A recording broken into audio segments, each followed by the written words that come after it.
Well, Megan, you can see still just how active of a scene this is behind me. Several agencies on scene here investigating as they continue, like you just said, to search for the suspect after a student was hurt after shooting on campus at Mount Tabor High School. I'll step out of the way so you can see here. This is, again, on Petrie Road and Polo Road, just down the street from the high school. You can see police directing traffic in the area. I also see heavily armed state troopers with long rifles, it seems, long guns walking around here. We did, like you said, just hear from police that one person was hurt after this shooting at Mount Tabor High School. Parents, presumably neighbors in the area, have come out to line the streets, and there's been a lot of back and forth, as you can imagine, because this is a very fluid situation. At one point, parents were told to report at that YMCA, but Megan, like you just said, now they're again being told to report to the Harris Teeter, I believe. So that just speaks to how active of a scene and how fluid of a situation this is.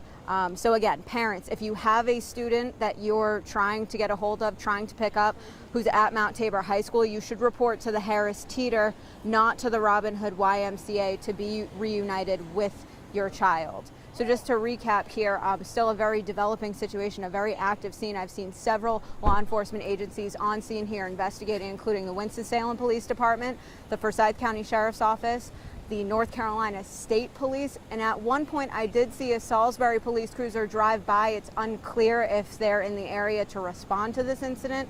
It looks like that officer was being directed by another officer on scene in terms of where to go, but we're still trying to figure out just how many agencies are responding here. So parents, if you have a child at the school, report to the Harris Teeter, that, like we were initially told before. So lots of roadblocks in the area, lots of parents understandably wanting some answers here, trying to figure out where their child is, and it's a very fluid situation. So police are actively seeking the suspect in this case. They don't have any other confirmed information of any other shootings or injuries. That one student, we don't know that student's condition. We do know that no other students were hurt, so it just appears to be one at this time. and police are remaining on scene, securing the scene, continuing to investigate, and hopefully get some answers to parents and our viewers here in just a short time. So roads blocked in the area. If you don't need to be in the area, stay away from it as police try to figure out here the roadblock situation and direct parents to where they need to go. And we'll continue to be in touch with police and bring you more information as we get it. Guys.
Just rolled up right now, so it'd be pretty easy.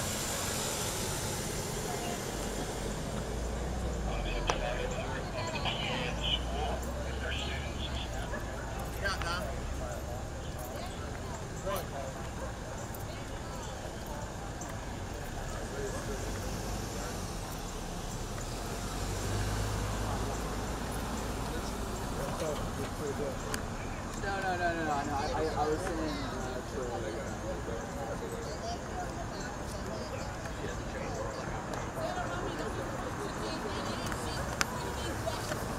You're gonna get hit. Cassie, come over here. Come on. Okay. We're up in a minute.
Well, Megan, as you can imagine, during a time where school would typically be letting out, it's a bit chaotic here as law enforcement are bogged down with these roadblocks and keeping the scene secure here. We actually just saw a parent drive by and seemingly frantically ask an officer where she should go to try and get in touch with her child. And again, for parents that might be watching this, if you have a child at this high school, Mount Tabor High School, you're instructed to go to the Harris Teeter right down the street. This is all after that shooting that hurt one student on school property, and the school has been on lockdown ever since. So we've seen a number of parents driving through the area trying to get to that Harris Teeter, and police trying to direct traffic as best they can away from the area. So again, to recap, the agencies that are on scene, it's Winston-Salem Police, the Forsyth County Sheriff's Office, State Police, and at one point, again, a Salisbury police cruiser was seen driving by. It seemed to ask one of the officers here where that officer should go. They directed them to where they should go. So we're still trying to figure out just how many agencies responding. But as you can imagine, a huge undertaking when unfortunately something like this happens at a school here. So that student was taken to the hospital. We don't know yet what their condition is, what the extent of their injuries are.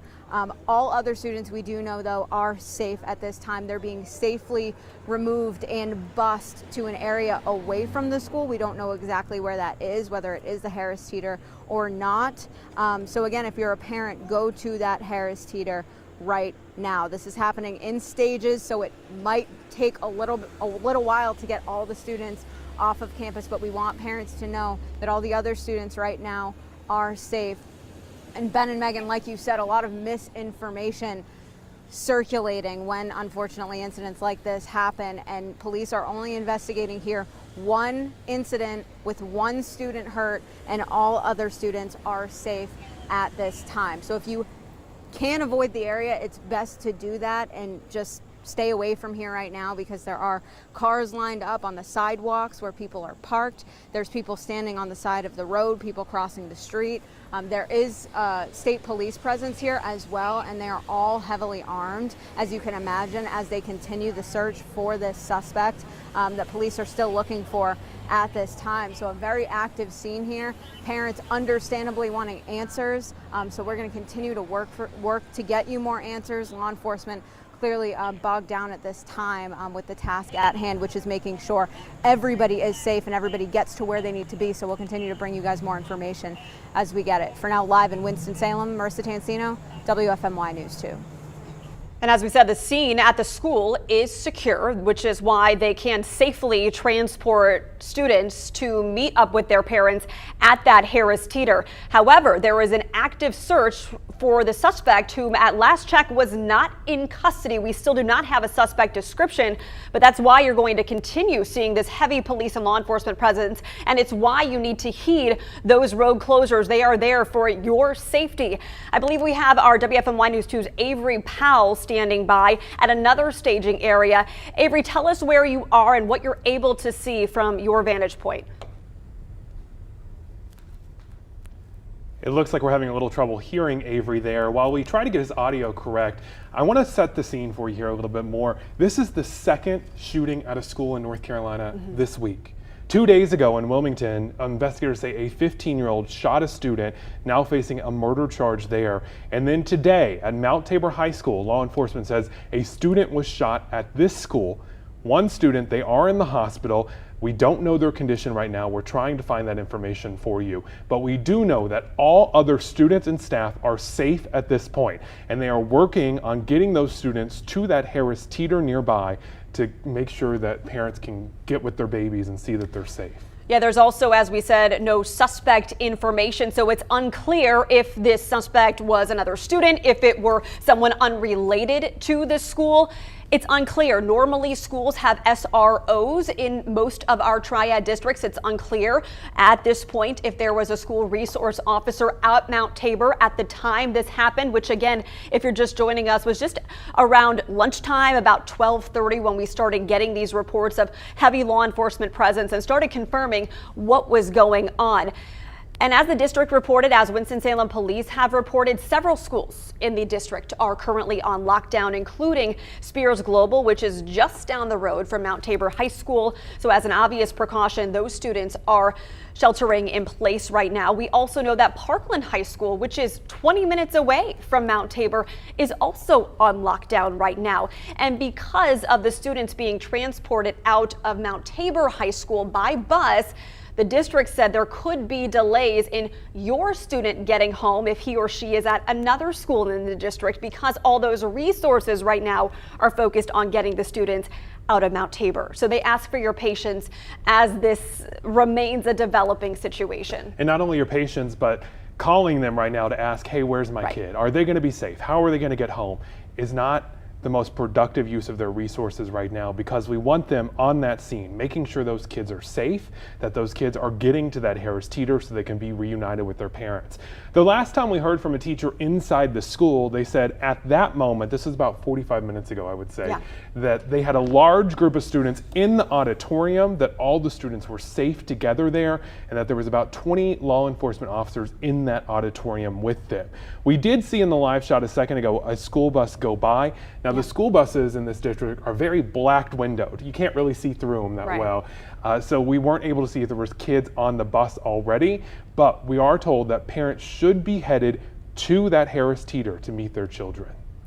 Yeah, and again, just a note from the Forsyth County Sheriff's Office, as all this information comes in, we reported several schools still on lockdown as that search for the suspect continues, but the Sheriff's Office really wants to emphasize there has not been another incident. At this point, there was a singular incident at Mount Tabor High School, which we've confirmed was a shooting. One student injured, being treated at an area hospital. It's unclear what grade the student is or the sex of the student. It's unclear if this student knew the suspect, because we're still waiting on a suspect description and more information on that. But at last check, the suspect is not in custody. And so you're going to continue seeing this heavy police presence in this highly residential area. You know, Ben, we mentioned earlier, this is only the second week of school. So many students were excited for what was supposed to be a normal, or as normal as it could get, school year after a year of virtual learning last year. The school district had just posted yesterday how excited they were to, and we were supposed to get an update from the school district today on some of the learning results that they have surveyed over this past year and a half of the pandemic. Certainly no one anticipated this. And we're glad to report that all the other students, according to the school district, is safe, and we are praying for the student who is in the hospital recovering from injuries from the shooting. And just a little more information about the school now. It is 1,580 students that go there. We've got 84 teachers on campus. I'm sure right now all 84 of those teachers are doing their best to keep those kids safe and calm and help make sure that this gets resolved in a safe manner. You can see massive law enforcement presence also. This is right there off Polo Road, which is basically shut down around the school right now. We've heard a lot of yelling, parents asking, where do I go? Police telling neighbors and looky-loos to get out of there.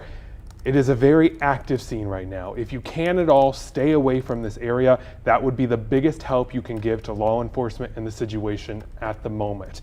Again, right now, they do not have a suspect in custody. They are still looking for that suspect. We've yet to get a suspect description from them. I know that Marissa on scene has tried to ask and was not able to get one. We've also have, again, a whole team in our building here who is calling, emailing, tweeting, doing everything we can to get you answers. By the way, if you have questions that you would like to know about this, let our team know. We will try to get answers to those too. You can reach us through social media, of course, Facebook, Twitter.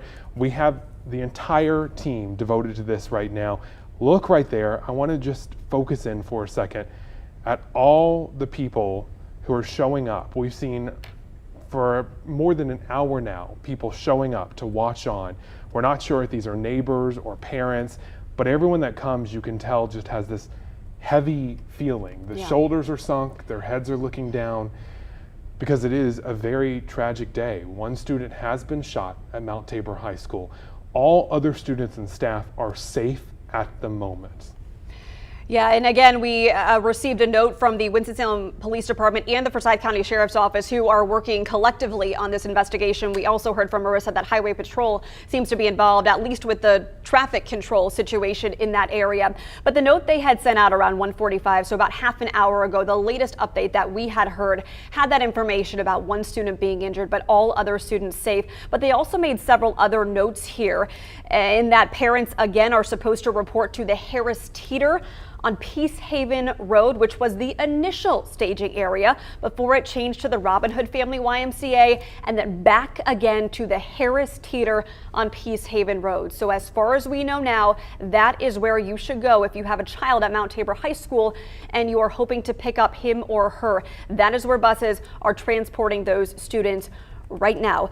The Winston-Salem Police Department also gave some Twitter accounts that you can follow. Of course, we are bringing you all this information and we are following those accounts as we get them. But if you'd also like to follow them, they suggest the @ GOFCSONC, which is the Forsyth County Sheriff's Office, and then also @City of WS Police, which is the verified account for the Winston-Salem Police Department as well. So again, they've noted that there's a lot of misinformation out there, of course, which is typical in times of panic and high stress, but they want you to know what they've been able to confirm and the real situation, which is that all but one student at Mount Tabor High School is safe. The student who was injured in the shooting is being treated at an area hospital. The extent of injuries unknown, but of course our thoughts are with him or her and that student's family right now as they wait for more information too.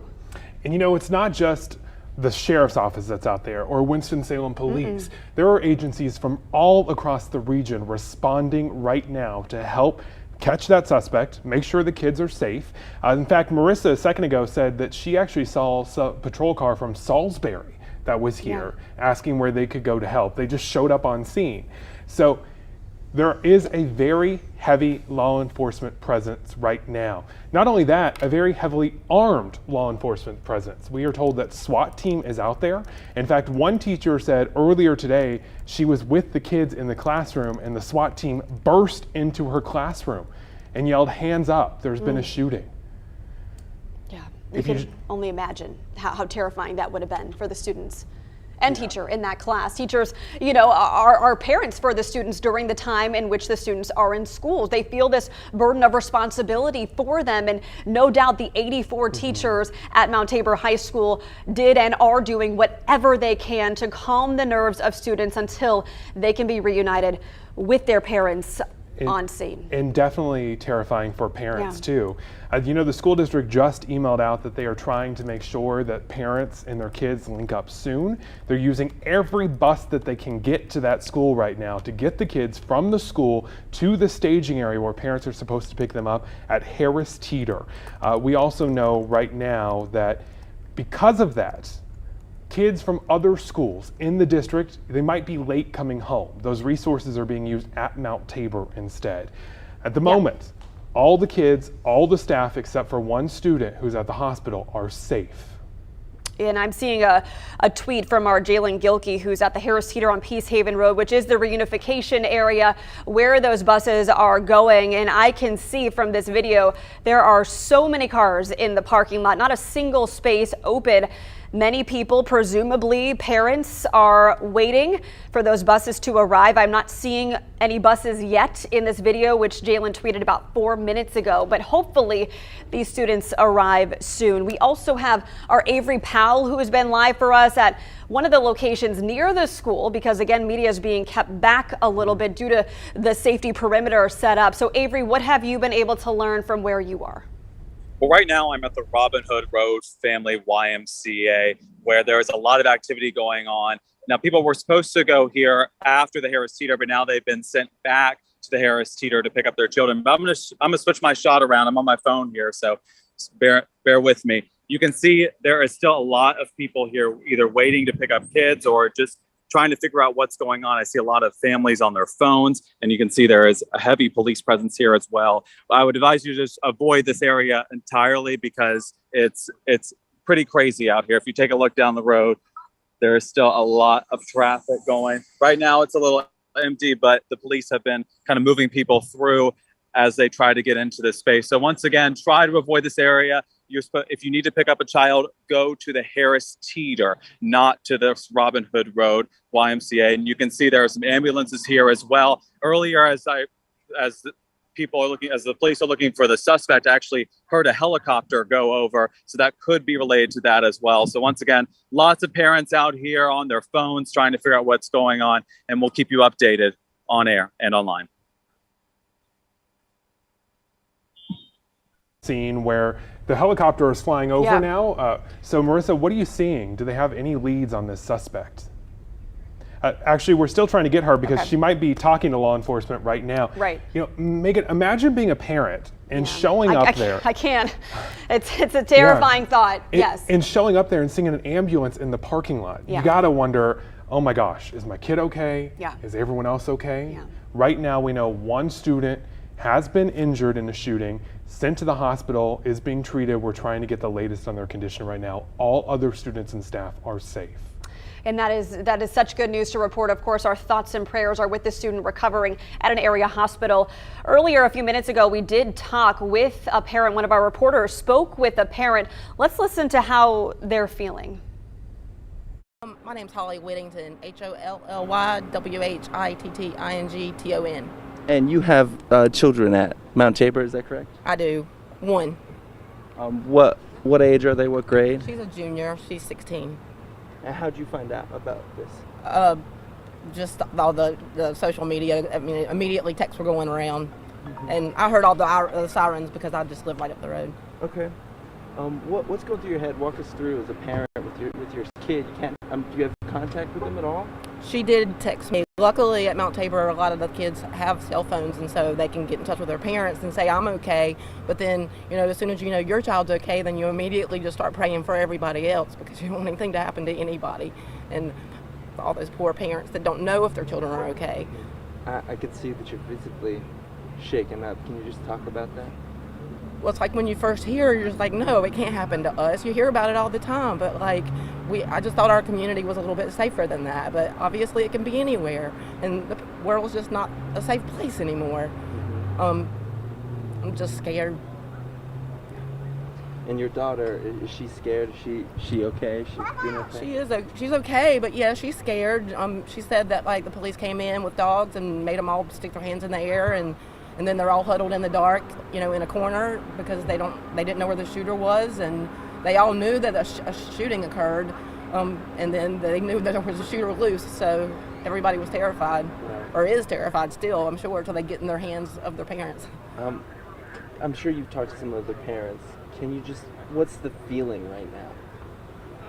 Everyone's just scared. Terrified.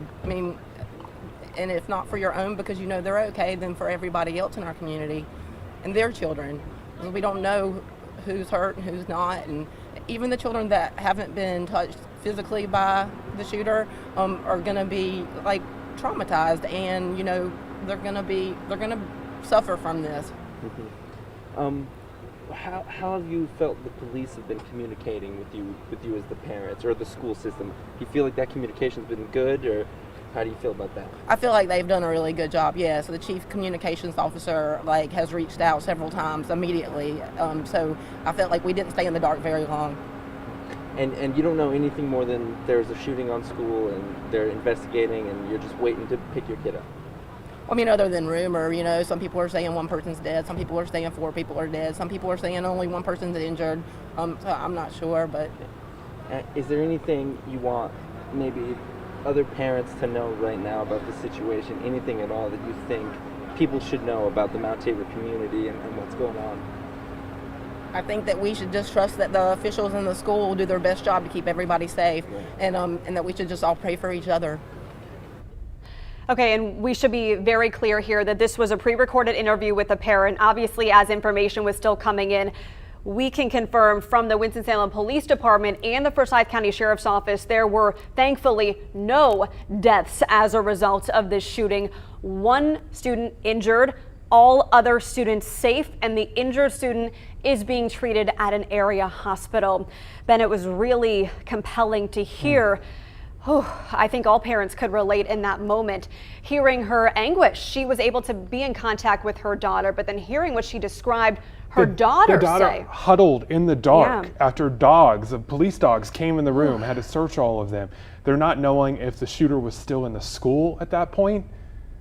It just is a terrifying situation you never want to happen here. Yeah, we heard similar reports earlier from a teacher. We had shared a text message earlier that we had seen from a teacher describing the terror when an officer burst into the room and said, you know, hands up, there's been a shooting.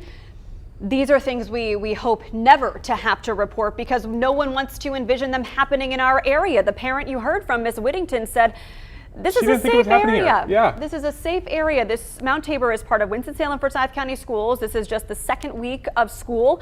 Students and teachers and the school district, as they posted on Facebook, were so excited for what was supposed to be at least some sense of normalcy of in-person learning after this year and a half of the pandemic. And then to have this happen, incredibly disheartening and very terrifying. And right now, there's still a lot of worried parents because they haven't actually been able to link up with their students yet.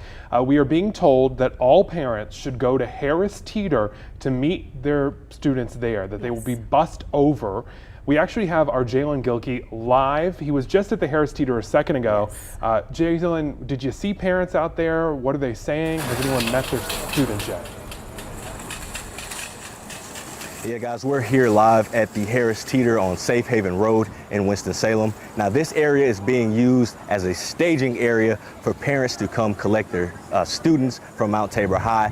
As I spoke with a couple parents earlier, they've been here for an hour and a half with limited word from the students. Some have had some phone calls, some text messages that they've shared. But as of right now, parents are here waiting to collect and gather their students. At the moment, Sheriff Bobby Kimbrough from Forsyth County, he is here. He did let me know that we did have at least one person that is being that was transferred to the hospital and being treated for injuries. Could possibly have more. Don't have an update on that.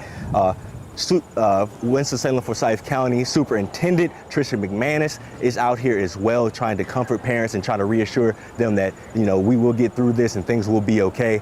But it is it's an anxious feeling out here. A lot of parents are kind of on edge, as they should be, dealing with a situation like this. But when we have more updates and when we find more information from right here at this Harris Teeter on Safe Haven Road, we will bring it to you live on air and online. We are talking about a massive reunification site here because there's about 1,600 students that go to this school. Jalen sent some video in of Harris Teeter a second ago, and every single parking spot was full. Then people were parked in the aisles. They were parked out on the edge. You can tell parents responding in force to try to get to their kids. And the city of Winston-Salem just tweeted out more specifics about that reunification center, which is where Jalen is at. So if you're trying to put this in your phone to map it and then navigate all the roadblocks that are in the area, this is what you should type in. The Harris Teeter and Whitaker Square is at 1955 North Peace Haven Road, 1955 North Peace Haven Road in Winston-Salem. Earlier, if you've been with us for a while, you were hearing that parents initially were being directed to the Robin Hood Family YMCA. That location changed. We know this is an active situation as the search for the suspect is ongoing. So law enforcement agencies are having to be fluid and make these situations and decisions. And sometimes those decisions change, but they're trying to keep everyone safe. And in trying to do that, they've actually had an abundance of caution here, and they've started locking down other schools too. So if you are a parent in Winston-Salem Forsyth County right now, you might be getting a notification that your child's school is on lockdown. The police chief wants you to know that it is only an incident right now at Mount Tabor. All the other lockdowns are out of an abundance of caution. Now, here's what we know if you're just joining us this afternoon. At Mount Tabor High School, one student was shot. They were sent to the hospital. They're being treated. All other students and staff are okay at the moment. They are being protected by law enforcement until they can get over to that Harris Teeter where parents can pick them up. But they are still searching for the suspect at this very moment. We've heard helicopters fly over the scene. We have heard lots of sirens in all of these live shots. It is a very active scene still. They are asking you to stay away from it if possible. You know, you just said, and we've heard from Winston-Salem Police, the city of Winston-Salem as well, that several schools in the district are on lockdown. Just as a precaution right now, this is video of Parkland High School, which is about 20 minutes away from Mount Tabor High School in Winston-Salem, also within the Winston-Salem Forsyth County School District. This is video of the heavy police presence there. There's a sheriff's deputy you just saw. There is a line of cars in the parking lot, potentially parents trying to pick up their students from that school. But as of now, these schools remain on lockdown until police and the sheriff's office are able to find more information, possibly about the suspect, who at last check is not yet in custody. But we also do not have a suspect description. Unclear if it was another student, if it was anybody affiliated with this school, or someone who was not. This is all fluid. But again, one student shot, being treated at an area hospital. And our thoughts are with his or her family right now as he or she recovers from those injuries. As well as all the other students and parents at the school. A second ago, we heard from a parent who was lucky enough to actually get a text message from her daughter in the classroom. And her daughter said that they were in the classroom and that the police burst in with the police dogs to search everyone. And then after that, they made them huddle together in the dark in the classroom while they tried to figure out if the shooter was still in the school. Again, right now, the school is safe. All the students and staff are secure with law enforcement guarding them. Yeah, students practice for this. They know what to do, unfortunately, because this is a frequent occurrence across the country. It is not a frequent occurrence in the Triad. No. It is not a frequent occurrence in Winston-Salem Forsyth County schools. Certainly, we hear of lockdowns all the time because of incidents in the area that are unrelated to the schools themselves, and subsequently school leaders make decisions to try to keep students safe. This was an incident where there was a shooting on school campus, and it led to one student being injured and transported to a nearby hospital. This is any parent's worst nightmare. And of course, they are waiting for information right now. We mentioned earlier, and we want to reemphasize because we know some of you are tuning in and tuning out and tuning in again as this all develops. Students are being transported by buses in stages to that meeting area at the Harris Teeter on Peace Haven Road. It could take a while for your student to get to you. So they want you to know that and ask you to be patient. They also say there could be delays at other schools in the area because all the resources, all the buses, or a lot of them are being used to first and foremost get the students from Mount Tabor to safety. And we're going to check in with Marissa in just a second, but first I want you to know, parents, it is getting close to pick up time for your kids. If you're headed out, we've got the News 2 app. You can keep it down on the seat. You don't have to watch it, but listen to us as we go because we're bringing you the latest information about which schools are on lockdown and what to do to get to your children. Right now, Mount Tabor still completely on lockdown. There's a police presence about a mile out of the school, and that is where Marissa Tanzino is right now. What are you seeing? What are the developments? Well, Ben, we just checked in with an officer on scene here just a moment ago. They say this school is still on lockdown at this time. There's lots of parents and neighbors in the area, and I actually spoke to a witness just a short time ago. Jimmy O'Brien here joins us live. Thank you for being here, sir. You were down the street when this all happened. Tell me from the start what you saw to when you got on scene. Well, we live on Polo near Renard, and we've seen about a dozen police cars go by, which isn't unusual sometimes. But then within a minute, we saw about 20 to 30 go by, and I got in the car. I told my wife, I think there's something going on in one of these schools. I got in the car, blasted down here, parked on one of the side streets, kind of hustled over here, and we see what we see here right now. What was going through your head when this all unfolded? Well, I have a niece who teaches here. It was just fear for her, of course, and of course the students, and I called her husband, called her sister, and just wanted to let them know that I was here and inform them what was going on, and they didn't know what was going on until I kind of touched, and then obviously the whole town knows at this time.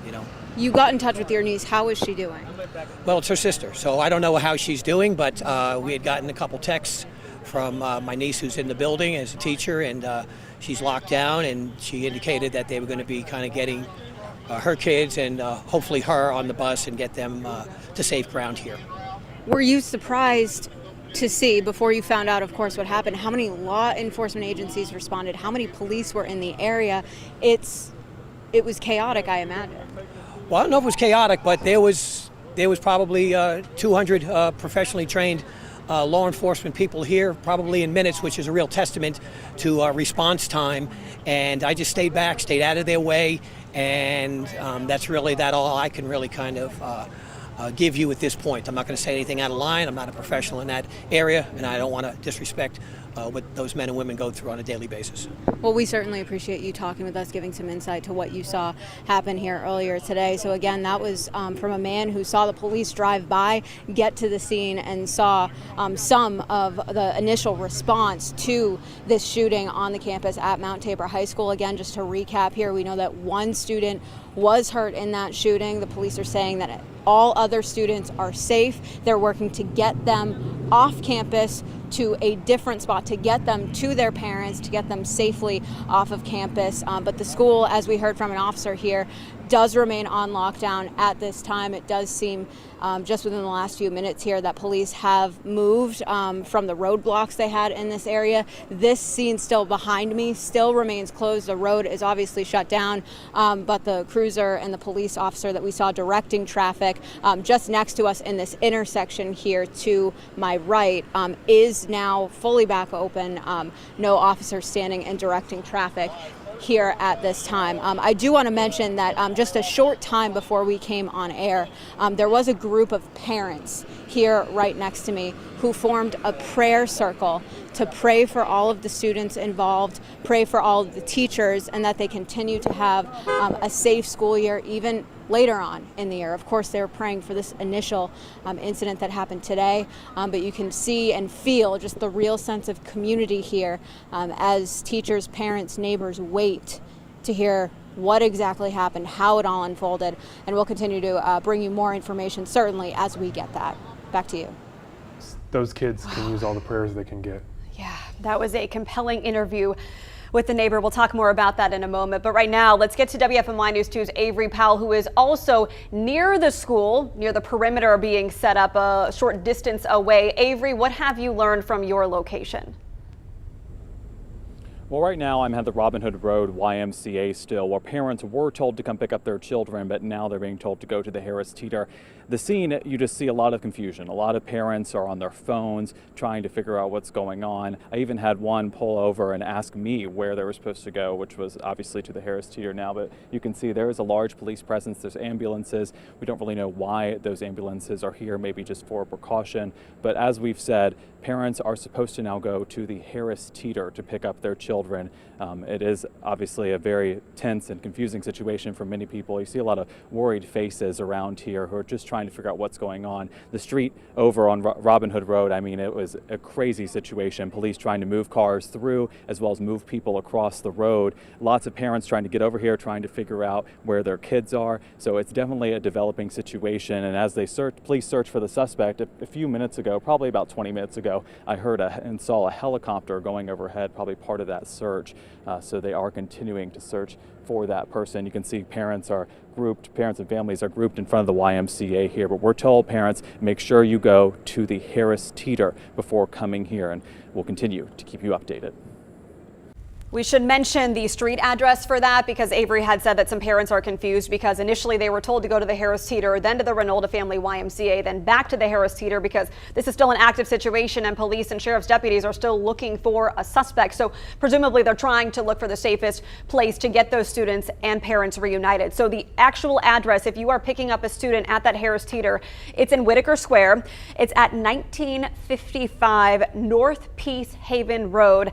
That's zip code 27106 in Winston-Salem. Again, 1955 North Peace Haven Road. And let me read you from the school district exactly what they say they are doing right now to get those kids to the Harris Teeter. This is from Brent Campbell. He says, this is a large undertaking, and because we are using our buses to do this, some other schools may see a delay in afternoon transportation, and some students may arrive home later than normal. Thank you for your patience and understanding. And again, all students and staff members at Mount Tabor are safe and being safely removed from campus. I do want to show you some brand new video. We are just getting into our newsroom here, if we can pull that up. I'm being told that it is a sight you've got to see, and it is on the way right here. Marissa mentioned it. Yeah, wow. Look at that. Parents, neighbors forming a circle in prayer. Prayer for students and teachers today. Prayer for peace amid this turbulent situation, amid this situation of stress and fear and a lot of unknowns still at this point. This is incredible to see. Again, parents and neighbors in that neighborhood near Renard and Polo Roads, where that police and sheriff's perimeter is set up, they paused for a moment just to seek the grace of God and try to extend his hand of safety on students and parents who are desperately waiting for answers right now and hoping to be reunited with their students as soon as possible. And just so you know, at this point, we've seen from our community this happen in so many other places, right? Now, other places across the nation are starting to watch this happen here. It's already made national news. All over social media, there are prayers coming in from all across America that everyone is safe, that student that went to the hospital recovers, and that they catch the suspect fast. Because again, right now, it is very important to know they do not have a suspect in custody. There is still a large law enforcement presence on scene right now searching for that suspect.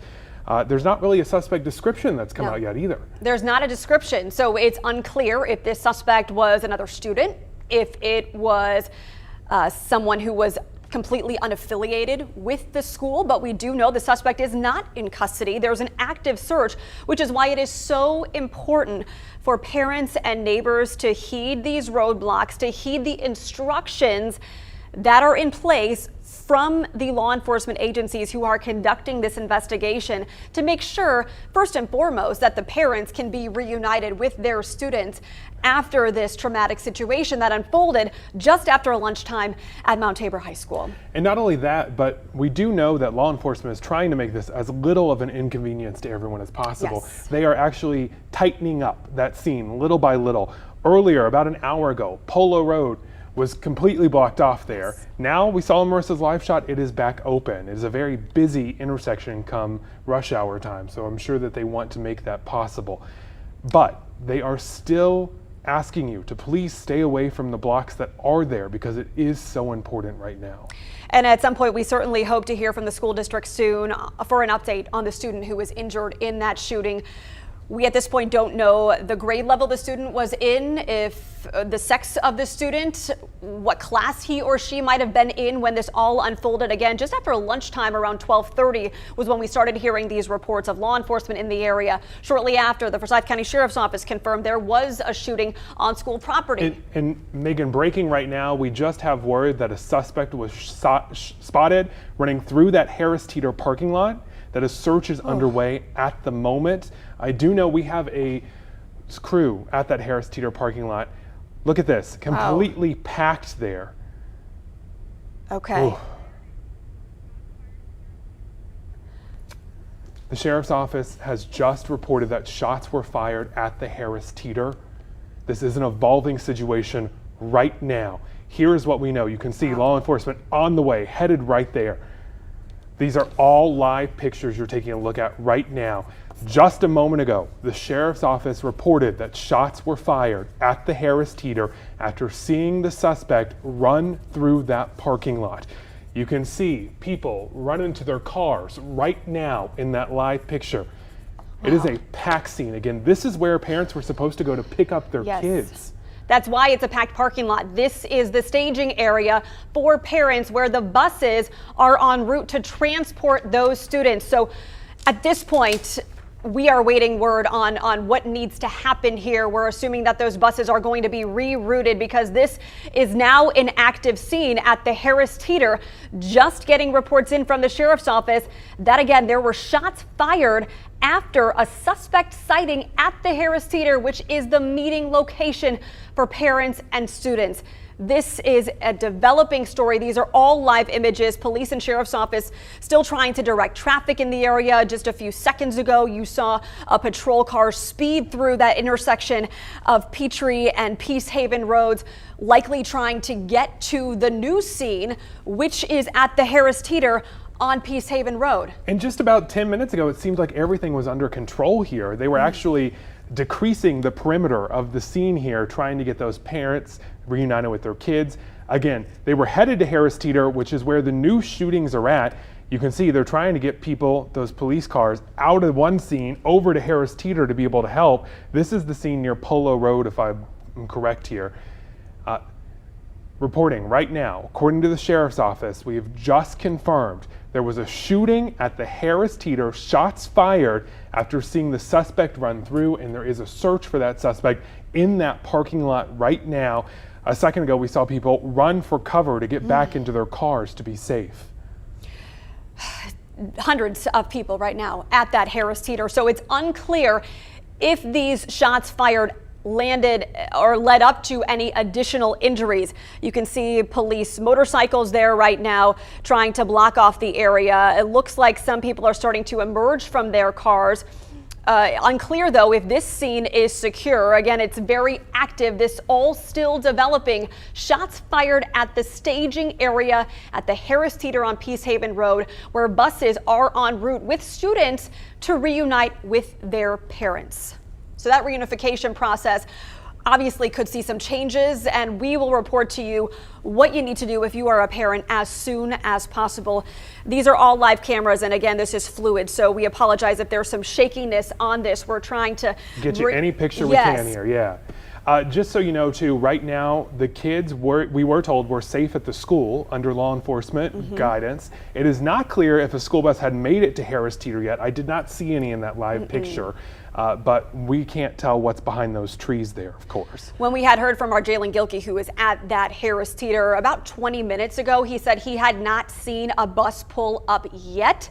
Perhaps that was because police are trying to assess the safety of that situation as they look for this suspect who is not in custody at this point. So again, the priority right now will be to make sure, A, that those students are safe and that any of those students en route continue to be safe, and that parents and even our reporters in the parking lot of that Harris Teeter are safe, because we know from the sheriff's office that there were shots fired. Unclear how many shots, if they were directed at anybody or if anybody additionally was hurt. And you're looking at more patrol cars leaving the scene of the school right now, probably to head over to that Harris Teeter. We just saw a huge rush of them over to the Harris Teeter scene, where again, the sheriff's office says that someone has been shot in that parking lot very shortly after they saw the suspect run through, and that there was a chase of that suspect in that parking lot. If we can take that parking lot picture again, I feel like that's our best vantage point right now. We're trying to get to Chad Silber, who is getting some more information for us right now. Chad, what do you know? Chad, can you hear us? Okay, it looks like we're having a little trouble with Chad. There we go. All right, we'll check in with Chad in just a moment. We're sorting through these some technical challenges as this is all unfolding live on the air. So let's recap here. The shooting unfolded just after 12:30 today. That's when we started hearing reports of a law enforcement presence at the Mount Tabor High School, which is part of Winston-Salem Forsyth County's school district, in this second week of school.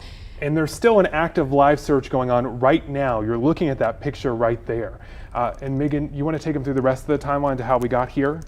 Yes, so after that call came in, or the initial calls came in, we confirmed just after 12:30 that the sheriff's office said that there was a confirmed shooting on school property. At that point, it was unclear who had been shot, if anyone had been hurt. A short time later, both Winston-Salem Police and the Forsyth County Sheriff's Office, who are working collectively on this, confirmed that one student was injured in the shooting, but all other students were safe, that they had secured the school. Many of the students were waiting in the auditorium, as we heard from a teacher, and they were waiting to be bussed out of the school to reunite with their parents. Thinking they're on the verge of being able to go back home. Right. To be safe, to See be in their parents' arms. Yes. And then this happens. Yes. Shots fired at the Harris Teeter on Peacehaven Road, which was, at least until this point, supposed to be the reunification area where several buses were taking students in stages to the Harris Teeter. At last check, none of those buses had yet arrived at the Harris Teeter. and hopefully they had not when these shots were fired. It is still unclear what all has transpired at the Harris Teeter after there were shots fired and there was a suspect sighting. Still unclear who the suspect is. If it was another student, if it was someone unrelated to the school. We don't have a suspect description.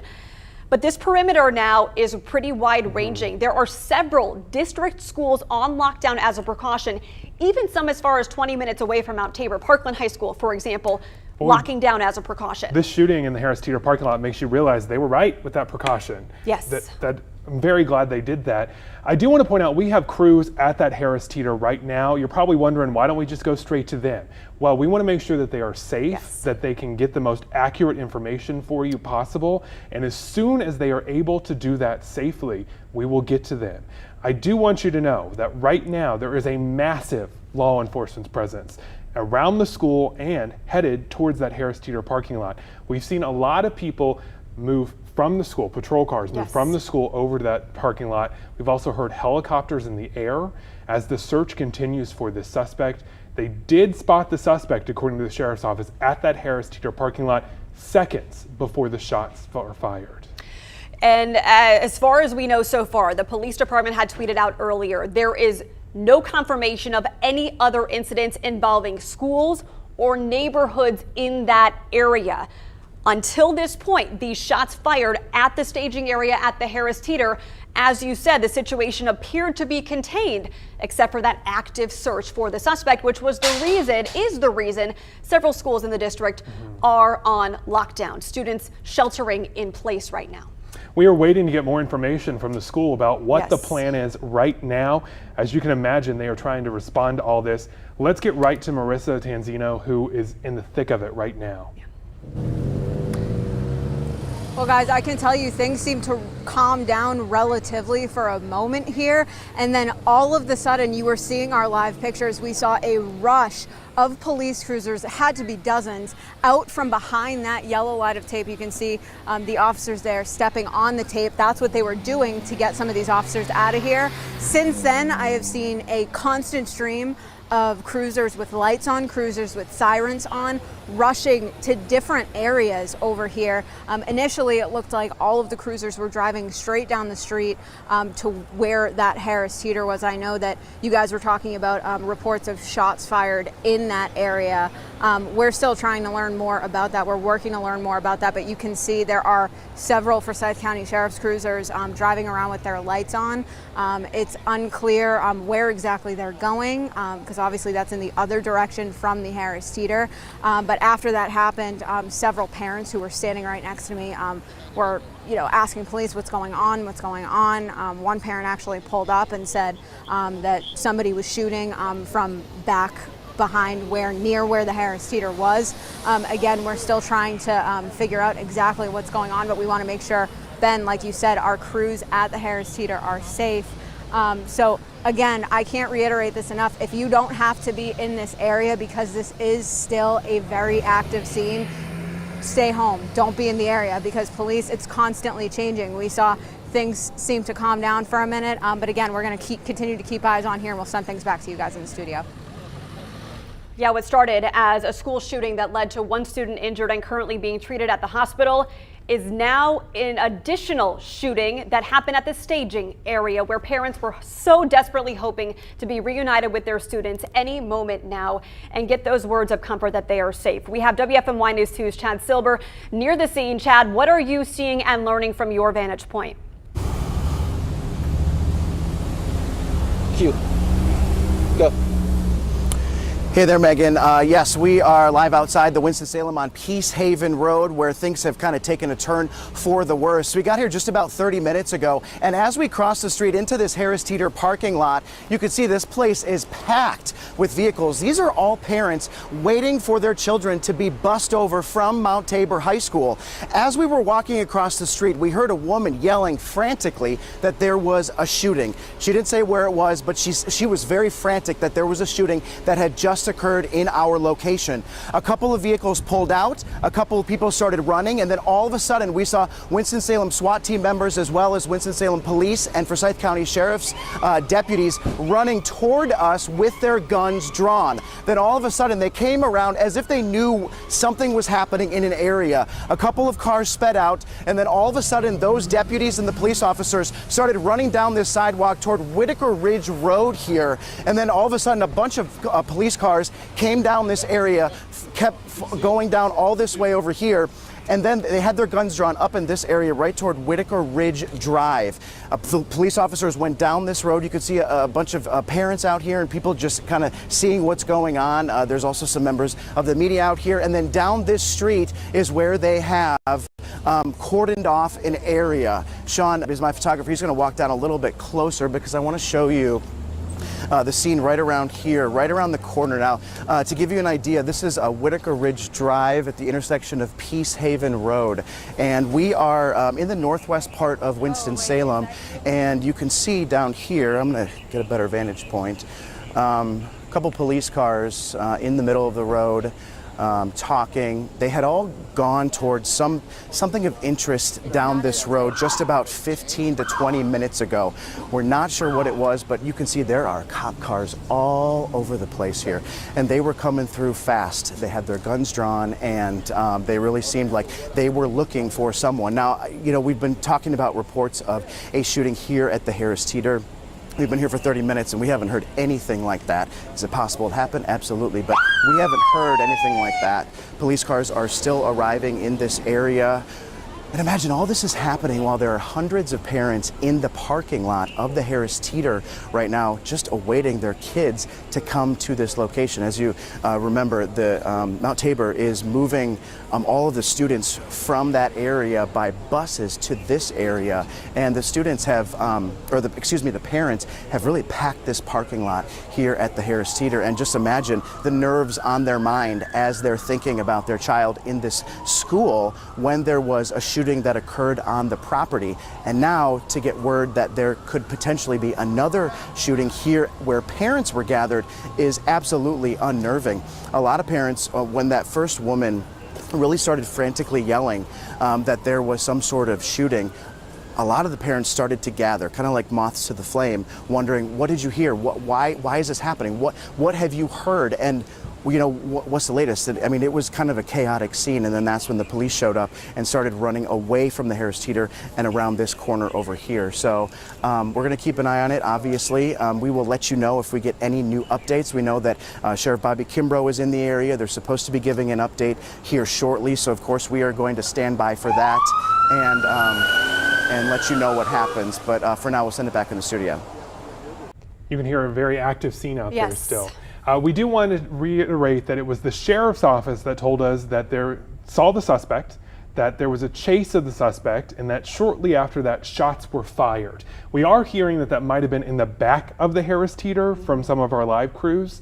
We're going to work to get more information for you. As Chad said, the sheriff is on scene last we heard, and that we are expecting to hear more from him personally any minute now. Okay, we know this is school pickup time. This is a time when many parents are hoping to go get their students from all across the district to pick them up, or hoping that the buses drop them off from home. There will be significant delays today. Initially, the school district had said that there would be bus delays because several of the buses were being used to get students out of Mount Tabor High School to reunite them with their parents, which was the priority and subsequently could have delayed all of the other school pickups today.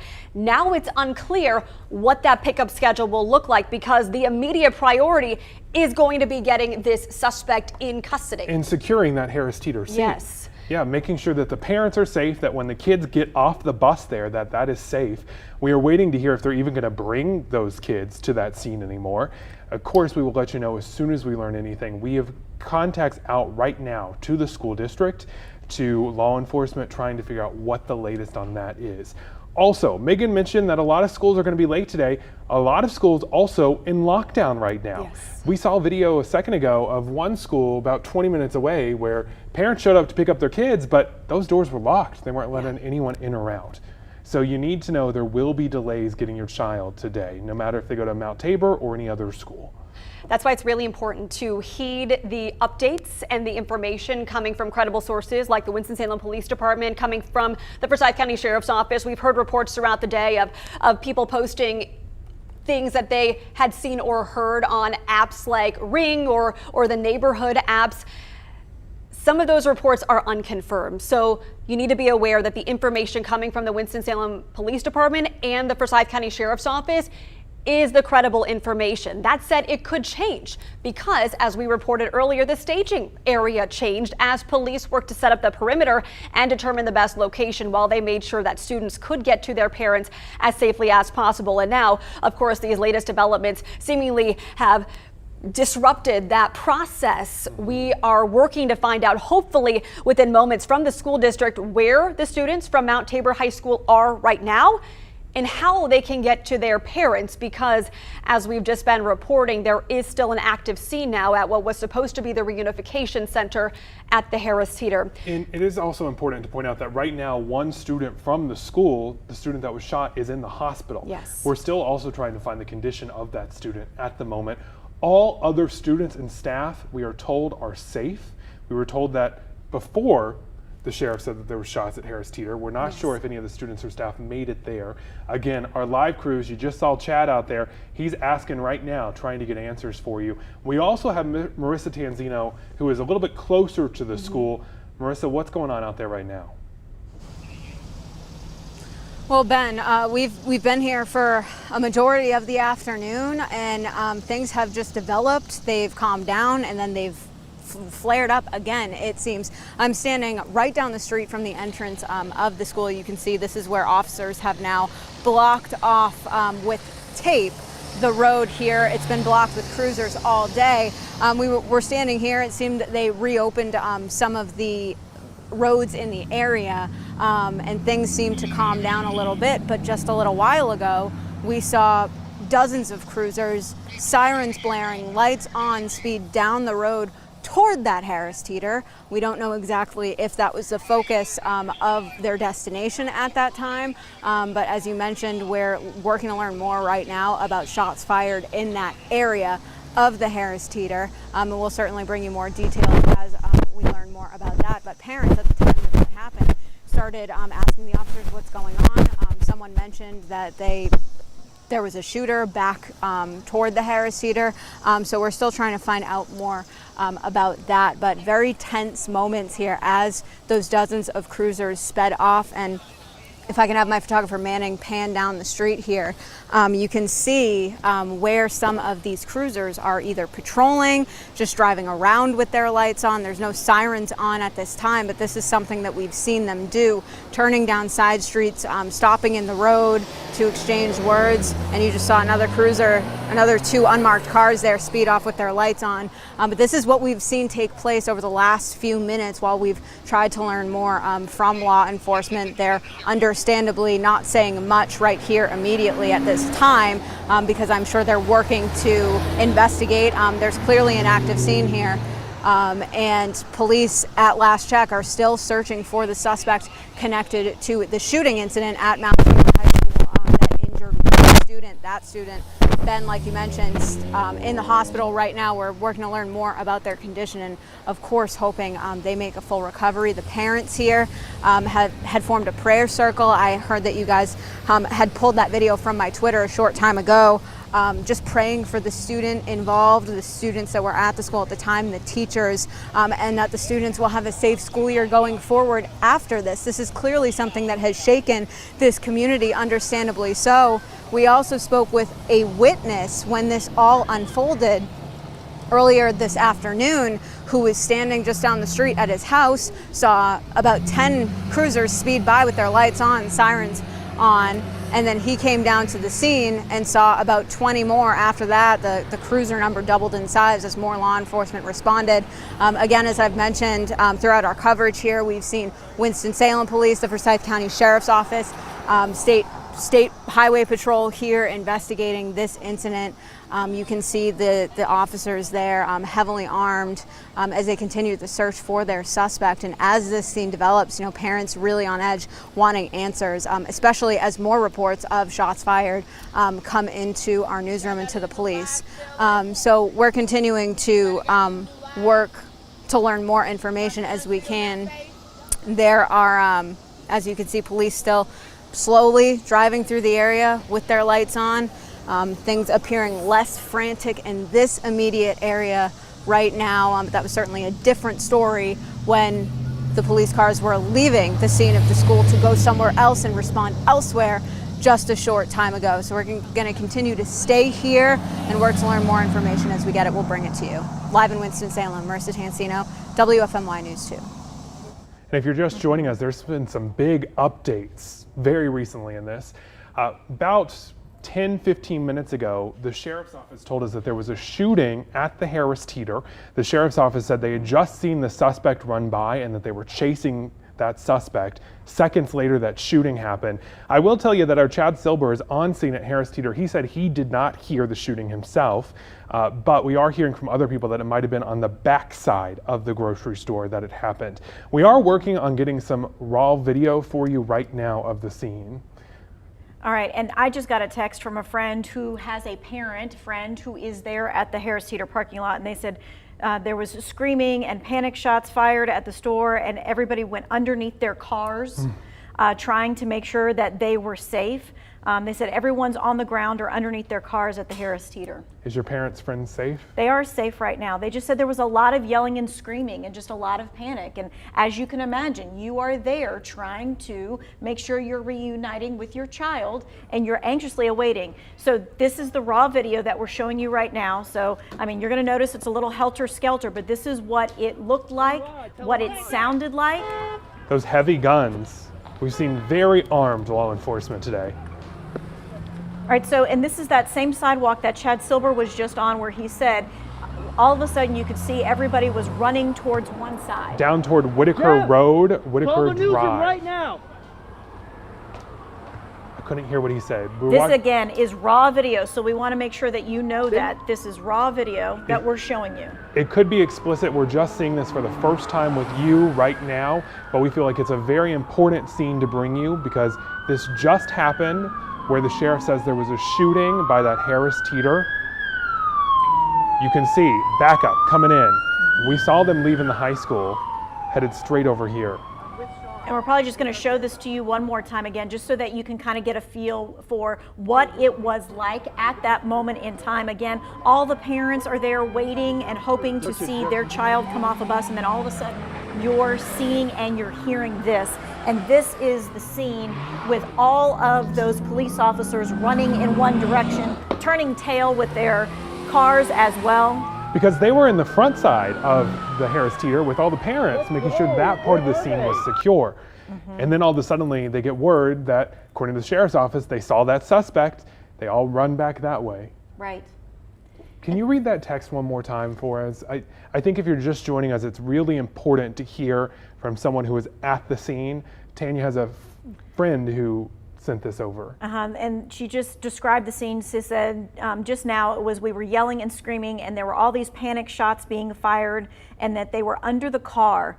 That the kids and the parents and whoever was there at Harris Teeter got either just down on the ground or at least underneath their cars. Because you can imagine, as you're starting to hear and see all this police presence running around and hearing shots fired, that you don't know where it's coming from. You don't know where the danger's coming from.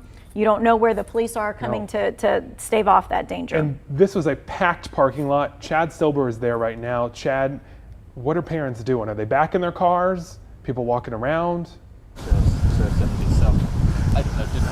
Hey Ben, hey boy, it's just kind of a very fluid situation here. I know that you, sorry, I'm getting some feedback here. So we're at the Harris Teeter right on Peace Haven Drive, and it's been a chaotic couple of hours here. to say the least. This is the area where all of the parents of students from Mount Tabor High School have gathered in the hopes of getting to their student here shortly. We've been told that the school was going to be busing students from Mount Tabor. It's just about a half mile from this location, a 4-minute drive, over to this parking lot so parents could be reunited with their children. We got here just about 45 minutes ago, and shortly after we got here, we walked across into this parking lot of the Harris Teeter, and we heard a woman scream bloody murder. She said there was a shooting. And it wasn't clear what she was referring to, but she screamed there was a shooting, and as you can imagine, parents who are nearby heard what she said and panicked. I mean, imagine what that feeling must have been like to hear this.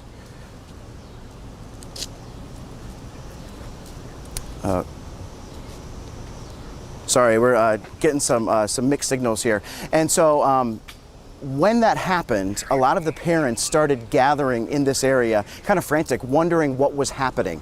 And so then all of a sudden, a couple of cars tore out of this parking lot, and seconds later, we saw law enforcement, some sheriff's deputies from Forsyth County, SWAT team, Winston-Salem Police Department, running at us with their guns drawn. The cars came up around this parking lot, sped out of this parking lot, and all of a sudden, law enforcement started following them, and they started taking off real quick out this parking lot. So right here at this intersection of Peace Haven Drive and Whitaker Ridge Drive, they turned down this right area here, and the police cars went down this street.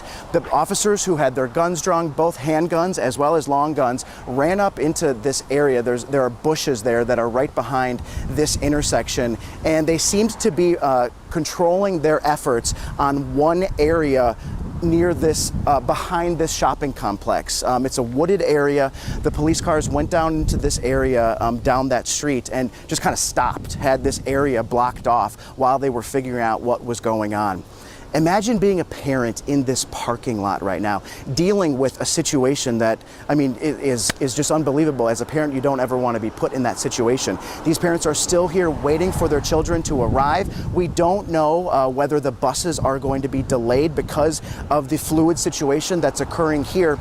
We do know that the law enforcement says there was a shooting somewhere in this parking lot, whether it was at the shopping center, in the parking lot, or nearby. We don't know. We do know that we were in this area and we did not hear any gunfire. Is it possible it happened and we just didn't hear it because it was on the other side? Absolutely, but we did not hear any sort of gunfire. Parents a little bit on edge right now. They're kind of hanging out, waiting for some update. We're also waiting for some update. We know that the Forsyth County Sheriff, Bobby Kimbrough, is here, and we are hoping to get an update here shortly. Most of the law enforcement in this area have kind of left, kind of moved on to either some other location or they've come back over here to the Harris Teeter, but we're hoping to get an update here shortly, and we will keep you posted. As Chad just said, we were originally told by the sheriff's office that there was a shooting. He heard a witness say there was a shooting, but he did not hear the shots himself. Now, just moments ago, the city of Winston-Salem Police tweeted this. I want to read it for you word for word. There was a disturbance in the area of the Harris Teeter off Peace Haven, but there was not a confirmation of a second shooting. No injuries reported. Also, the sheriff's office also tweeting out this. There was a disturbance in the area of the Harris Teeter, but there is not a confirmed second shooting and no injuries reported. Again, just to let you know, originally the sheriff's office said there had been a shooting at that parking lot after seeing the suspect. Now we're hearing there is no confirmation of that second shooting. Still, a lot of people on edge. This is a very fluid situation. That is why whenever we learn new details, we want to tell you directly who they're coming from, because we know that in breaking news, things change often. Absolutely. And so we are now looking at an interview that was just done with Sheriff Kimbrough, that some of the details are coming in so we can share them with you. One of which is that the shooting happened at 12:05 today. I know that we started hearing things around 12:30 or so, but Sheriff Kimbrough is saying that it was 12:05, that it happened inside the school, that the SROs were inside the building when it happened, and that law enforcement responded to the scene. And right now we do know there is an active search going on. We want to get live to Grace Holland, who is right there by that search.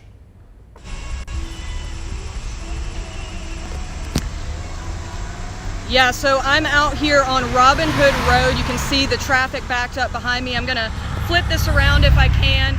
This is where Robin Hood Road meets Silas Creek Parkway, and you can see the line of cars that can have been blocked off. I don't know if you can see all the way down there, but there are some police cars that are blocking traffic. You can see cars like this one are turning around because of this. Now, I want to walk you through some things that happened earlier. Up here ahead of me, I'm going to walk up this way if I can. There was a police dog and several officers that came up this sidewalk that I'm standing on now.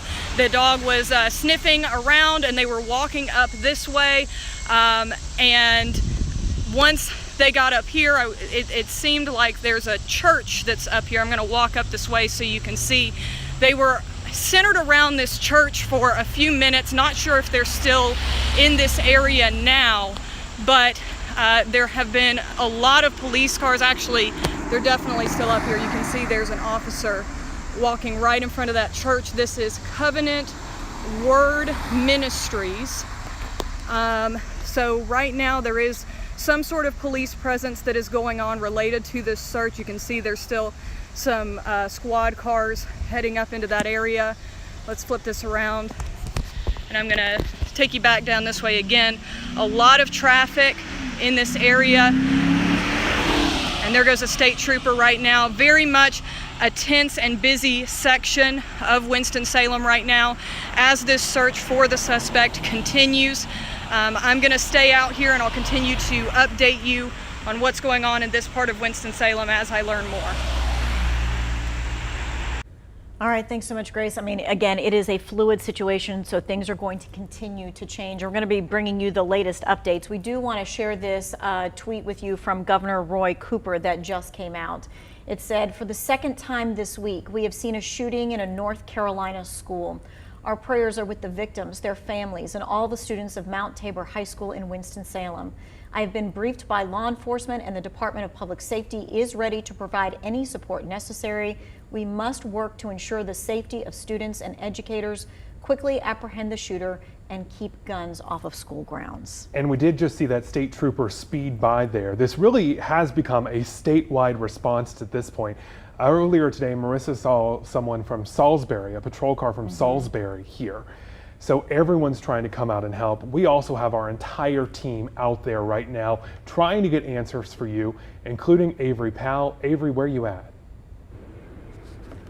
Right now I'm at the Harris Teeter, so I'm actually on the other side of where Chad is right now. You can see the police tape behind me. There were law enforcement searching in those bushes over there as the church is, the school is just up the road. And this scene is a little bit quieter than we've heard a few minutes ago after that disturbance that happened. The police do tell us that they do have confirmation there was a disturbance here at the Harris Teeter, but it was not, they do not know yet if it was a shooting. So the scene here, we still have a lot of parents waiting to pick up their kids. As we've been saying all afternoon, a lot of them on their phones trying to get in contact with whoever they can to figure out what's going on. Police have set up parameters, and I was over at the YMCA where parents were originally supposed to pick up their kids, and as I was leaving to come over here, police were speeding out of the parking lot trying, I'm assuming, to get to this area as that disturbance was happening at the Harris Teeter. So it has just been a very crazy situation with lots going on and lots of people, lots of traffic. So if you don't have to be in this area right now, don't. Avoid it as best you can as police continue to search for the suspect and also try to figure out what was going on here in the Harris Teeter parking lot with that disturbance, which,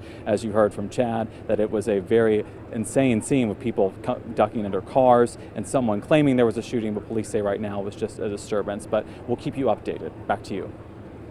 So if you're just joining us, let's get you up to speed on today. At 12:05 today, law enforcement says there was a shooting at Mount Tabor High School. One student was shot. They've been taken to the hospital.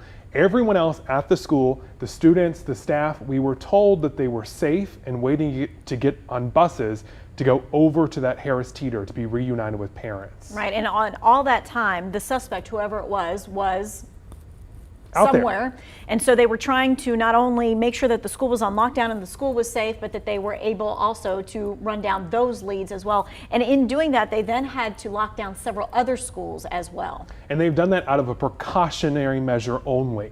The police want you to know that there has not been another incident at those other schools that are on lockdown. Some of them even 20 minutes away in a driving from Mount Tabor. Right. So they locked down those schools, and then they said, hey, parents, we need you to be patient because we're trying to get your kids from Mount Tabor to this staging area. But other parents from other schools, we might need you to be patient too, because we are using all of those buses to get those kids to that staging area. It might be a delay in getting your kids their bus or being able to, for you to pick up your child. Yeah, some of those kids being locked inside the school because as on lockdown, parents can't pick up their kids. So we've seen video from other schools of parents sitting outside waiting, I'm sure very anxious today. We want to have the latest on the scene from Harris Teeter. That's where Chad Silber is right now. Hey there, Ben. Yes, so the situation continues to be fluid here at the Harris Teeter off Peace Haven. Right now, we're just kind of watching as some police officers, law enforcement, are over in this area near Peace Haven and Whitaker Ridge Drive. They've been talking to this gentleman here, probably trying to see if he saw anything in this area, because probably just about 30 minutes ago, this area was crazy. I can't come up with a better word than crazy. Law enforcement had gathered down this street. They raced down here after there was some sort of commotion in the parking lot at Harris Teeter. At first, law enforcement was saying that there was a shooting there now, but now they're saying that it was some sort of disturbance, not a shooting. And we believe that we saw it. If you could play this video, now this is raw video of the situation as it was unfolding just about 30 minutes ago. I'm going to kind of talk over it while you're seeing it because it's important that you see the chaos that occurred there. Just about 30 minutes ago, as we were getting here to the Winston-Salem Harris Teeter on Peace Haven, there was a woman screaming bloody murder, that there was some sort of shooting.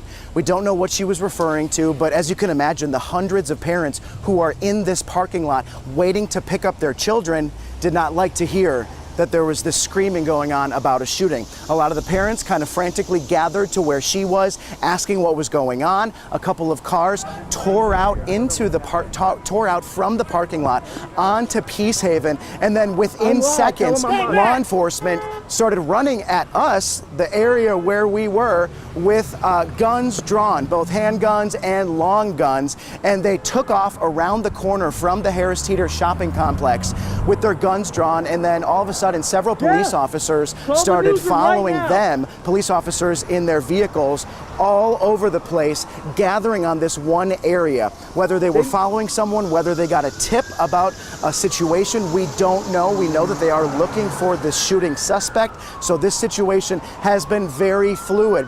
Again, hundreds of parents back here live at the Winston-Salem Harris Teeter, hundreds of parents are out here just waiting for any sort of information about their children. Remember, this all happened around 12:05. It's now 3:19. More than 3 hours after this shooting at Mount Tabor High School, parents have been waiting in this parking lot. They have filled this parking lot to the brim. You would think it was the day before Thanksgiving with all of the cars in this parking lot. Parents just kind of hanging out. It almost looks a little bit like a tailgate with everybody just hanging out outside of their vehicles, waiting for some sort of information.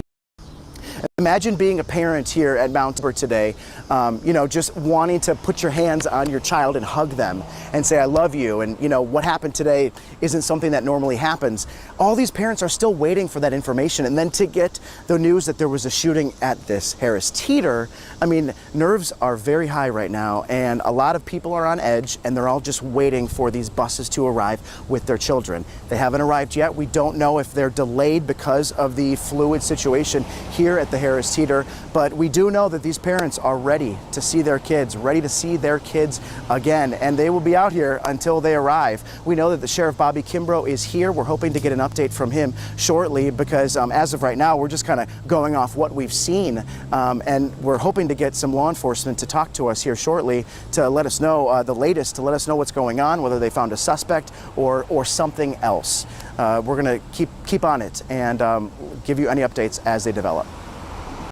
There are a lot of questions out there right now. We did just get word in from the school district. This is being sent out to parents. I'm going to read it for you right now. It says, as you are aware, we had an incident on the campus of Mount Tabor High School earlier today where one student was injured in a shooting. That student is being cared for in an area hospital. All other students and staff members are safe. They go on to say, the incident at Mount Tabor, however, has prompted other schools to go on lockdown. These measures are purely precautionary, and students on all of these campuses are safe. Really important there. Because these lockdowns and the transportation of students and staff away from Mount Tabor campus, we will likely encounter numerous delays in our transportation system throughout the district. We ask for your patience this afternoon as we work to get all of our students home safely. And so every parent out there, you know, especially in that area that might be dealing with this, is thinking to themselves, I just want to get my hands on my kid. And I just want to see my kid. Especially knowing we just recently interviewed Sheriff Kimbrough about what is going on, and he made it really clear that they were not sure if the shooter was a student or not, and that the said shooter is not yet in custody. So they are still looking. And throughout the day, we've not been given a description of the shooter either. There have been lots of reports on social media. Again, none of those have been confirmed by any law enforcement person that we've talked with today. We are continuing to work on that. We do know that right now there is an active search going on. Grace Holland just brought you that. Marissa Tanzino is also out on the scene. Marissa, what are you seeing? Well, Ben, as we've mentioned over the hours here, it seems that the scene has kind of increased in activity, decreased in activity. It's been really all over the place here as the police continue the search for that suspect. I'll step out of the way so you can see a lot of the cruisers. One of the cruisers actually just took that tape down. They had a yellow tape up just a short time ago, and got caught on one of the cruisers as it drove off. But we're seeing a lot more cruisers come back to this scene. When there was that initial disturbance reported near the Harris Teeter, we saw dozens of cruisers speed off and go toward that Harris Teeter. Now we're seeing a lot of them come back, one of them including the sheriff. So we're going to continue to learn more about the situation here, and we'll bring you guys that information as we get it. And so right now it's kind of unclear what actually did happen there. We were told by the sheriff originally that they saw the suspect, that they chased the suspect, and shortly after that, shots were fired. A few minutes ago, we did get a tweet from the sheriff's department which says they have not confirmed a second shooting. Chad Silber was on scene the whole time. Chad, what are you hearing?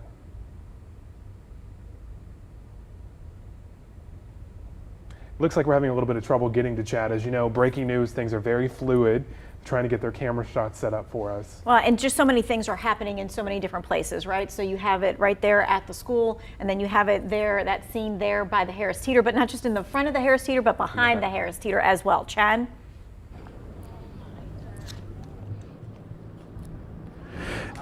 Hey there, guys. So they've asked parents now to gather here at the Winston-Salem, the front of the Harris Teeter. The sheriff's office is asking all parents to gather here. They're going to be making an announcement shortly. So as soon as they start talking, I will let you listen to this. But all the parents are kind of gathering around, waiting to hear what the sheriff's office has to say. They're giving parents a couple more minutes. As you can imagine, there are hundreds of parents in this parking lot, and they've all, just been gathered here for hours waiting to hear from their loved ones, waiting to hear from law enforcement, because they're just trying to figure out what's going on. This has been a chaotic afternoon. As you know, this shooting at the Mount Tabor High School happened just after noon today, lunchtime, and so now we're going on 3.5 hours.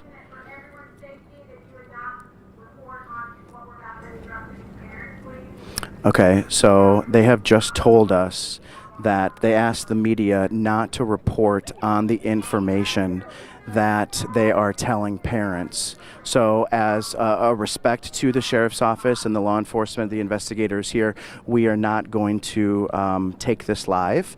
I'm hopeful that we'll be able to hear what they are talking about, to filter through the information and report the responsible information to you. But they have asked us not to take this live, so of course we are going to honor that request. We don't know what they're about to tell the parents, but we do know these parents are very apprehensive right now about the situation. I know that we do have a camera on top of the mast of one of our live trucks. Are you able to take that camera so we can see all of the people around here?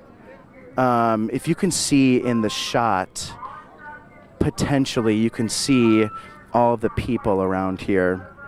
Great. So you can see all the hundreds of parents gathered around some law enforcement here outside of the Harris Teeter on Peace Haven. They've asked us not to show them. They've asked us not to broadcast this message. So that's what we are doing right now. They're actually pushing us further back because they really do not want whatever they're about to say to be broadcast live over the air. So, of course, we are going to respect their wishes. We're going to back up a little bit, but there are hundreds of people who are out here. Okay, so they have just asked parents to not post any sort of information online. I imagine that means social media accounts of all sorts. So that's what we're dealing with. We're going to listen in to see what they're saying without reporting it live. Send it back to you guys, and we'll let you know what they say. Yeah, and here's why that's so important, Tanya. And we want to respect law enforcement's wishes because right now that suspect is still out there. That suspect probably has a phone too. Could be watching all of this, listening to hear what are they going to do with those school buses? Are they going to bring them right there? Are they going somewhere else instead? And it's all about the safety of the kids and the parents and the community as a whole. I believe that we have Avery who is standing by as well.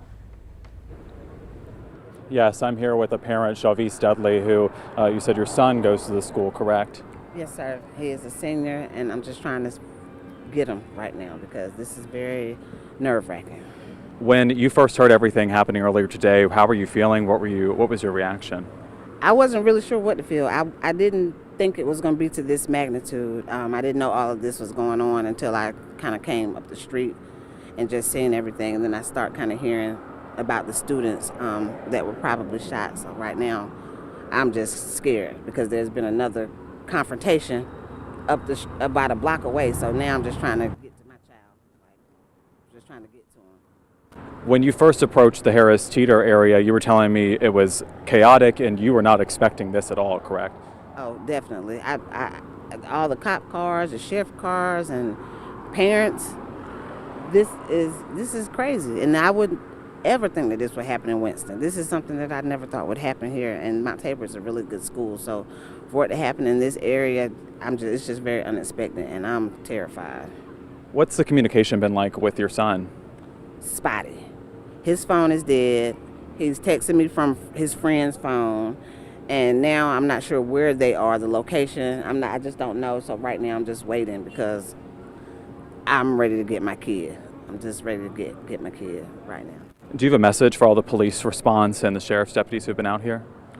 Thank you guys for being on top of it and securing the area and trying to make sure that the parents are safe, the kids are safe, and getting the kids out of there so they're not in harm's way.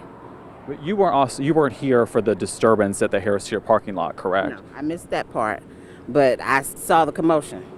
I saw that there definitely was something going on, but I mean, right now everybody is on high alert. They're anxious. They want to know if it's their kid. They want to know if their kid is safe. They just don't know what's going on, and when you're kind of clueless and don't know what's going on, everybody's radar is going off. You don't know who to suspect. You don't know what's going on. So right now, I'm just trying to get to my child. As soon as I just need to know where my kid is. And with COVID and everything, it's just adding on, correct? It is, but I mean, right now, people aren't really thinking about that because they're trying to get their kids. They're all together in clusters, but people trying to get their kids. They ain't even thinking about COVID right now. They like trying to make sure their kids are safe, and I'm trying to definitely make sure mine is safe. This is crazy. All right, thank you so much for speaking with us, Chavis. Thank you. You have a good one. Thanks. Back to you guys. Only solace really for parents is knowing that police are also with the other students, right, from the other schools so that they have them safe. In fact, the last we heard was from a teacher at the school who said there was a large group of students in the auditorium, that there was about 20 law enforcement officers with them inside that auditorium. Again, only one student was shot. That student taken to the hospital, being treated. All the other students and staff are safe, according to law enforcement. They are working right now to find the suspect, I know Grace Holland just had some video that she tweeted out. Maybe we can get that for you very quickly here. And so as we are continuing to show you different scenes through all of this, it all kind of pieces together, and we're really not going to have this great big picture until much later. What we have are these small little slivers of places and, you know, things that are happening. So you know that the school shooting happened at Mount Tabor High School, but then that of course grew to the Harris Teeter shopping center where everything was supposed to be staged, and then something else happened there, and then it also morphs out to all of those other schools as well who are on lockdown at the same time. So there's a lot of things into play, and everything is changing very quickly. The one message from all of this to parents that the school district has sent out is please have patience. They are trying to make sure, number one, that kids are safe, that they get them transported safely, and that they might be on lockdown until all of this is sorted out. So they know that parents are worried, that they have questions. Right now, their priority is keeping the kids safe. Right, and from what we know and what they have confirmed over and over again is that there was one student injured, but then everybody else at the schools were safe, and that there is a police presence at those schools. So, I mean, I know I can't even imagine how parents are feeling because they want to see their child, they want to put their hands on their child, but you do know that the what's happening at the school is a controlled environment at the moment. Now, Harris Teeter is a different story. It is a different story. I want to story. show you a video a second ago of what happened there. This was our raw video from the scene of the commotion that the sheriff's office once told us was a shooting. Now we're not as sure. They said it's some kind of disturbance. Right, and we heard from people who were there at the Harris Teeter saying they heard something that sounded like shots, they heard lots of yelling, and then they saw everyone either get down on the ground or get underneath a car. Because that is your first instinct, right? You want to just be safe, and you want to keep who you are with safe as well as all of this is unfolding. And right there, you see SBI, police, the sheriff's department, all heavily armed, chasing after what they thought was that suspect that they saw. And again, we do want to remind you that the suspect is still at large. And Sheriff Kimbrough has said, we don't know if that suspect is a student or is not a student. We're working on what kind of description that could be. At the same time, right now, they were telling all the parents to get together, and we're going to tell you a few things that we don't want to be broadcast because we want to keep what's going on, this search for this suspect and finding that person. We want to be one step ahead of what the suspect knows. And so now, going forward, we're going to be really careful about what we say to you. We want to give you as much information as we can, but still protect the integrity of this investigation, and most importantly, keep those kids safe as they get back to their parents. Right, and the entire community as a whole, because now you're seeing it in so many different locations. So, and this school is smack dab in the middle of a neighborhood. So you're thinking about all of those neighbors as well who are wondering what is going on. Those neighbors who, since 12 o'clock basically, have had their entire neighborhood shut down with police walking by with these giant guns. Right. You look out your window and you see that. I mean, it is to try in an effort to keep the neighborhood safe, but at the same time, that is an unsettling sight for sure, and not knowing exactly what's going on or where the next search is going to be. Right now, parents, I want to show you what they're doing. Marissa Tanzino saw this earlier. So many people across the community praying that all of this works out okay. And you know, at those times when you're there and you're waiting and you don't know what is coming up next, and you don't know what the answers are. You find strength in one another, you find strength in your faith, and that is what you can do as you wait. I want to remind you too, this is actually the second shooting at a school campus in North Carolina this week. Just 2 days ago over in Wilmington, right down the road, there was a 15-year-old that investigators say shot someone and is now facing murder charges. Governor Roy Cooper tweeted out a little bit earlier, for the second time this week, we have seen a shooting in a North Carolina schools. Our prayers are with the victims, their families, and all students of Mount Tabor High School in Winston-Salem. I have been briefed by law enforcement, and the Department of Public Safety is ready to provide any support necessary. We saw them on scene. We've seen troopers from all across the state. We've seen prayers coming in from social media all across the world at this point. Now what we hope to see soon is students back with their parents. And we've heard from several of those parents. You just heard Avery talking to one parent who said, I just want to see my kid. We also had another parent who was describing the scene that her daughter had relayed to her about how the school, they shut off all the lights and they huddled together in the classroom. This is what the training is for. We've gotten to this point that they know what this training is for and they know what to do, but they did those things that the training is designed for. And not just the students training, right? Law enforcement's been training for this. The school's been training for this. They have a plan in place, and we're being told they are following that plan to the best of their ability. What their plan may or may not have accounted for, we don't know, is a disturbance at this second scene. That's right. Where parents were supposed to pick up their kids. Right, and that's where Chad Silber is right now. I believe he's got more information from Winston-Salem Forsyth County Schools.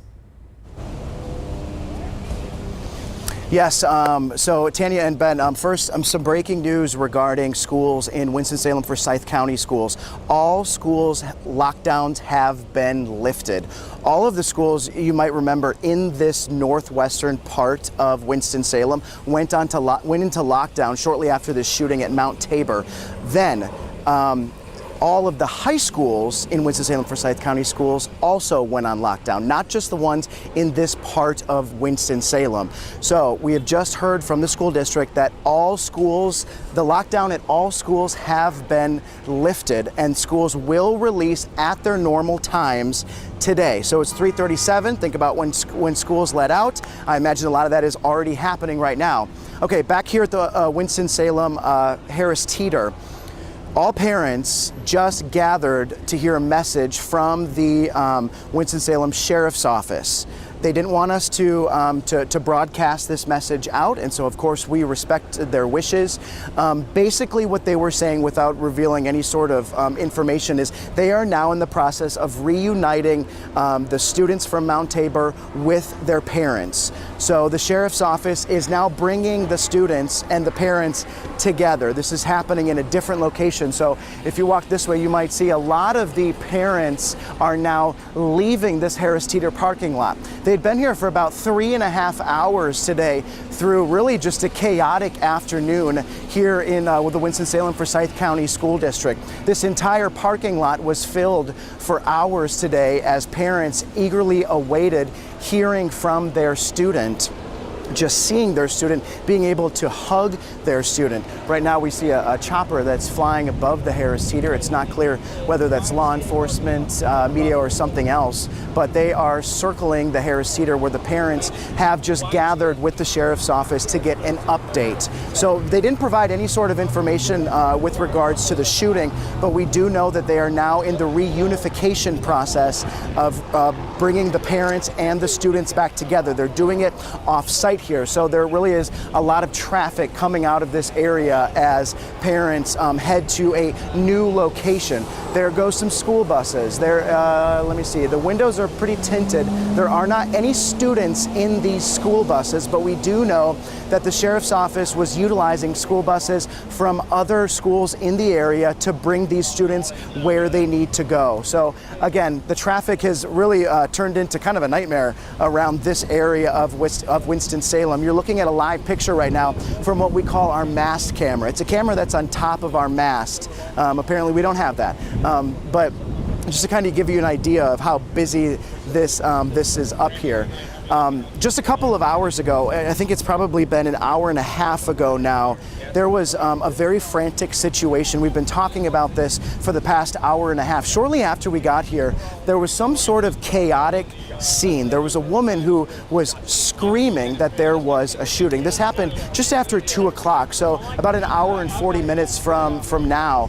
She was screaming that there was some sort of shooting. So all of a sudden, the parents who were in this area started gathering. They flocked to this area to find out what was going on. It was really, the first thing that they have heard from anybody, and it was just this woman who was screaming about a shooting. So they came over, wondering what was happening. It was very chaotic, very frantic. We have some video of us rolling as this was happening. If we can play this video so I can talk underneath it to share with you the kind of chaotic situation that it was. All of a sudden, parents started running.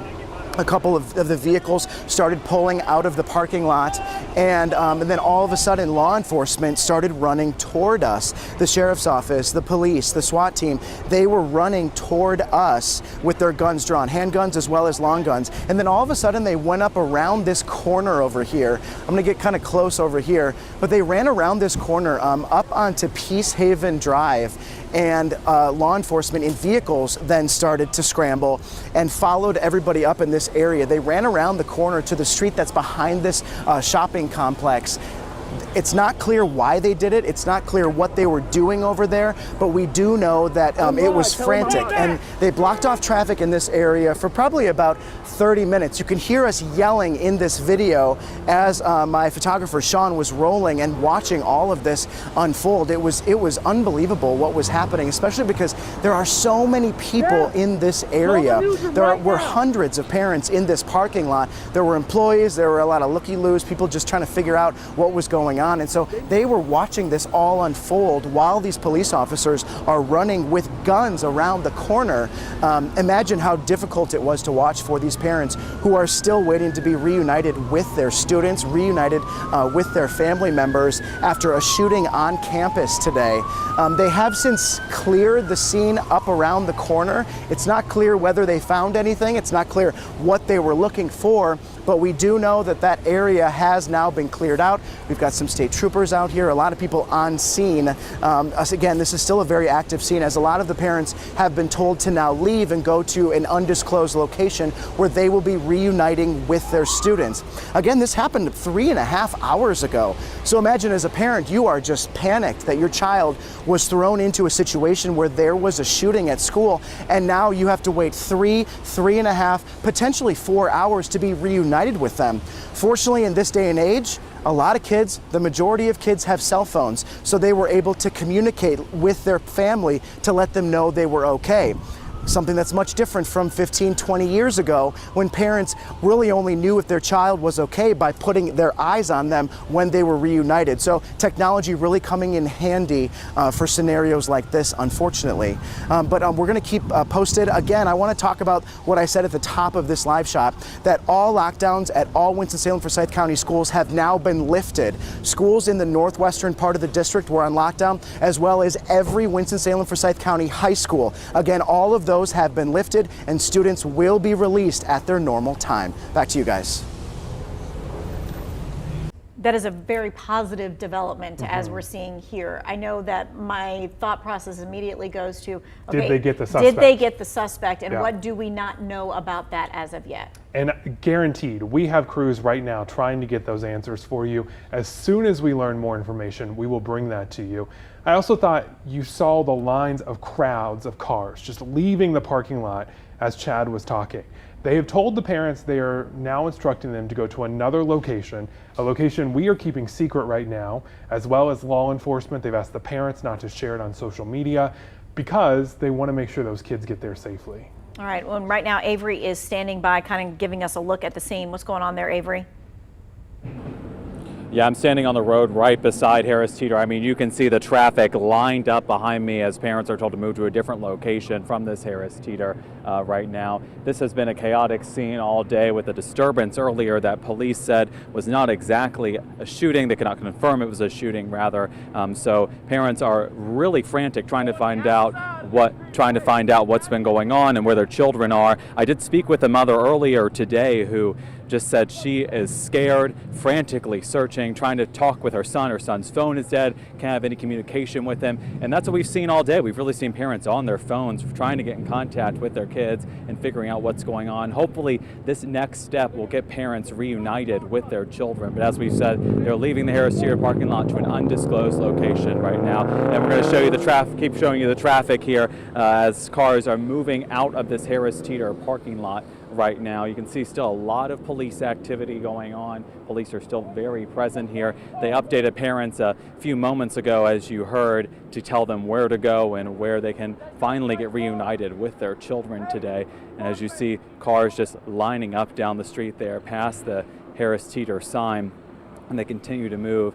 Like I said, I spoke with that mother. I also just spoke with some folks who were here during the disturbance that police could not confirm was a shooting, but the disturbance earlier today, they said they were inside the Harris Teeter and it was just chaos. People were coming in, screaming, crying. Those folks actually were from a church handing out water, so they've been trying to do some good deeds for these parents as they're in a very tough and difficult and scary situation. Back to you guys. And it may be a few hours before we figure out what really did happen there outside or behind or whatever in that Harris Teeter parking lot. And of course, the priority right now for law enforcement is catching the suspect, not telling us what's going on. We get that, we appreciate that, we wish them luck in catching the suspect. Right, that and keeping the parents and the students in the community safe. Marissa Tanzino has an update for us now.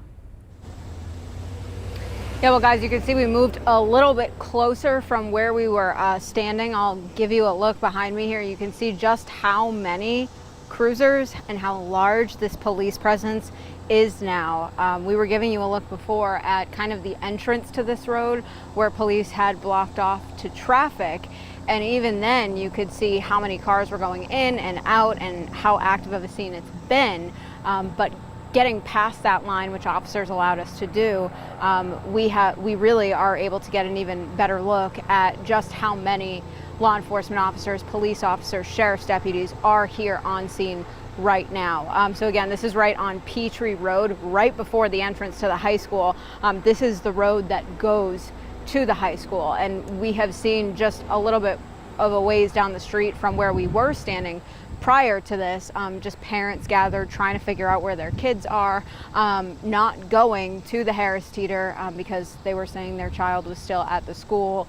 We of course tried to give them the best information that we could, but as you can imagine, parents really frantic right now, just wanting to be with their kids again, to see their kids again and know their kids are okay, understandably so. So you can see some law enforcement officers here, some police officers here. We've seen deputies with the Forsyth County Sheriff's Office, state troopers, Winston-Salem Police here throughout the day.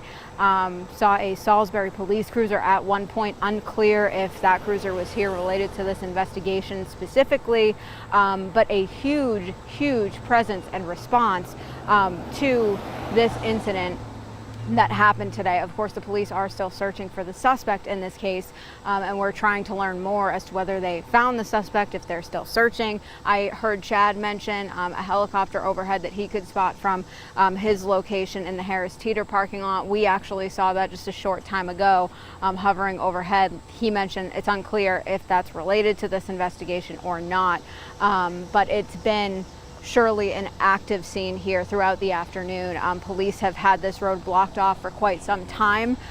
We saw the scene escalate, de-escalate, then flare up again when it came to what the police were doing.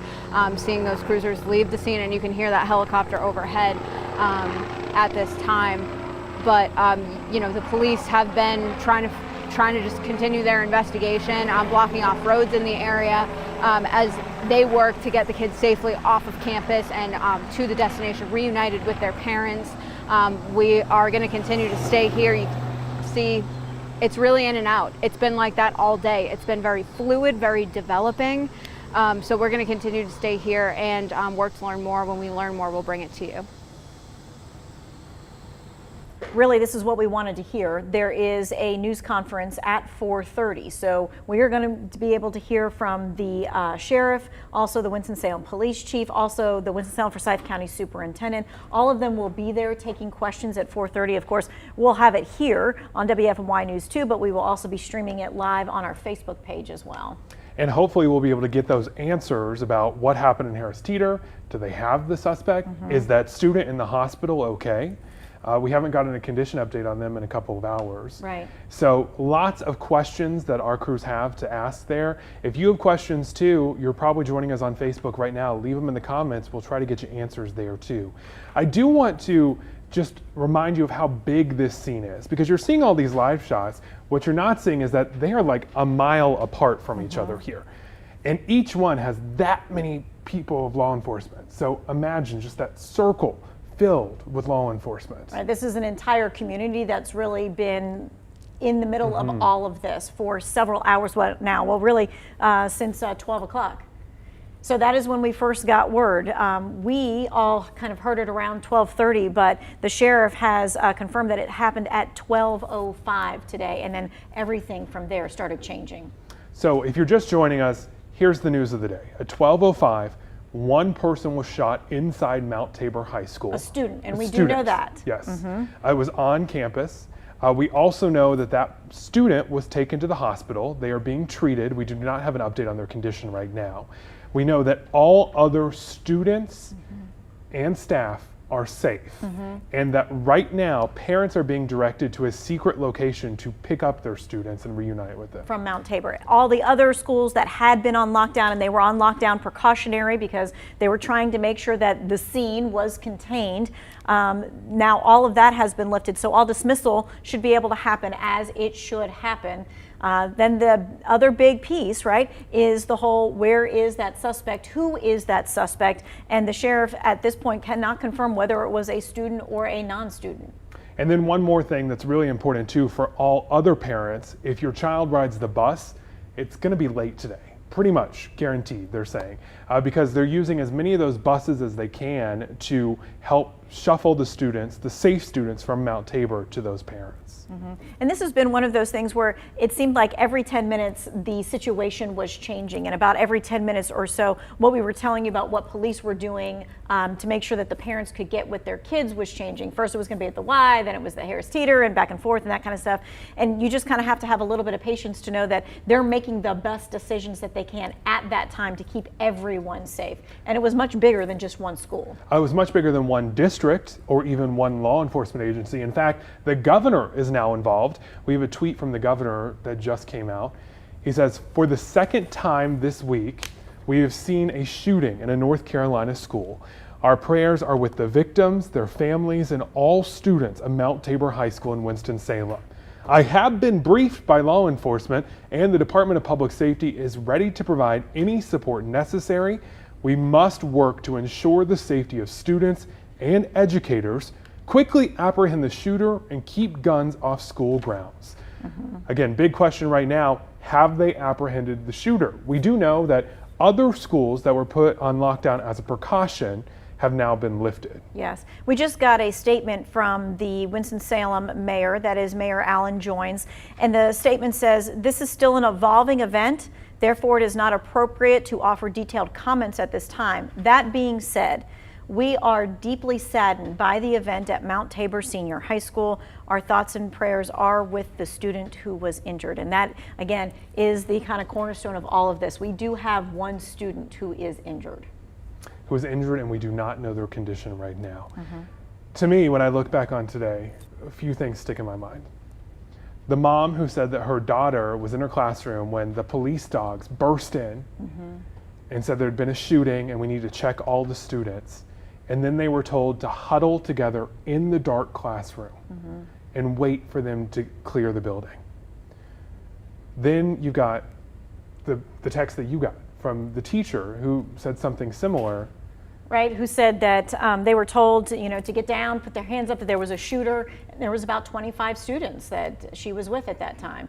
And that is just, that is something that you train for, and you go through those drills and you hope you never ever hear any of those words. And then you have the parents who are so worried about their kids. They show up to Harris Teeter. They're told, hey, your kids are going to be brought here. They show up, there's ambulances in the parking lot, which obviously would scare you right away. And then there's a disturbance of some kind. Originally, the sheriff had said that there had been a shooting. We had witnesses who yelled that there had been a shooting. And it could have been the suspect, but then that kind of seemed to change as well. They're not sure. They're still trying to confirm all those details. We will probably learn more about that at 4:30.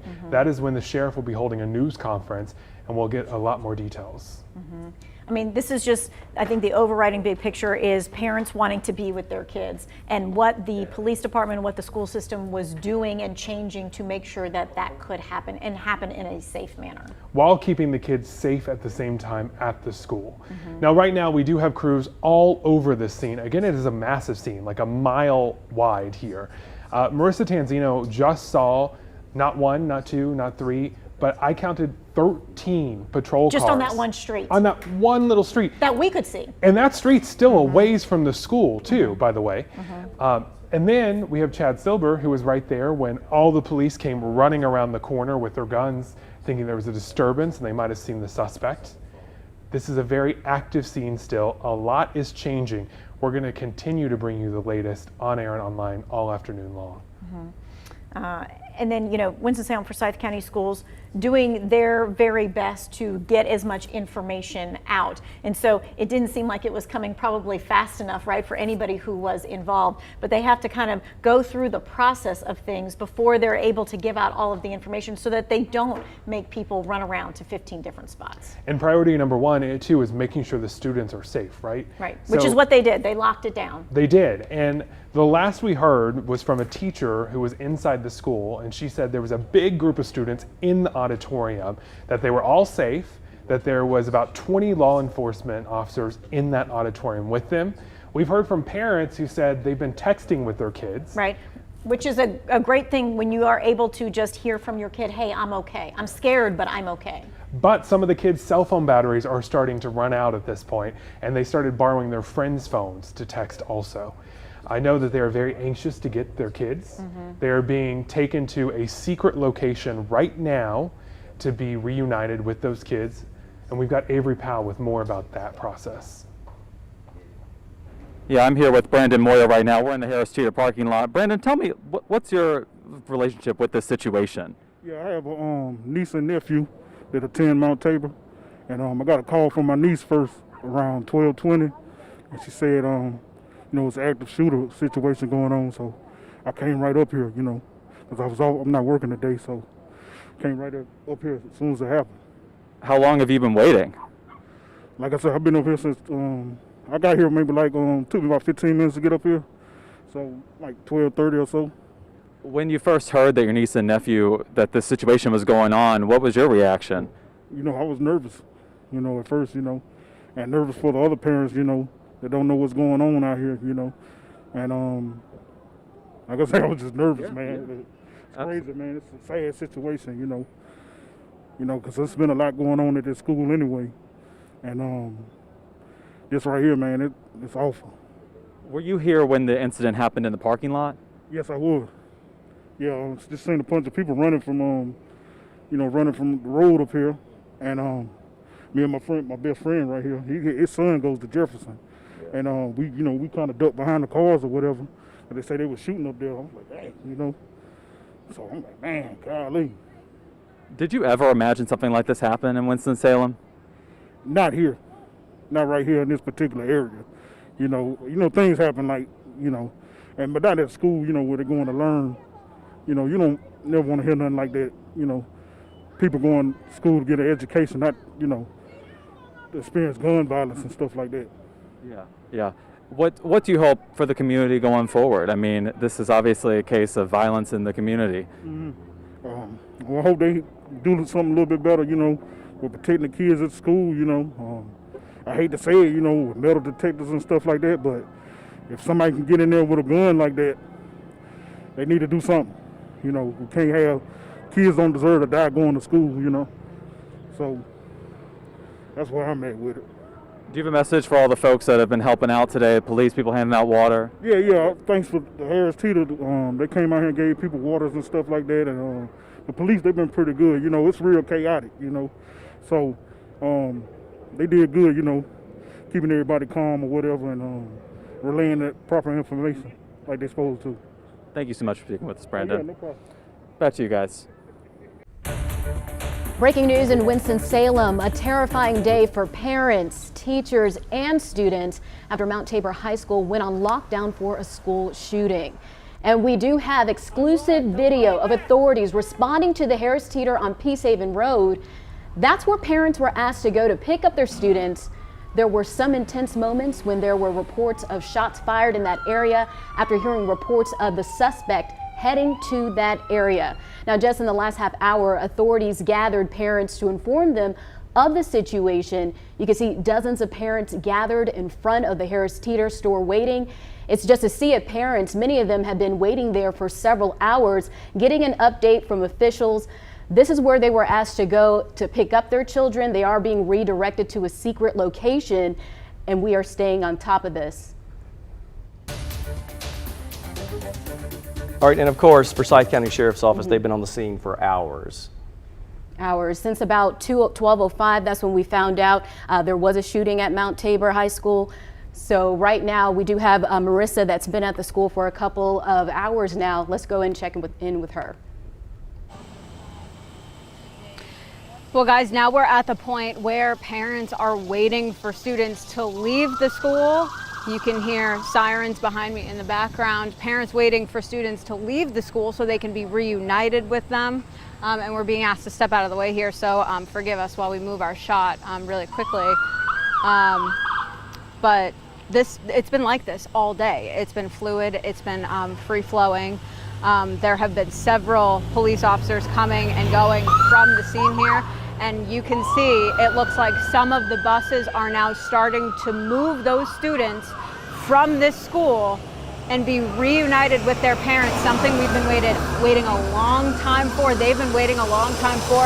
As you can imagine, they have been on edge all day, watching this all develop, watching this all happen, and it looks like now students are finally leaving the school in those buses to be reunited with their parents.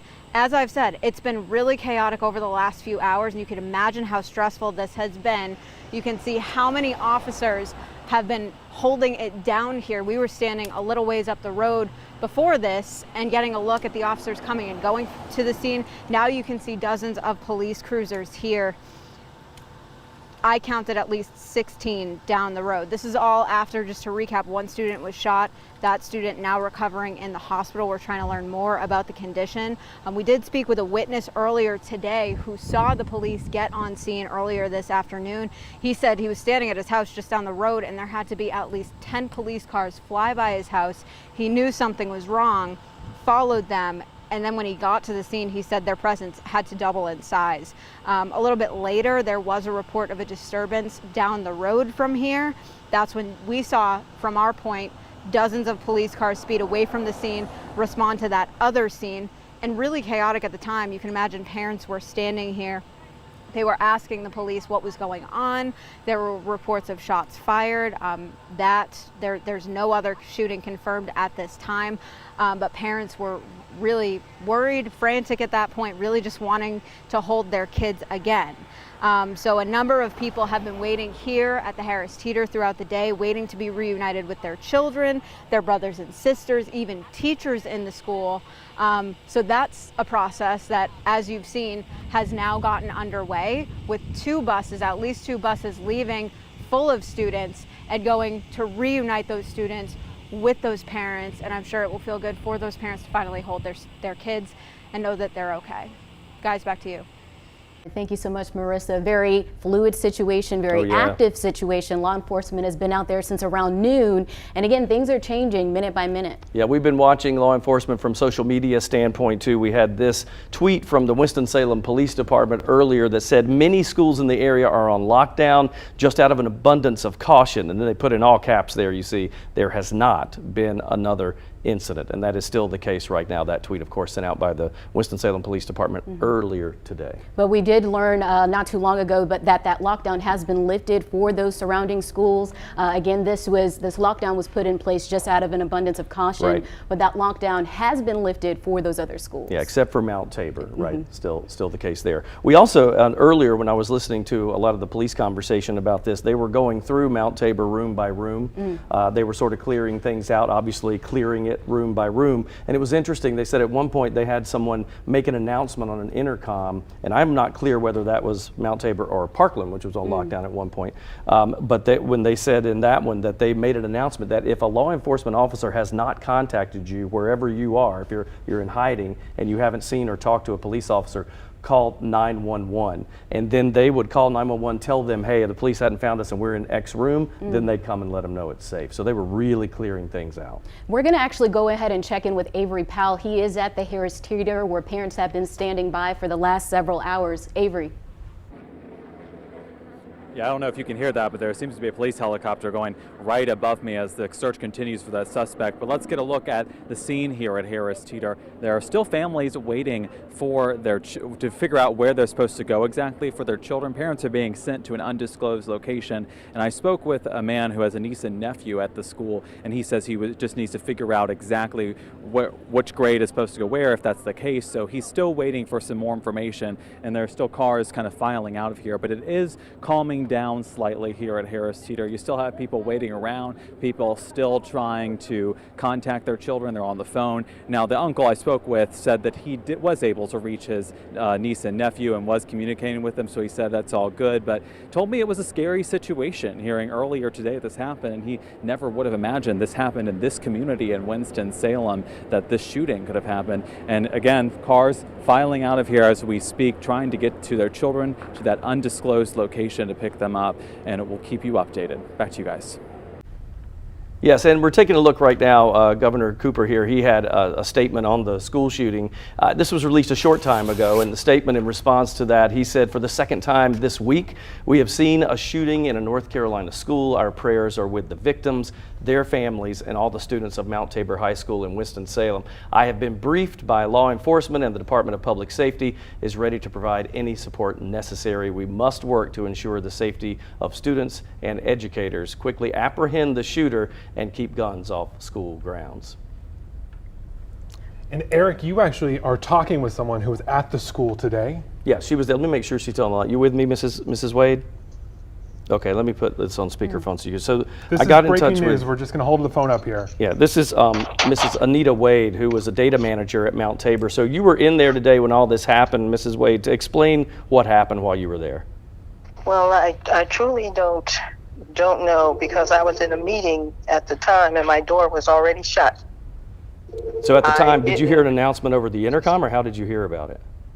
Yes, announcement over the intercom, and that's how I heard about it. And then I realized that it was not a drill. And you are still at the school right now? Yes, but I see they are clearing everybody out, so I'm going to have to do the same. Yes. What were your thoughts when you realized that wasn't a drill? What were you thinking? Well, I was thinking about my grandson, actually. And does he go to that school? yes. And I called him, and I texted him, and he said he was okay. So I was thankful for that. So you know what those parents are feeling that are out there at Harris Teeter right now waiting for word. Oh yes. Oh yes. Very much so. Did he tell you anything about what he experienced and how it went down where he was? No, he just told me, because he couldn't say much. He just told me everything was fine and he was okay.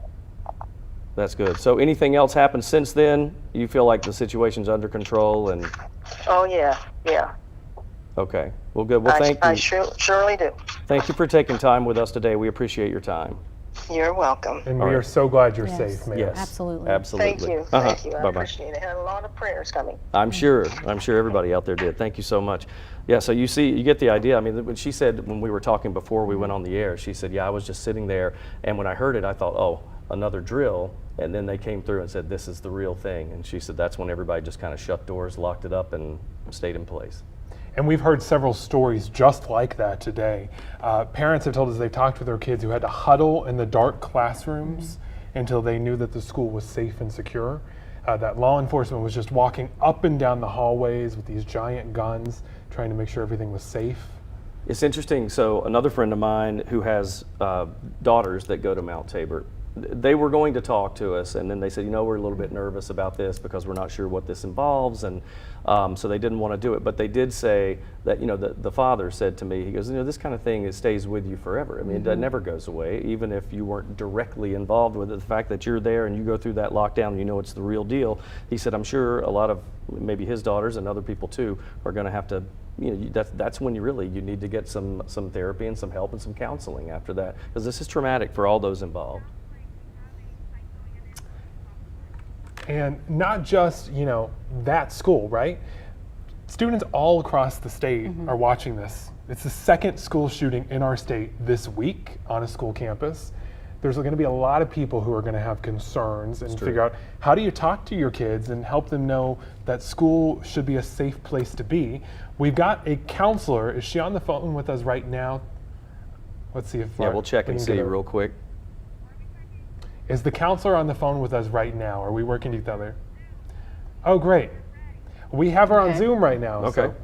All right, so let's go to her right now. We're going to talk about this because we mentioned that kind of lasting effect with this type of a situation. I mean, it doesn't, as we said, it doesn't go away anytime soon. So how should they deal with this? And we'll talk about parents and then maybe kids as well, because I mean, that's a twofold situation here. All right, so let's see if Dr. Gathers is there. Are you there? Can you hear us? Dr. Gathers, are you there? We might be having a tech issue. Well, very important information, so we're going to get back to that as soon as possible. But I do want to update you if you're just joining us. This is what's happening right now. Parents who have been so anxious all day to just see their kids' faces again, make sure they're okay, are currently headed to a secret location where they will reunite with those students who are supposed to be safe according to law enforcement. It sounds like we might have sounds like we have Dr. Gathers, Dr. are you Gathers. there? Okay, we had a tech issue there again. You're right about, so as a parent, all I can think of when by the way, our little commentary I'm going to do later talking about this from a parent standpoint. I can't imagine what those parents are going through, and not knowing is the worst. To get a nugget of information is all you need. You know, just give me enough to say the kids are, you know, they're going through the building, they're looking for this, and that kind of stress. I mean, I feel for all those parents as a father of four myself. I can't even imagine what they're feeling like. Now, once you see your child, that's the greatest day ever. Then you have to deal with the aftermath of all this, and I'm sure. You know what, we said this in the newsroom, there'll be lots of absences at these schools tomorrow. You know, these kids won't be ready to go back. Very stressful situation, and considering this is just the second week of school, and to think that this is happening to your child, I know we spoke to some parents and they've had difficulties reaching their children. So I couldn't even imagine this. Now, only one student confirmed shot that went to the hospital, right? One student confirmed shot in the hospital. We do not have their condition right now. We should learn more at 4:30 during that news conference with the sheriff. But you're talking about not just the kids, not just the teachers. I want to show you this right here, if we can pull it up. This is the map of the school and how far away that Harris Teeter is. Now, all day long, there has been law enforcement swarming this entire area. So you really are talking about an entire community being impacted today. It's about a mile away there. It's about a 16-minute walk we found on Google. Okay. Just to give you some perspective. And in just one of those blocks earlier, just one out of many, Marissa Tanzino saw 13 different law enforcement cars. And you know, you talk about this from the standpoint of anytime something like this happens, there's confusion, right? There always is. Whether it's rumors are flying all over the place, people are texting each other things. I would caution you if you're, you know, with social media, unless it's the authorities, to take it with a grain of salt because you're not quite sure exactly. I know at one point there was even a mix-up with the pickup point for the parents that the police had originally said they were doing the Harris Teeter, then they moved it to a YMCA and then back to Harris Teeter. So that conflicting report, and no fault, I'm not saying putting any fault on anybody. When something like this is going down, it is fluid, it changes every minute, and we understand, but that caused some problems for some parents, and now they finally have their gathering place where they can get information. And we've got multiple crews, by the way, out everywhere, all over that region to cover this from every angle possible. And for some more perspective on that change in location, at that same time, they were also trying to hunt for the suspect. So it is possible they could have been in that neighborhood trying to find the suspect. And we did get a statement from the schools earlier today. We're going to go ahead and bring that up. As you can see, as you may be aware, we had an incident take place on the campus of Mount Tabor High School this afternoon where one student was injured in a shooting. That student is being treated at an area hospital, and all other students and staff members are safe in the care of law enforcement. They are being transported in stages to an area off campus. As we did say, this is a large undertaking, and because we are using our buses to do this, some other schools may see a delay in afternoon transportation. Some students may arrive home later than normal. And this was a statement from Winston-Salem Forsyth County Schools earlier today on this incident. And we're about 15 minutes away from that press conference where we'll find out at least the kind of the state of the union right now, what's going on with everything, and that really will be the latest information we can get you. And there's a lot of questions out there right now. How is that student doing that was in the hospital? Did you catch the suspect? Who were they? Did they know that student? Was there a second shooting at Harris Teeter when they had that disturbance? That was where the parents were originally supposed to pick up their students, and then we saw law enforcement scuffle, and a witness came running saying there was a shooting. And I'm sorry, go ahead, Lauren. And again, it hasn't been confirmed whether that suspect was a student or someone else, right? No, we've all day long not gotten a description of the suspect. We don't know their age, male or female, what they were wearing, none of that. All right, so we did speak with Forsyth County Sheriff Bobby Kimbrough a little bit earlier about the shooting, and he said, obviously, sad day in Forsyth County. Take a listen. The kids are safe. We have them in a secure location. The building, the kids are safe, and what we're doing now is setting up a plan to load the kids up and deliver them to their loved ones, their parents, their guardians. The important takeaway there, the kids are safe. Yeah, that's the main thing. And listening to scanner reports earlier, you mentioned the Harris Teeter, and there were conflicting reports. Were there shots fired? Were there not shots fired in that area? And parents were reacting. I think Chad had said earlier he saw parents getting down, trying to hide under cars. And listening to that scanner report, there were multiple reports on the scanners, and this is all just me listening to them talking, but there were multiple reports of different clothing descriptions, and it made them wonder if the suspect, which they think is a male, we don't even know that yet, was taking off a jacket or changing a shirt. So we don't know. That's the hard part. Imagine trying to find someone in these situations. They had canines out trying to catch a scent on him. They weren't even sure if there were literally conflicting reports within the authorities as to whether there were shots fired at that Harris Teeter or not. This was earlier in the day, but interesting that makes it even that more difficult if this suspect was changing clothes or losing a jacket or whatever it was. You know, in today's world, you've got to imagine they had cameras that captured this whole thing in the school. So you would hope they'd have a really clear picture of exactly who the suspect is. And that means if they weren't releasing the details to us, there was a reason behind that.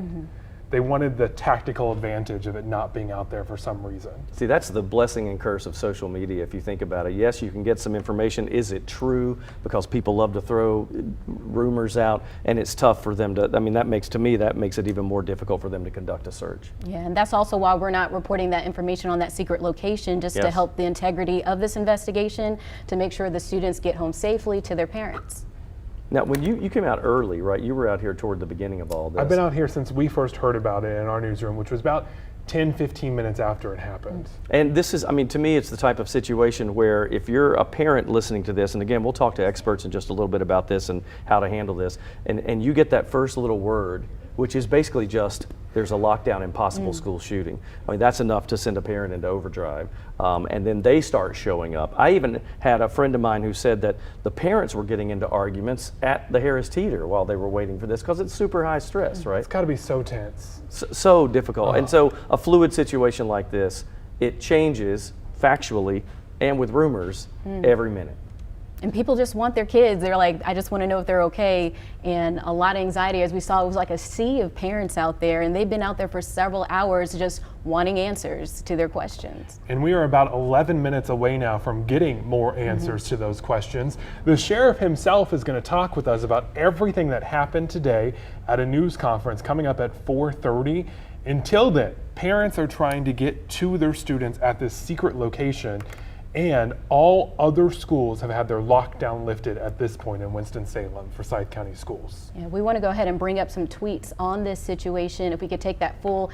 Here is a tweet from Chad Silber. Again, he was at that Harris Teeter staging area, and he said, parents are gathered in this shopping center, awaiting more buses, dropping off kids coming from Mount Tabor High School following a shooting. Even in that picture there, you can just see how crowded it is as people await for information to some of their questions. Yes, and here's another one. This is from our Grace Holland, who said moments ago, now this was posted earlier, but it said law enforcement searching the area of Robin Hood Road near Silas Creek Parkway in Winston-Salem, the search for a suspect in a shooting at Mount Tabor High School. We're getting all these reports and social media posts coming in literally minute by minute. And again, look at how many crews we have right there and how many law enforcement agents were at each one of those crews' sites. This was a massive response today. So far, we have had Greensboro Police, Forsyth County deputies, we have SBI out there, state troopers, and on top of that, there's also responding from as far away as Salisbury today. So all over the region putting in work to help with this investigation today. And hopefully catch that suspect. We're going to find out coming up at 4:30. Yeah, and here's another tweet up from Mark Walker, who says, praying for the students, faculty, and parents of Mount Tabor High School, as well as any of those injured at the shooting in Winston-Salem, hoping the officers and first responders are safe and justice will be served. I think that's everybody's wish there. And then we have another tweet there. Or here's a tweet from Marissa Tansino, and this is some awesome video here. Parents and neighbors, they formed a prayer circle to pray for students and teachers after a shooting at Mount Tabor High School. A lot of praying this afternoon as this situation is developing, and a lot of parents just on edge this afternoon. This one actually stuck with me the most throughout the day. That community gathered together, praying, nervous. We had that image and the image of all of the parents right when this first happened, and they all showed up to the scene, and all of them, you could just tell on their faces the anguish and the anxiety that they were going through. I mean, their shoulders were down, their faces down, all day long. That's what we've seen. So it's those moments that have really stuck with us.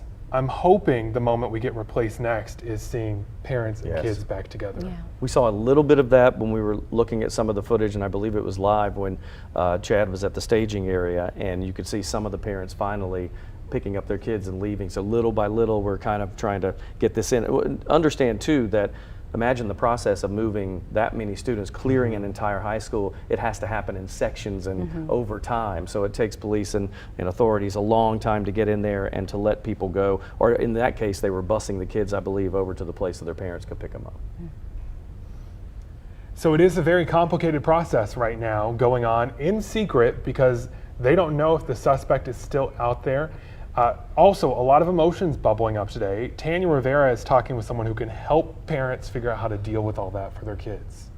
Yeah, so we've brought in psychotherapist Dr. Latoya Gathers. She's here to kind of talk with us about coping with this situation. Dr. Gathers, one thing that we know about today's incident, we know that a child was shot, and that is a parent's worst nightmare. What can a parent do when they hear that they can't reach their child, they can't touch their child? Well, I understand that. It's important for them to stay calm and to listen to what the authorities said. I know today was one of the ones when they told them do not come to the school, do not try to pick up your child. So it's very important for them to listen to that. But besides that, to remain calm, to listen to what the authorities say, to meet your child at a certain location, this be whatever hospital it is, and try not to overreact because our kids take our cues from us. So it's important for them to try to remain calm during this devastating time. All right, and so eventually they're going to meet up with one another and they're going to be able to see one another and put their hands on each other. Something like this isn't over though when it's over. Just because the parent and the child get to be reunited and they all get to feel safe for the moment, that does not mean that it's over in our minds and in our hearts. How do we handle this thing moving forward from a mental health standpoint? Yes, the aftermath of a crisis situation is very important too, because some children may not want to talk about it, some may not need to talk about it, and some may not express themselves verbally. So just be aware of signs of distress such as changes in behavior, anxiety, sleep problems, acting out, or performing poorly in school. It's important for the parents to try to engage the child if they are willing to do so, but also just continue to look at the child and continue to monitor their behaviors. And also seek help if they think the child needs help in a mental health standpoint. And I think, you know, you're probably really in tune with this for the first like week or so, but I'm thinking that this could be something that doesn't really show itself for maybe a couple weeks or a month or more. Something else could trigger those kinds of things. Absolutely. Anything can trigger it, being at school, because it's important for the kids to understand that school and home are safe places typically, and that adults are there to protect them. So you definitely have to have those conversations with your child after something like this, and continue to do so. In the school as well, they need to have mental health support at the schools after this incident. And then I'm thinking about the parents as well. I think that, you know, we always want to be the strong one for our child, to let them know that we are the safe place. But I have to think that there are parents that are just shaken to the core and don't want to let their kids go back to school, that don't want to let their kids, you know, go out on Friday night, that don't want to let their kids just be out of their sight. Absolutely. The world we live in is changing constantly, and these things are happening, and it's very stressful for everyone, the school officials as well. So we all can use actually help. Maybe they can seek family counseling as well. So the parents get to talk about how they're feeling, what happened, and also the child has a time to talk about how he or she is feeling, and they can actually form a plan.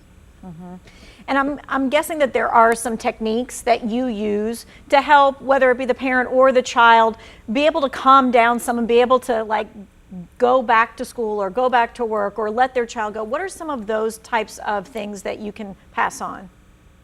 Well, I deal a lot with trauma focus, so we deal with that. When we pinpoint what is causing the issue with the child or the parent, we do a lot of breathing activities that helps. You know, them being able to contact a person to help them calm down. Sometimes the child needs to see the parent, make sure they're okay. The parent needs to see the child. So just being able to be in contact with them too.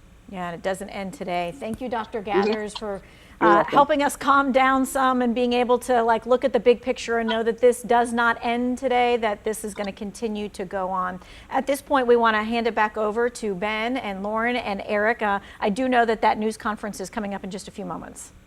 Yeah, we're just a few minutes away from that as we speak. So that's really great advice, by the way, to listen to her. You need a calming voice in a situation like this. And we need answers, which we're about to get. But before we do, we want to go back out to the scene at Harris Teeter where Avery Powell is standing by. That's where all the parents were gathering a few minutes ago.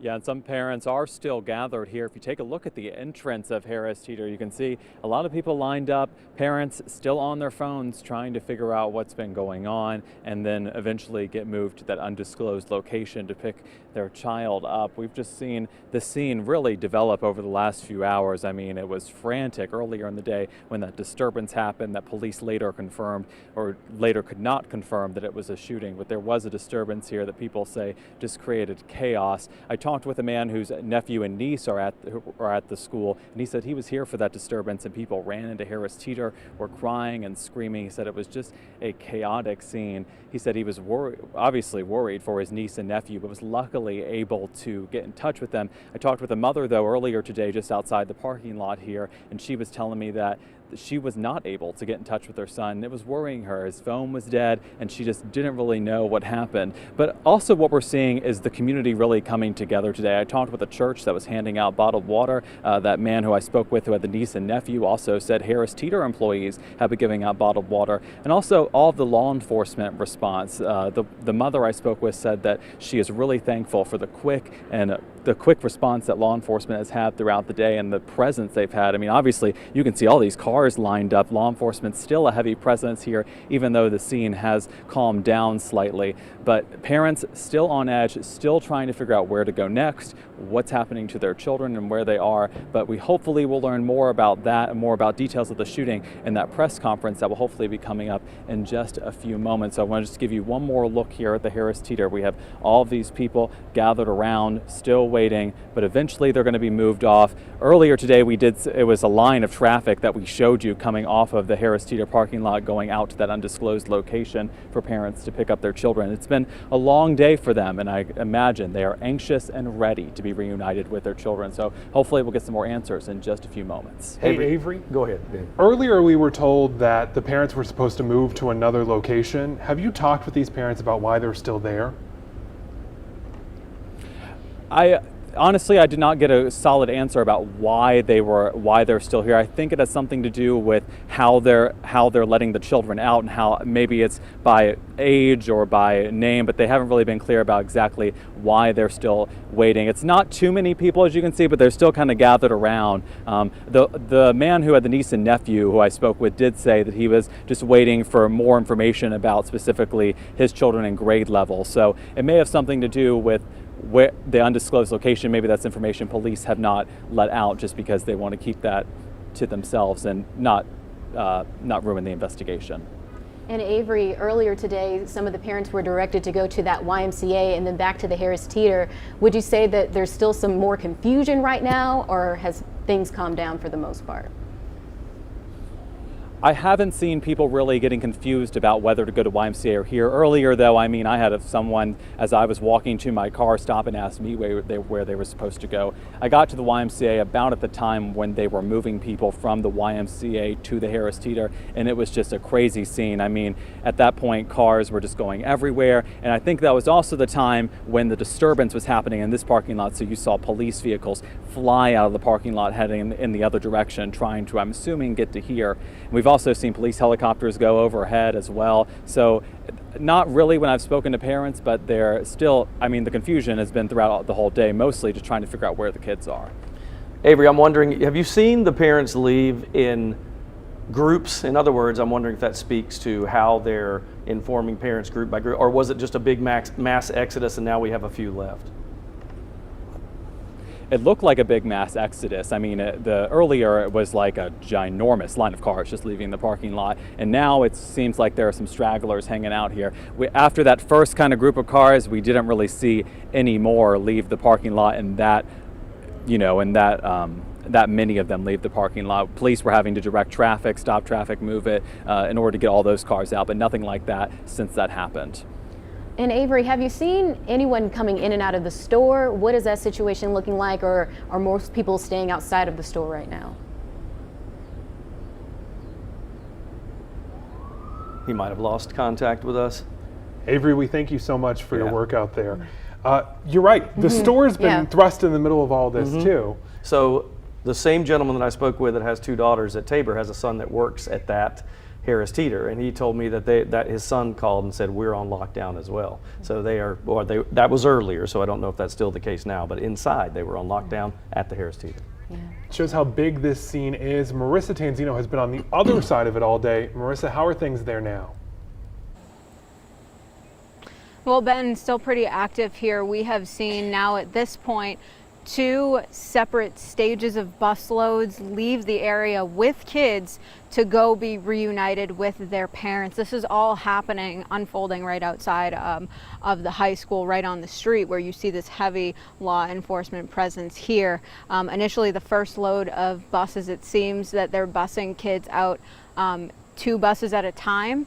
And those buses have police on the front escorting them, and then police on the back escorting them to that disclosed location.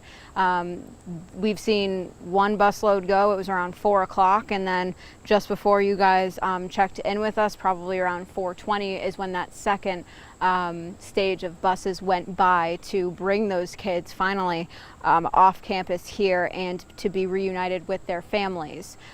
So you can imagine how good it's going to feel for those parents to be reunited with their kids after this long, stressful, chaotic day. We have seen it go from police going from one scene to another as the situation unfolds.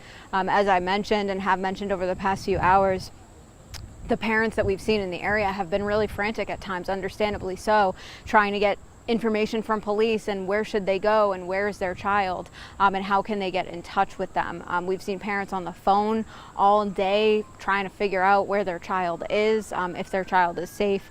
So now we are seeing that process unfold. You can probably still hear those sirens in the background, and there have to be more than a dozen police cars on this street with their lights on, just to give you an idea of how much of an active scene this still is. So again, we have started to see the buses leave the high school and go to the location where they're going to meet their parents and be reunited with them, and those children will be able to be reunited with their parents safely in their arms again. So we're going to keep eyes on here, and we'll continue to bring you guys information as we get more. Back to you. Thank you, Marissa. You know, it's been about 4 hours, you know, that this has been a little more, that all this has unfolded, and that's a tough 4 hours for everybody involved. The good news is, I love the fact that she said that she's actively seeing these buses with kids still coming out and going. So it sounds like the scene is under control there, but the search for the suspect continues. And this is the first time we've actually seen kids being taken from the school to be with their parents. So that is big news, a major development there. Very major development. And she said the last stage that she saw left at around 4:20. So more to come. I don't know. I keep going back to the parent thing just because of my kids, but I know those, especially I keep thinking, my thoughts are going back to the people we saw behind Avery that are still there, you know, and you asked the question and he really didn't have the answer yet, but it does make me wonder why that one group is still remaining there. You know, what questions do they have? And, you know, of course I'm sure he'll get over there and try to talk to them, but. I mean, this has got to be a logistical nightmare to figure all this out, right? I mean, Absolutely. The whole day has been a nightmare, really. To be able to figure this out and get a plan in place this fast, there's going to be a lot of critics out there on social media, but I got to tell you, I'm actually very impressed with the school district today. They've handled this very well, it seems, so far. Yeah, we have to reiterate, it was one student that was shot. They are recovering in the hospital. We're still trying to find out their status, but all the other students and staff, they are safe. So though things are changing hour by hour, the fact that everyone is safe for the most part is a blessing. It's a great thing. The best news, yeah, right now. And we're still waiting on that press conference with Forsyth County Sheriff's Office. Obviously, when that happens, they're running a little bit late, understandably so. And we're monitoring too. Actually, you want to show them your phone there? Yeah, we got the empty podium up. I'm right watching here, it now. Nobody's up there yet. Yeah. So you will not miss anything. We promise as soon as they come out to speak, we'll get that to you. If you're just joining us, if you are just starting to get home, catching up on the news, here's what happened. At 12:02 today, 12:05, excuse me, there was a shooting at Mount Tabor High School. One student was injured. That student was taken to the hospital where they're currently being treated. All other students and staff were okay. Since then, it has been a very chaotic day trying to get those parents back with their students, but now for the first time, we're actually seeing those busloads of students being taken to meet with the parents. And at one point, we had Parkland High School on a lockdown, elementary school. What was the name? Oh my gosh, now it slipped my mind. Spies. That's right, Tanya, help me out there.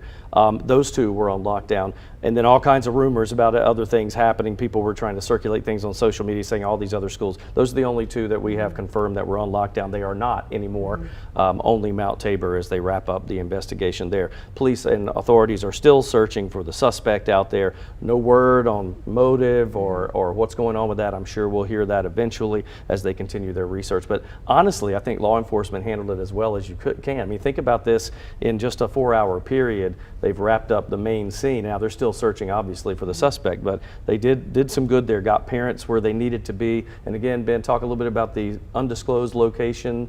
I mean, that's... Yeah, so right now they are really trying to protect those students and parents and doing it at an undisclosed location, this reunification.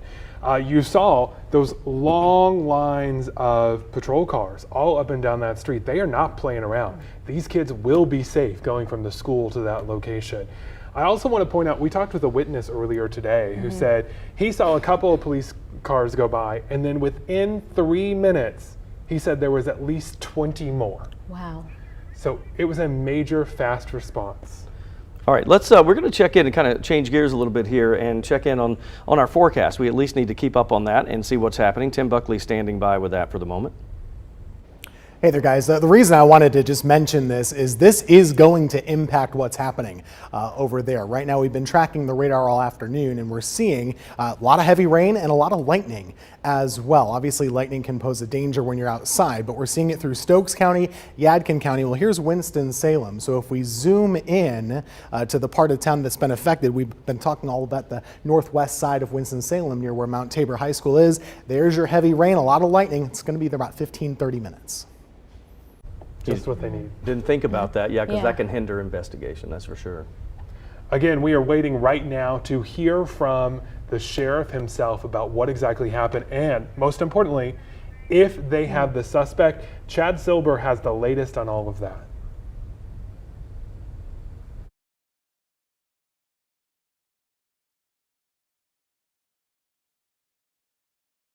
Well, it seems like we're having some technical difficulties with Chad's mic, but he is standing by, so hopefully we can check in with him later. But we are waiting for a press conference so we can get more of these answers into this investigation. That shooting, again, we found out around 12:05, so it's been several hours now as we wait to get more details. And make sure you follow us on social media as well. We're posting all the information that we can, minute by minute there. We'll keep you posted on any of the social media outlets. I know that parents have had a lot of questions all day long. You have more questions now, I'm sure. We have a reporter who's in that room with the sheriff as soon as he comes to that podium.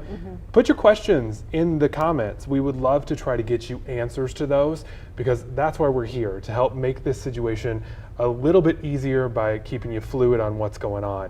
Also, trying to make the situation easier is, how do you deal with the emotion of all of it? Tanya Rivera has more on that.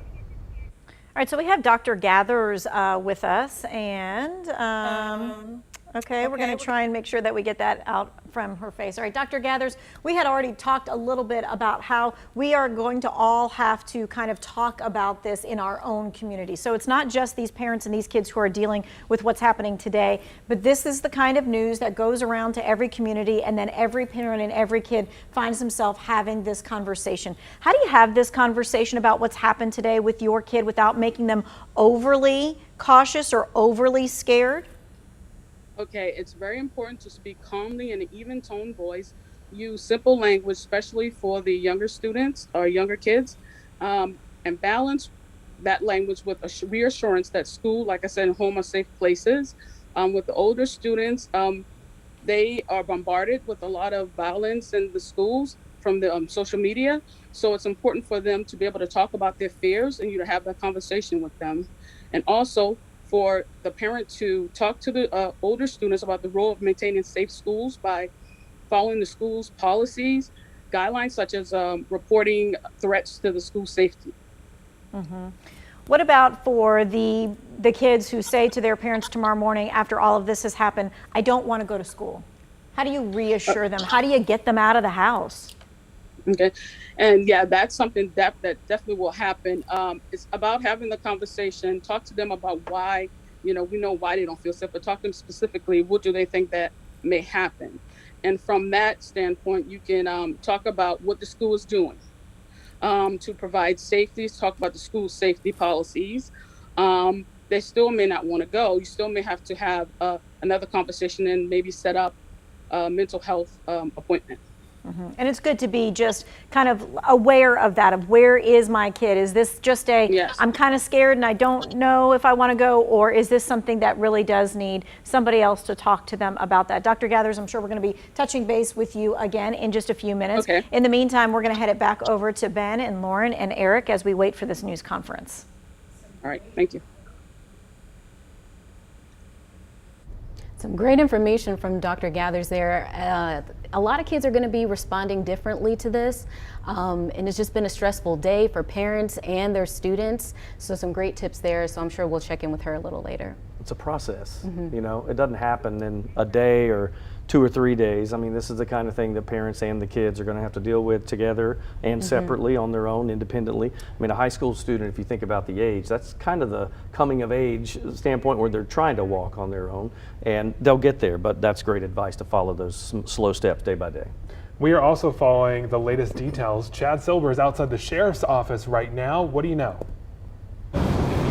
Hey there, Ben. Yes, we're going to try this round two. Sorry for the microphone issues, but this is an evolving situation with us as it is with you at home. We're live outside the Forsyth County Public Safety Center, and let's hear from Sheriff Bobby Kimbrough.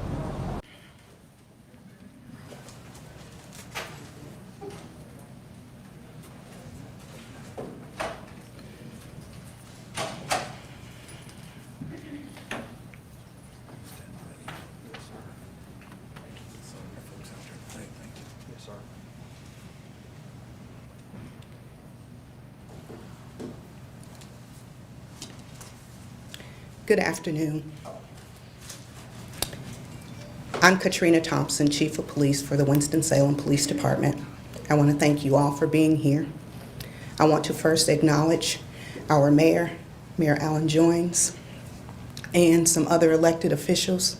We have a member of our school board chair, Malashay Woodbury. Appreciate you being here. I hope I'm not overlooking another elected official. And also, of course, our law enforcement partner and our district attorney, Mr. Jim O'Neill. Additionally, I want to acknowledge Assistant City Manager Patrice Toney for being here. And also, I saw she's right here, our superintendent of our Winston-Salem Forsyth County Schools, Ms. Tricia McManus. On today's date, September 1st, 2021, at approximately 12:07 p.m., members of the Forsyth County Sheriff's Office and the Winston-Salem Police Department were dispatched to 342 Petrie Road, Mount Tabor High School, on a shooting. Forsyth County Sheriff's Office SRO advised a student had been shot and suspect was still on the loose.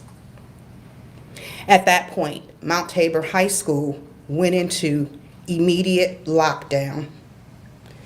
Winston-Salem Police Department and the Forsyth County Sheriff's Office, the fire department, and EMS all responded to Mount Tabor immediately.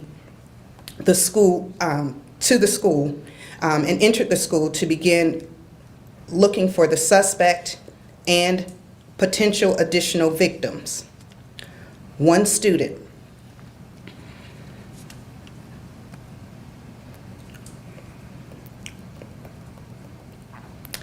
was located with a gunshot wound.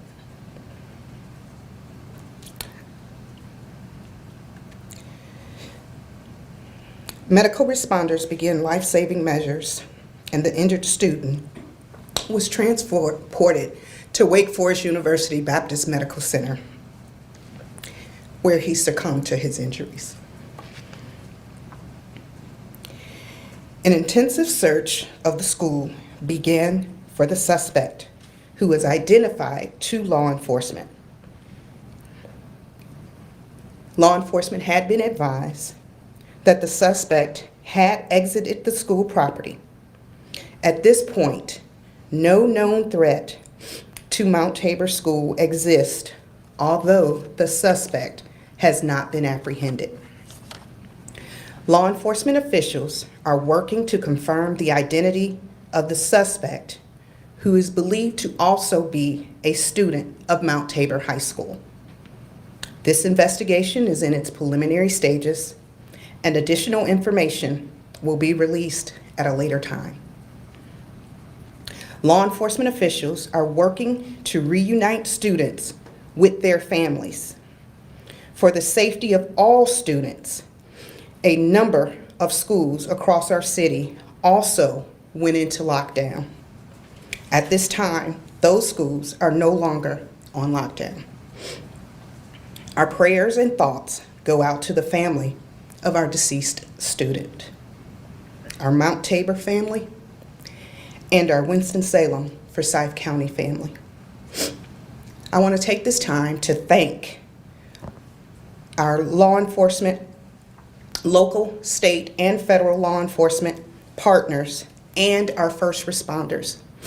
It's important to mention that we have law enforcement partners and first responders from most of our neighboring states. most of our neighboring cities and counties.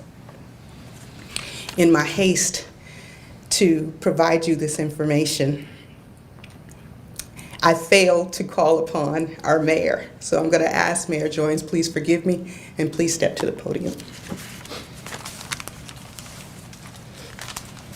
Chief, you never have to apologize for giving out the facts. Certainly this is a sad day for the Winston-Salem Forsyth County schools, but moreover, it's a sad day for the city of Winston-Salem and the county of Forsyth, as we experienced something we see on TV across the country, but we have been so fortunate here we have not had to experience that. But today we're facing it head on with the death of a student from Mount Tabor High School. On behalf of all the citizens, I thank the police department, the highway patrol, the sheriff's department who's taken the lead in this, as well as other partners, for coming together quickly to secure the school and to work on resolving the issue. Our citizens offer our condolences and our thoughts and prayers to the family of the student who passed away today. And we know it's going to be difficult for them going forward. But again, we're so sad that this happened in our city. We're thankful for the work of our law enforcement going forward. Chief, thank you. Thank you, Mayor. At this time, I'm going to call upon Sheriff Bobby Kimbrough, Jr., as it is Sheriff Kimbrough and his staff at the Forsyth County Sheriff's Office that has taken the lead on this case. Sheriff Kimbrough. Good afternoon. It is with sadness. This is probably another difficult day in Forsyth County, a very difficult day for me. A lot of people in need of prayer right now. The Miller family, his mother, Shannon. A lot of people in need of prayer. I want to thank all the partners across the state that showed up. FBI, DEA, ATF, Homeland, Highway Patrol, Probation Parole, ABC. I want to thank all of them.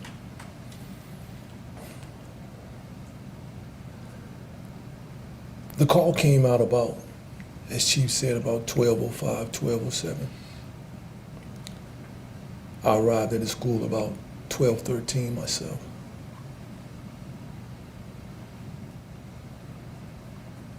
After we secured the place and transported Mr. Miller to Baptist Hospital, I left Mount Tabor High School and I went to Baptist Hospital, where I met with the family, his mother, Shannon.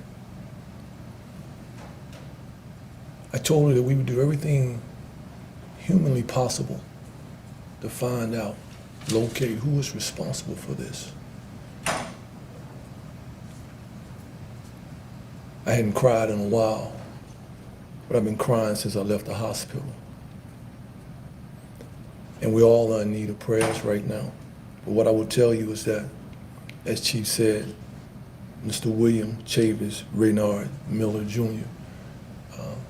Transitioned today. He was a student at Mount Tabor.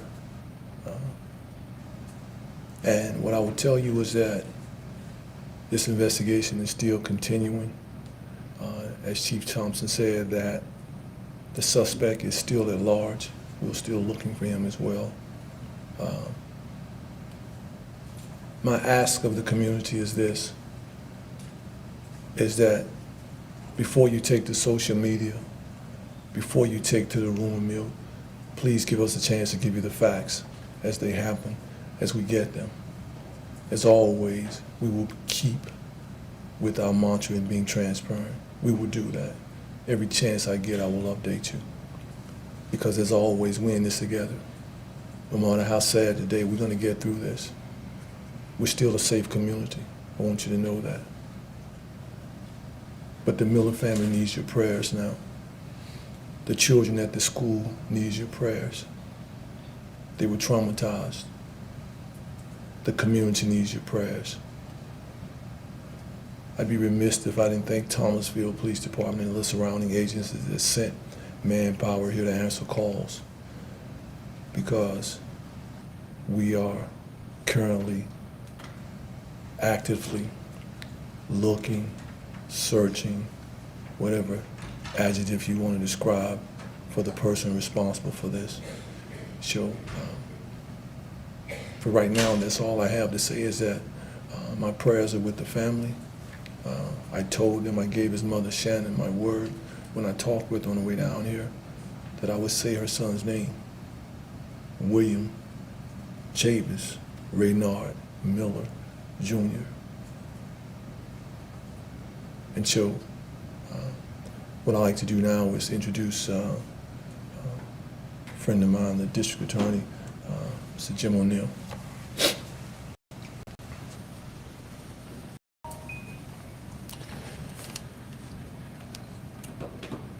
As a father of children that attend our public schools, I can tell you and I can empathize with all the families out there in Forsyth County that when we heard this terrible news today, it's like a punch in your stomach. And it takes your breath away, not knowing if your children are safe, if your friends' children are safe, your neighbors' children are safe. And you're in agony until you figure out what's happening and what has gone on. And when you think about the danger that was present at Mount Tabor this afternoon, and I was getting calls from folks who had children that were in Mount Tabor High School, and they were hiding under the desks in fear and not knowing what's going on.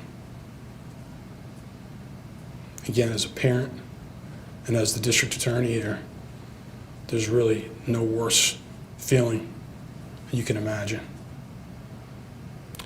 And among the danger and the chaos that was going on at Mount Tabor this afternoon, what you saw were the heroes in our community, law enforcement, the men and women in blue and black and gray that don't know what to expect, but they run in to try and protect us, our children, and our family.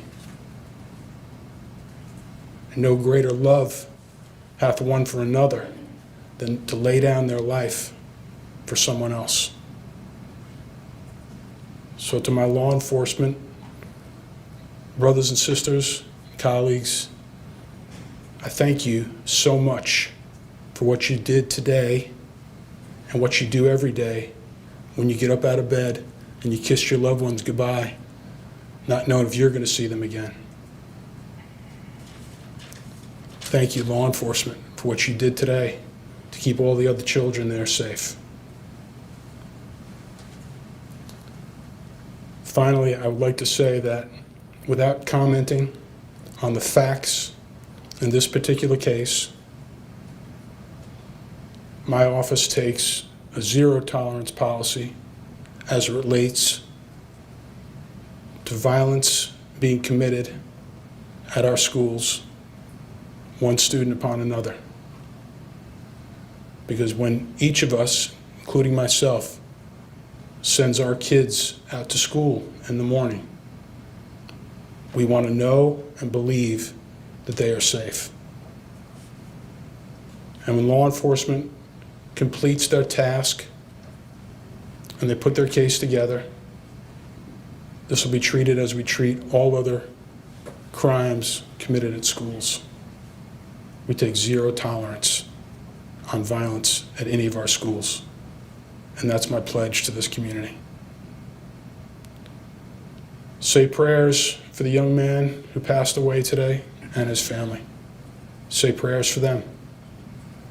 But I also ask you to say prayers that we continue to have people in law enforcement that put a badge on and a bulletproof vest on every single day and go to work and put themselves in harm's way so that we all of us can be protected.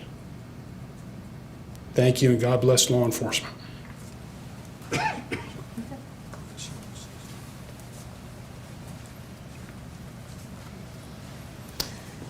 So on behalf of the district, I want to send my condolences and say that our hearts go out to William's family and to everyone impacted by this tragedy. All of the students and staff that were on site that witnessed this tragedy. We are praying for everyone. We're praying for William's family and all of our students and staff. We will be sending out in the next few days crisis teams to support our students. I also want to thank law enforcement and the staff at Mount Tabor for their immediate response. We really appreciate what law enforcement did today. Thank you.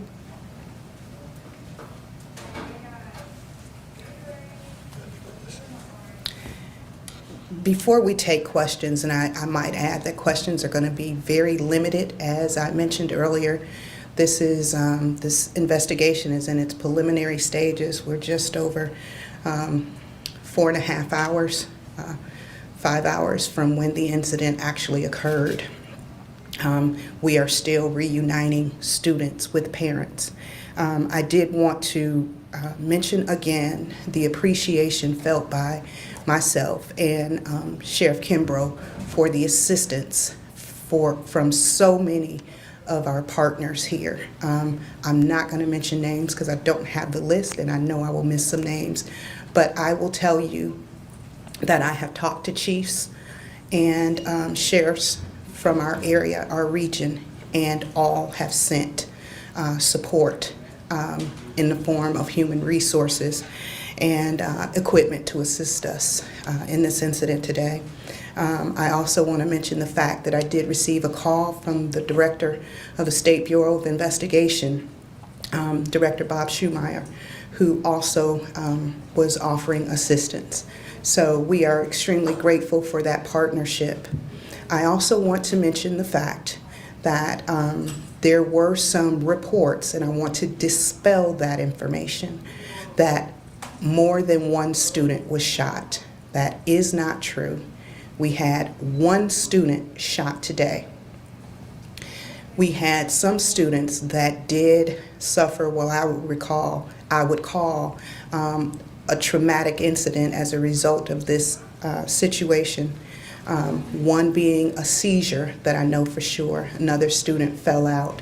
So we had a couple of those types of incidents that occurred where we had to provide medical assistance to the students. But there was only one student that was shot today, and unfortunately we lost that student.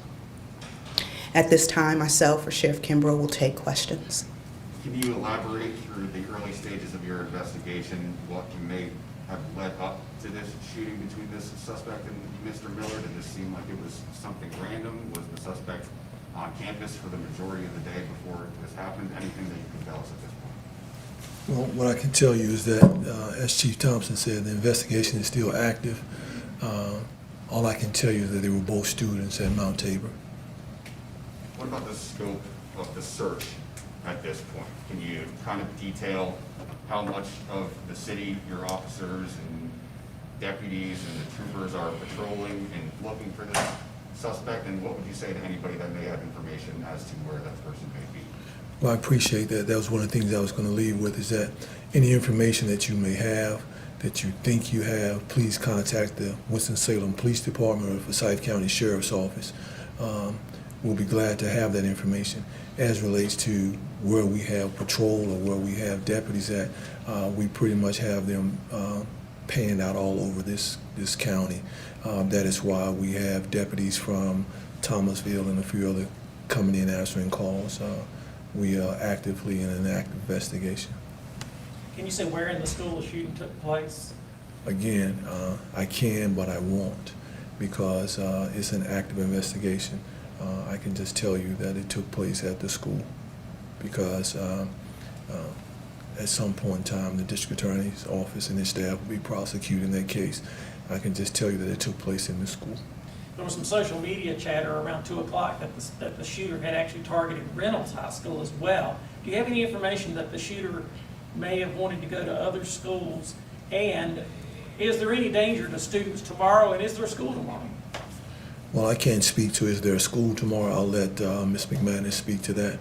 What I can speak to is that as relates to what the intent of the shooter was, I couldn't speak to that because I have no knowledge of that. What I can tell you, again, is that both of the students were students at Mount Tabor. And as soon as we know more and that the district attorney allows it to be released, at such time it will be released. But right now, I can just give you what I'm giving you. In the process of reuniting these parents with their children, we were specifically told not to broadcast, and so were the parents. That's what they were telling us, where that location was going to be. I would assume that that was out of safety for all parties involved. You mentioned there's no ongoing threat to Mount Tabor itself. How would you classify this suspect who is still out in the community, and do you believe that there is a threat to any other parts of the community? Well, in my opinion, anytime you're looking for a person that is wanted of interest in a police investigation, I would consider that person to be dangerous. The reason we moved the location was because basically that number of students, we wanted to be able to accommodate the families coming there, and the places in the area were so congested that we could not do that. So that's why we moved the location. As it relates to not just blurting it out, we did that so that the parents, our concern now was the parents, the healing of those children that were involved in at the school, to get them back with their parents and their loved ones. That was the reason behind that. At this point, do we have a suspect description or name or anything that you can share at this time? Of course, again, I cannot give any information as relates to the suspect for several reasons, but I can tell you that there's an active investigation. Any more information on the victim here? Victim's age, what grade they may have been in, and then if you can elaborate a little bit more on the suspect, maybe the suspect's age or grade, and if you've had any run-ins with them. I have no knowledge of that. I have no knowledge of how old Mr. Miller is. What I know is that I met with his family. I talked with his mother. At that point, I wasn't concerned with how old he was. I was not. I wasn't concerned what grade he was in. As the district attorney has said, I also having a child in public school, I felt the pain, the tears of the mother, and so my concern was to console her. My concern was to let her know that she had the full support of this entire community, of all of us, because if she's hurting, we are hurting. All of us have children, most of us anyway, and so I can assure you, while I'm sad, I'm also mad as hell, and I can assure you that all the resources that I have will be utilized. Any extra security measures, increased patrols, or anything like that you can share over the next few days throughout the course of this investigation? As it relates to? As it relates to in schools, on campuses over the next few days? Of course, as it relates to whatever decision, that decision is not mine. What the school does, the school system, that is Ms. McManus' decision when they'll return and what they'll do. But as it relates to the security of the schools, we will always make sure that our children are safe. We will do our level best to do that. And so as it relates to extra patrol, of course, we'll have a lot of people out there. There'll be counselors out there. Because the main thing is that there's a lot of rumor mills out there, and we have to be able to squash those. We have to try to make our children feel normal when they go back to school. And so we're going to do our best to make sure that our children are safe. Mr. Miller's family, you mentioned his mother, Shannon. You mentioned that you promised to her that you were going to say his entire name at this press conference today. Is there anything else that she wanted you to share with the community? Can you detail more of what that level of grief is like, and possibly the ripple effect that it doesn't just affect his family, it affects the school, it affects the city and the entire town? I can't detail that kind of grief. I felt grief in my life. I've seen grief, but I don't know the grief of losing a child. I don't. I don't even know how to fathom that. I just don't. I can tell you what I saw. I can tell you what I felt. What she said to me was, Kimbrough, my baby. And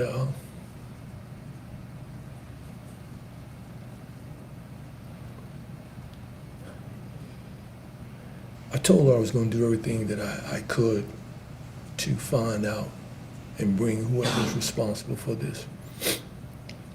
And on my way down here, I called her because I wasn't going to say his name. I wasn't. As most of you know, that my first responsibility is to the family in times like this. And she said, say his name. And that's why I said his full name.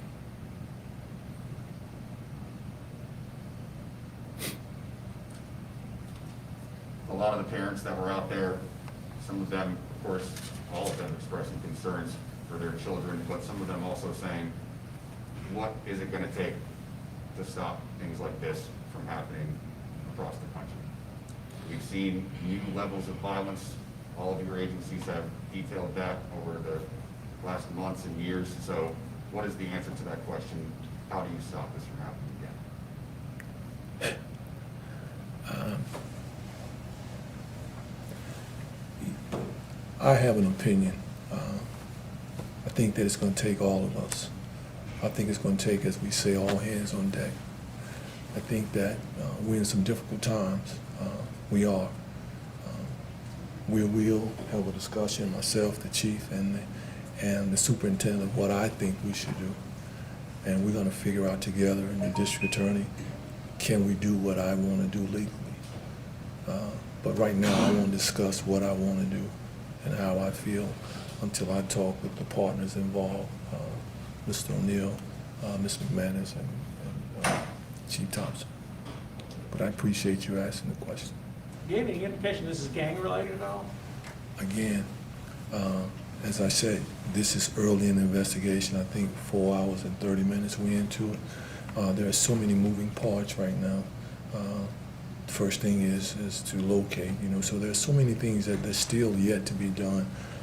I've been moving since 12:05, 12:07, and so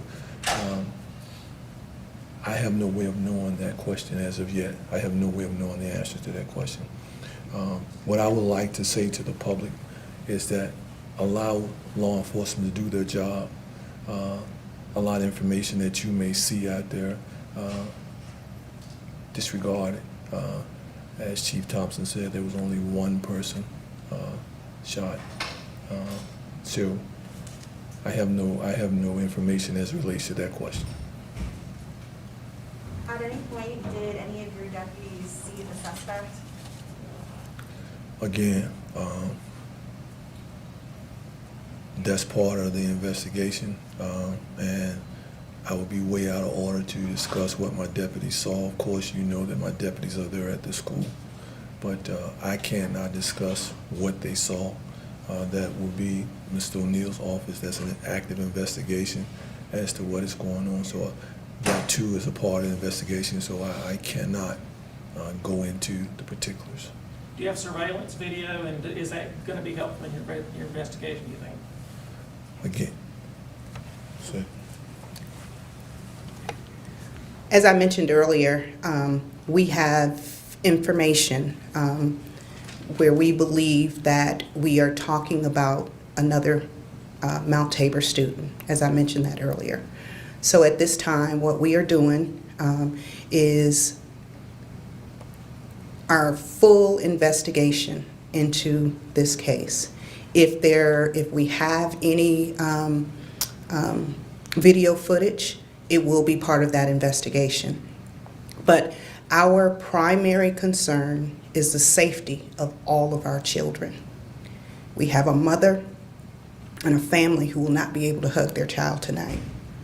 We're doing everything we can, and that's why I thought it was important to mention all of the other resources we have in our city and our county at this time to get the suspect in custody.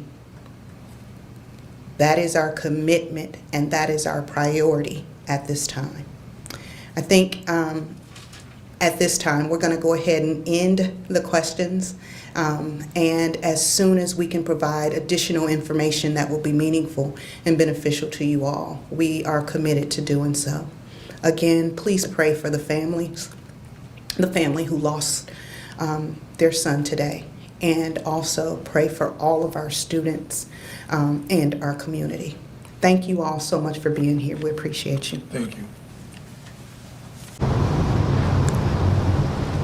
You have been listening to a live news conference involving the the Forsyth County Sheriff's Office, Winston-Salem Police, and several other entities regarding a shooting at Mount Tabor High School that happened just after lunchtime.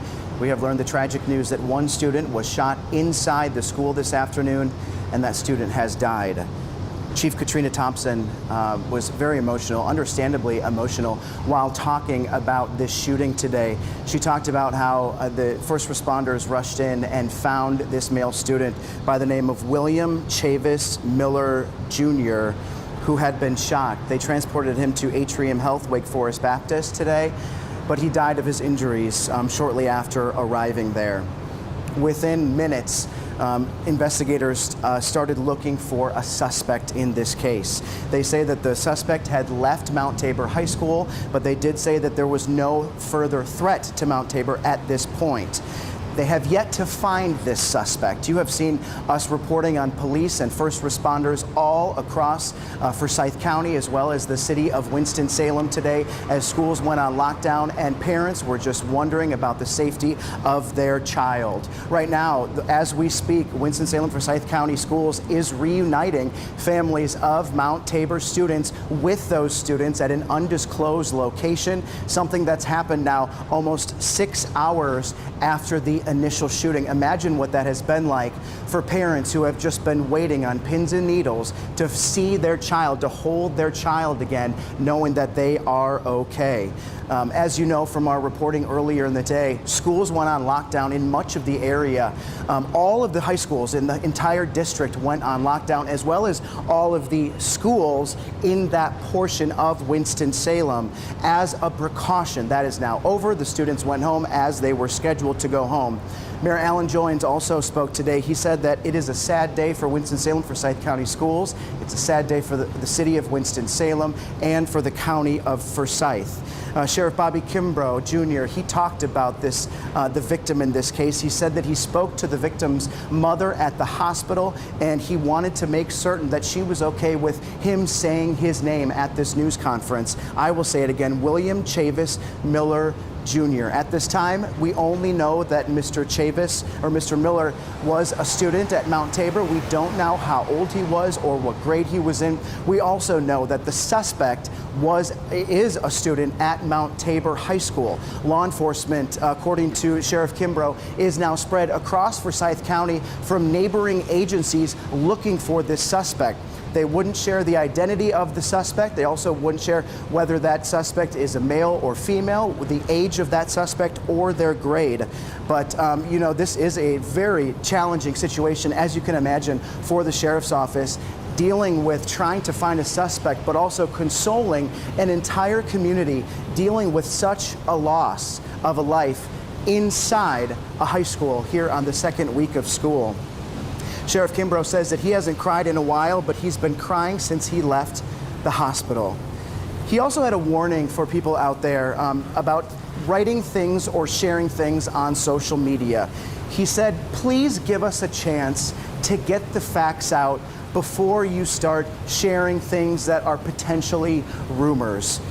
We saw early this afternoon the difficulties that the law enforcement has because of some of the rumors that were going around. All day long, we have been hearing and seeing on social media, multiple people were shot, multiple people had been killed. We didn't know anything about the suspect. Well, most all of that turned out to be a rumor. shortly after we got to the Winston-Salem of Harris Teeter over on Peace Haven Road today. Remember, this is where all of the parents were told to gather. The parents of Mount Tabor students were told to gather there to wait for their students. They were trying to keep everybody away from Mount Tabor High School because it was such a fluid situation. Police were inside trying to secure the building. So they had the parents waiting outside of this Harris Teeter. They waited there for 3 hours. At one point, shortly after we arrived at 2 o'clock, there was a scream from a woman who was in this area, presumably one of the parents of a student there. She was screaming that there was a shooting at Mount Tabor. Now keep in mind, this was 2 hours after the shooting at Mount Tabor actually happened. So several parents in the area heard her screaming about this shooting, so they gathered to try to find out more information. At this time, the situation really started to unravel quickly. Parents who were mostly calm had started to become frantic because they had heard some information about another shooting that turned out to be false.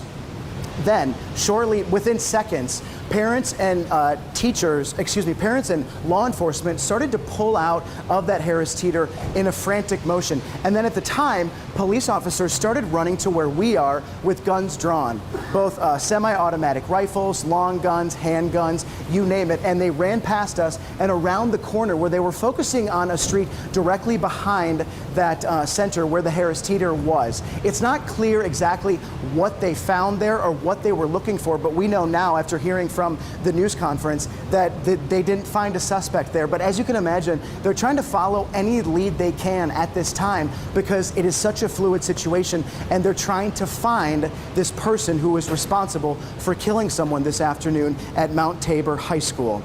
The sheriff was also talking about dispelling some of the rumors that more students were shot and other students. So I think some of the chaos and some of the confusion occurred because Chief Katrina Thompson mentioned that some other students had traumatic responses to the situation that was going on. She said that one student actually had a seizure, others needed medical attention just because the situation was so chaotic. A lot of parents have been wondering what happens from here. What is the next step here? Sheriff Kimbrough did say that school will be in session tomorrow, so it will be interesting to see how tomorrow develops considering what happened today. But I think that the main point here is that a student was killed on campus on the second week of school inside Mount Tabor High School. William Chavis Miller Jr., and at the time, right now, a suspect is on the run and law enforcement are doing their best to try to find them. Back to you guys. You're watching WFNY News 2 at 5. We continue our breaking news coverage of a shooting at Mount Tabor High School in Winston-Salem. We've just learned that the student who was shot at the school died from their injuries. Forsyth County Sheriff Bobby Kimbrough identified the victim as William Chavis Renard Miller Jr. You know, I have covered a lot of stories over the years with the sheriff and the police chief over in Winston-Salem. This is the first time I've seen them really this hit by a case. Just take a look at this sound from the police chief Thompson. She gave us just moments ago, overcome with emotion. One student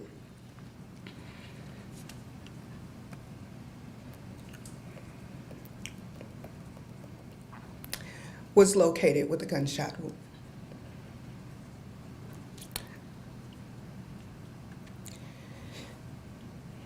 Medical responders began life-saving measures, and the injured student was transported to Wake Forest University Baptist Medical Center, where he succumbed to his injuries. The suspect in the case is still at large right now. Investigators are still looking for him. Now, Chief Thompson says the suspect is also a student at Mount Tabor High School. Investigators say all other students and teachers are safe. A few other students were treated at the scene, they say, because they were distressed. Yeah, one had a seizure, another fell trying to get away. We want to quickly recap the events of this afternoon so far, if you're just joining us. Sheriff Kimbrough says the shooting happened at Mount Tabor High School around 12:05 p.m. This is the scene outside the school this afternoon. You can see a heavy police presence there as officers directed traffic nearby. Just a short while later, the school district locked down Parkland High School. The district locked down several schools out of an abundance of caution. They want to stress that nothing happened at the other schools. It was just a precaution today. The district says all lockdowns have since been lifted and schools are in the process of dismissing their students. The school initially sent parents to a nearby Harris Teeter to pick up their children. Dozens of them waited in the parking lot for news of what was to come next. But moments later, chaos as officers, they started running towards that Harris Teeter. Right now, you're looking at exclusive video of the law enforcement response. There were reports of shots fired in the area after hearing a report that the suspect was headed to the area. Law enforcement have since changed the parent staging area to an undisclosed location. Take a look at this video from this afternoon. This is what we want to see.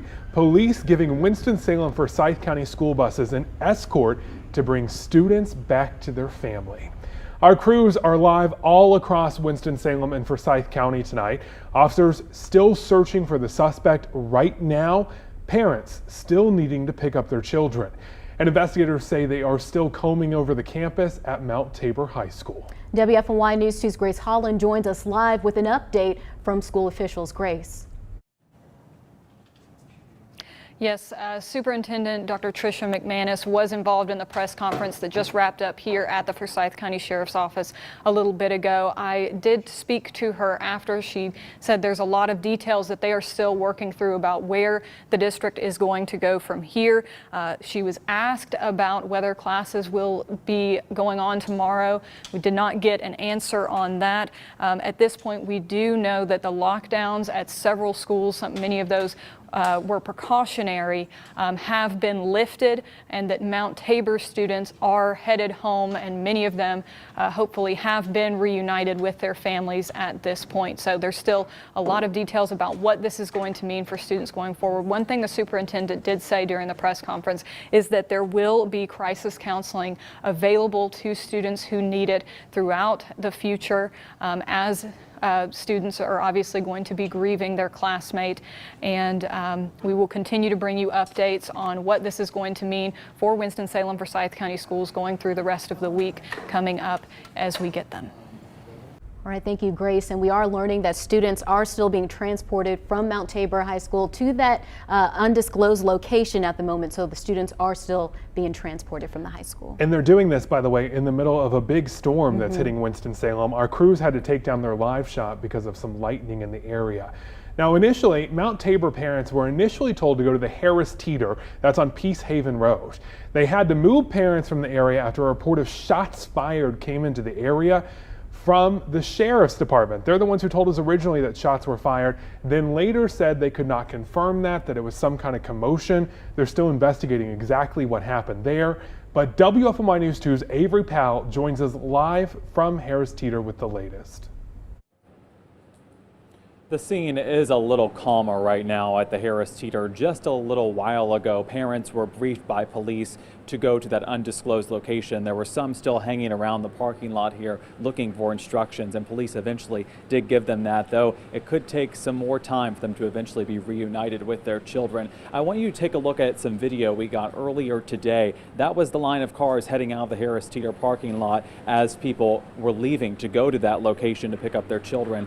And earlier today, there was also that disturbance that police originally reported was shots fired, but they could not confirm that there was an actual shooting. The folks I talked with, though, said it was chaos. Some people told me people were screaming, running into the Harris Teeter, ducking under cars. And something we've been talking about all day about this scene here is that there's just concern from people. You see parents on the phone looking very worried, trying to figure out what's going on. I want you to hear now from a mother I spoke with who couldn't communicate with her son at the school earlier in the day.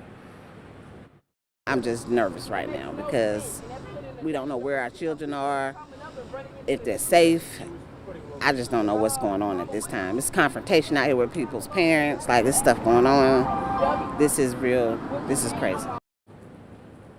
And we heard from another family member who just passed by us working here and said that they weren't receiving a whole lot of communication from the school or police at this point. But out of all of this, though, we are seeing the community come together. There was a church giving out some water bottles, as well as Harris Teeter was giving out water bottles to folks so they could stay hydrated while waiting out here for hours. But as I mentioned, police say this could take a while to get people out of the parking lot and to that undisclosed location because they need to identify all the students and then figure out how to match them with their parents.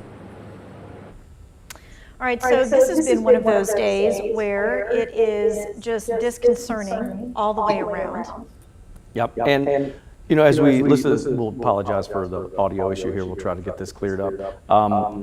We talked earlier about how this is, you know, how you handle this from a crisis counseling standpoint with kids when they hear that there's a shooting in the school, whether they saw it or not. But now we're talking with Dr. Gathers again, and my question is, how do you handle crisis counseling, or how does it change the dynamic now that we learn the sad news that the suspect, or the victim rather, did not make it? Does that change the counseling that goes forward with these students from here on?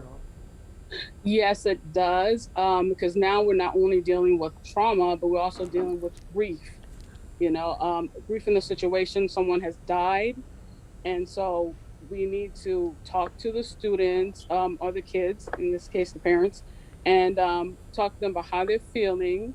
I definitely believe that there should be some type of mental health help. We need to distinguish between trauma and also the grief. If the child's talking about the moment things happen with the lockdown, then that's trauma. You have to deal with trauma before you can deal with the grief as well. So speaking with them, seeking help for them, because the way we handle things are differently, like I told you before, with kids that comes out in depression, sleeping problems, not performing well in school anymore. So it's definitely important for the parents to really pay attention and close attention to their child and their behaviors. For those of us who are watching this, we are the community watching this. Our hearts are breaking with these parents and with the community as a whole. We start to, you know, have that layer on top of everything else that we're dealing with the COVID and everything else that we have been dealing with stress-wise. How do we get started in getting help for either ourselves or our child if we look at this situation and we just find ourselves frozen?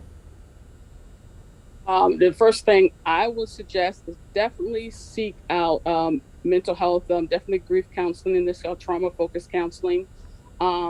So you only, not only you talking to your child, but getting them professional help as well. Because my fear is that a lot of them may not be that verbal because they're dealing with so much trauma right now, and you know, things are still progressing. So definitely seek out help so they can talk to a mental professional. What can you do if you're a parent of a student at Mount Tabor, whether they were directly involved or not? Are there baby steps that you can do tonight before they have a chance to talk to counselors? Just something at home, you know, that provides some safety and comfort? Yes, right now the parents definitely need to be talking to their kids about what happened. Let them express how they feel. Talk to them about the fears, you know, what's happening, what's continuing to happen. Someone, you know, is deceased now. So they can actually formulate a plan if they are seeking to get help for their child. Because some of the kids, like I said, they may not want to talk about things, or they may not need to talk about things or feel like they do, but it may come out in other ways. So it's very important for the parents to right now kind of try to engage with their kids. And you know, and you said, she brought up a good point and say that they may be nonverbal about it because for a while they're kind of processing, and sometimes, especially with younger kids, and they're young adults really at that point, they don't want to talk about it right away, but you have to watch them, I think, as a parent, watching their characteristics and things that are uncharacteristic about them, and look for those signs so you can kind of see a doorway to get in there. Absolutely. I agree. All right. Thank you so much, Dr. Gathers, for helping us make some sense of all of that. All right, Ben and Lauren? I think we're all going to struggle to make sense of this. It's just a senseless act. Yeah. We are getting more answers, though, and more clarity. Chad Silber has all of that outside law enforcement headquarters. Hey there, Ben. So just going off of some of the tweets in the last couple of minutes from the Forsyth County Sheriff's Office, Sheriff Kimbrough tweeted that, "Give us a chance to give you the facts. There are many rumors spreading. We are committed to being transparent and will share confirmed information as appropriate." It continues on by saying, "It is a sad day, but we will get through this together. This family needs your prayers. Our students need your prayers. Our community needs your prayers." He says the student killed today in the shooting at Mount Tabor High School is William Chavis Renard Miller Jr. Our thoughts and prayers are with his family today and in the difficult days to come.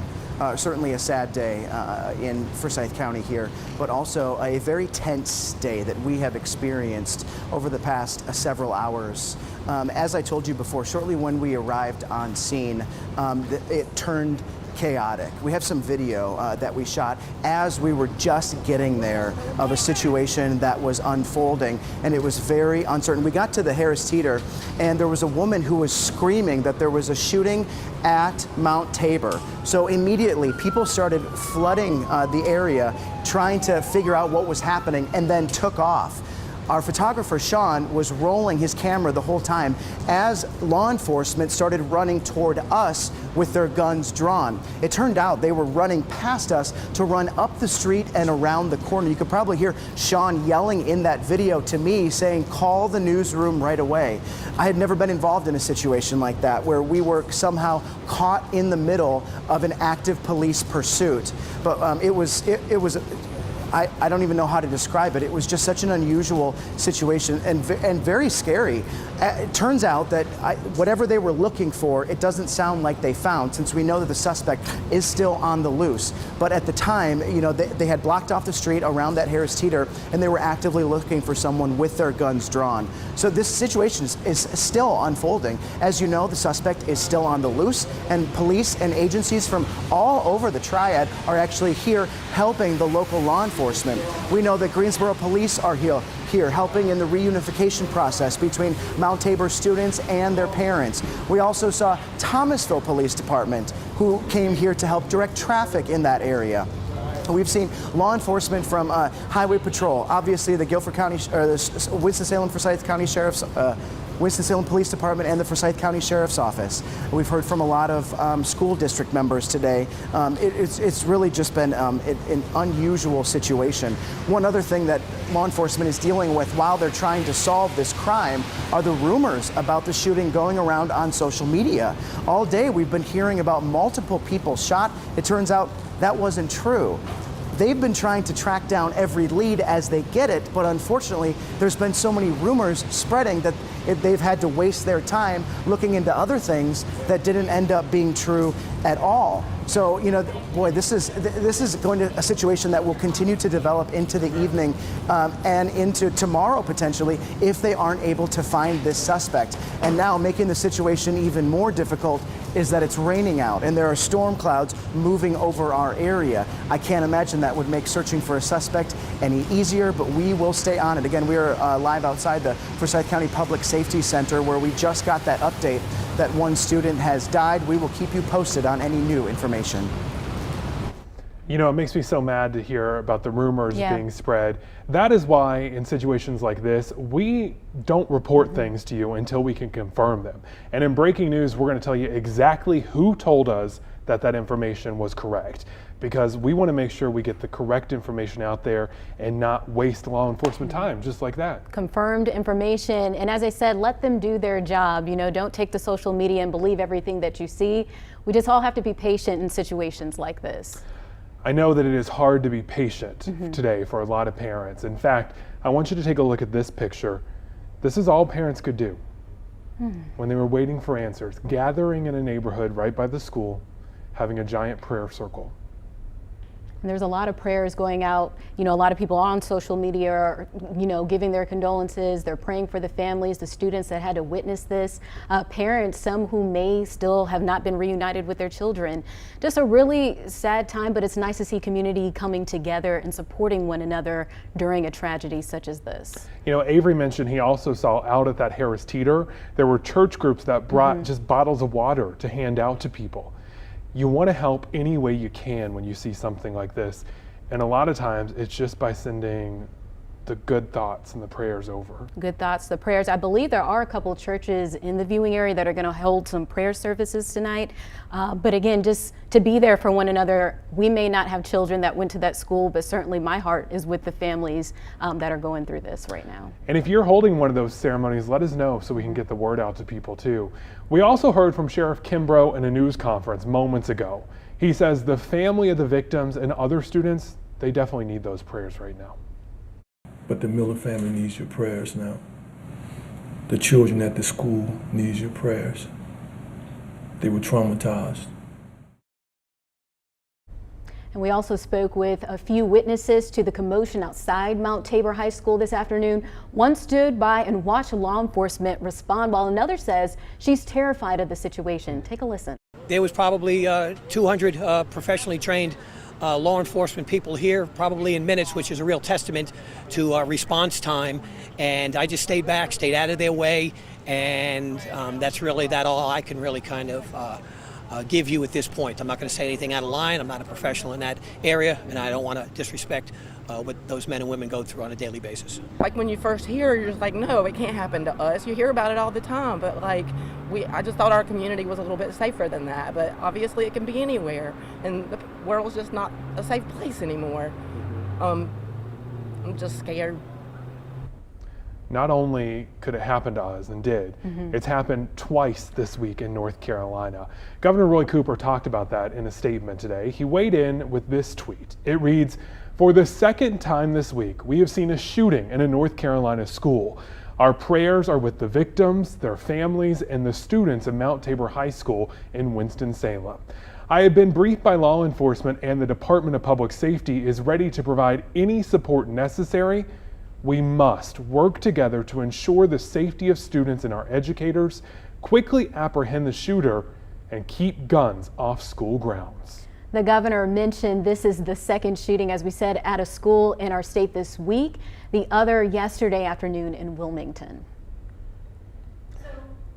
In that shooting right there, investigators said that a 15-year-old also shot a classmate and is being charged with murder. The sheriff said he had some ideas to stop this and that he had to talk with the DA about it first. I'm very anxious to hear those, as I know we all are.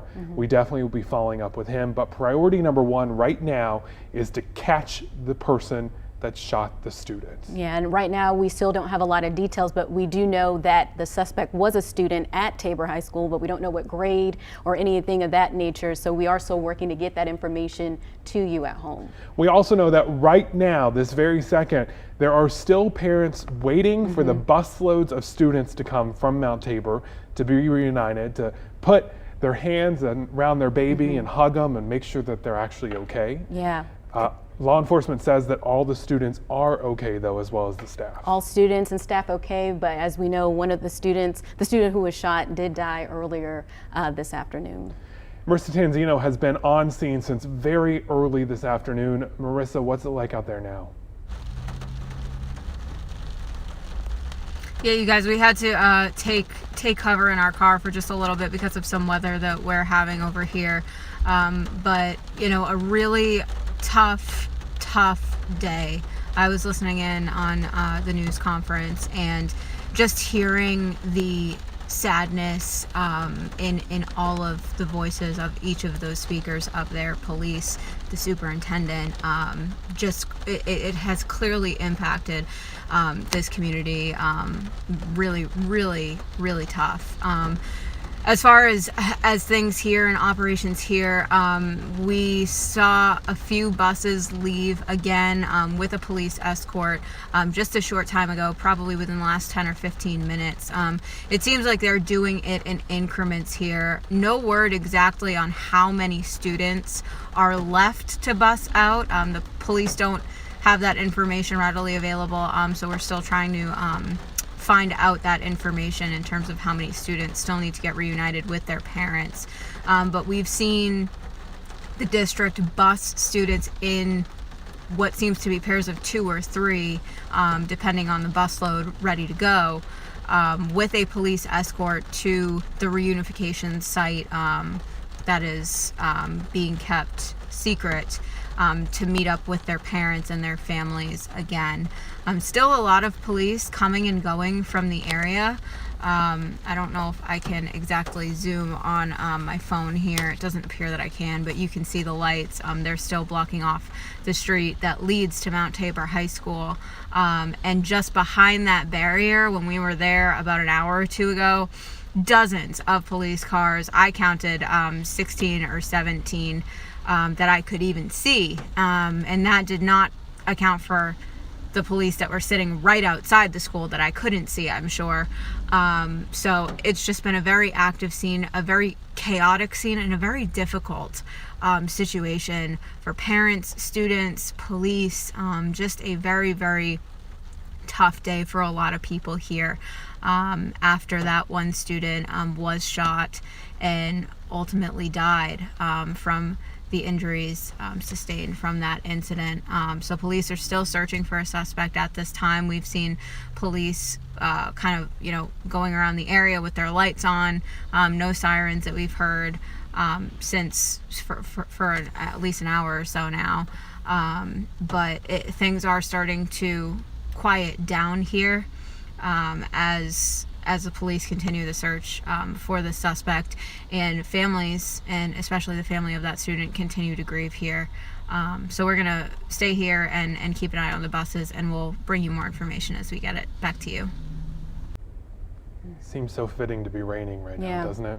Just terrifying situation, not only for the school, but also just that community. As we've seen, is still very active out there. The flashing lights, all those police officers, and a lot of people in the neighborhood probably just wondering, what is happening, or maybe just afraid to come outside. I think we have to keep this in perspective too. This was the second week of class. After last year was so crazy, it was almost like we forgot about school shootings because kids weren't in school. And now they're back.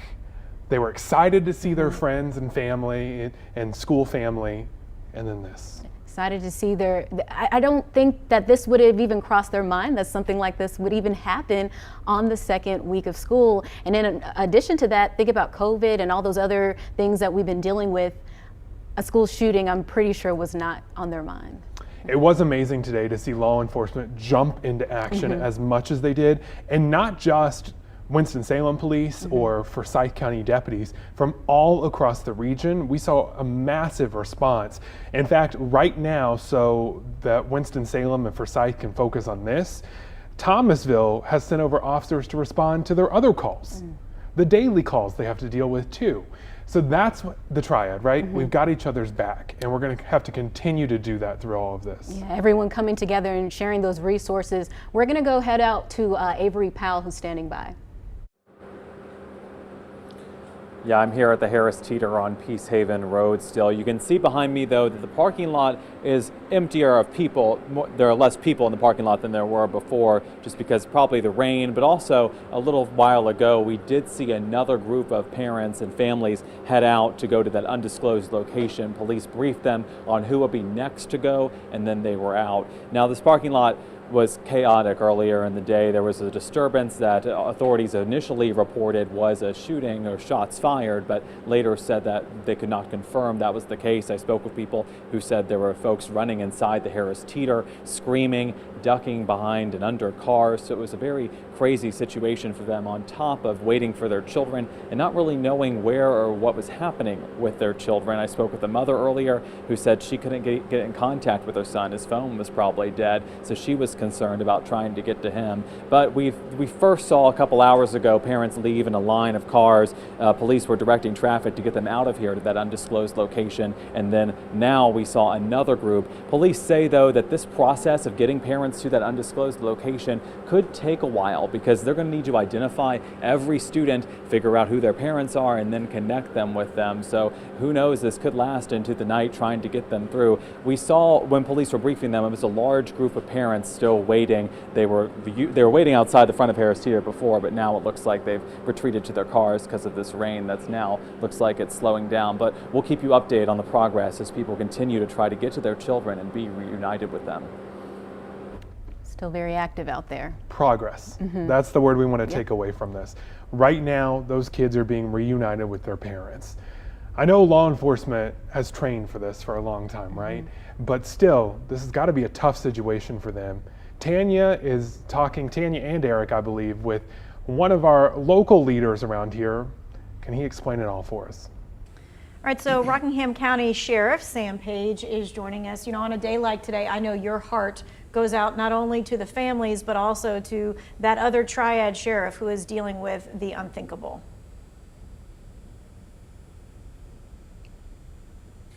Yes, ma'am, absolutely. Can you hear me okay? I want to make sure. I can. Yes. Okay. First off, I was teaching at the college, and I just found out a few hours ago about this tragic incident over at Mount Tabor High School. I'd like to offer my condolences first to the family of the student who lost his life, and also to the family, and also to the staff and the school resource officers at Mount Tabor School.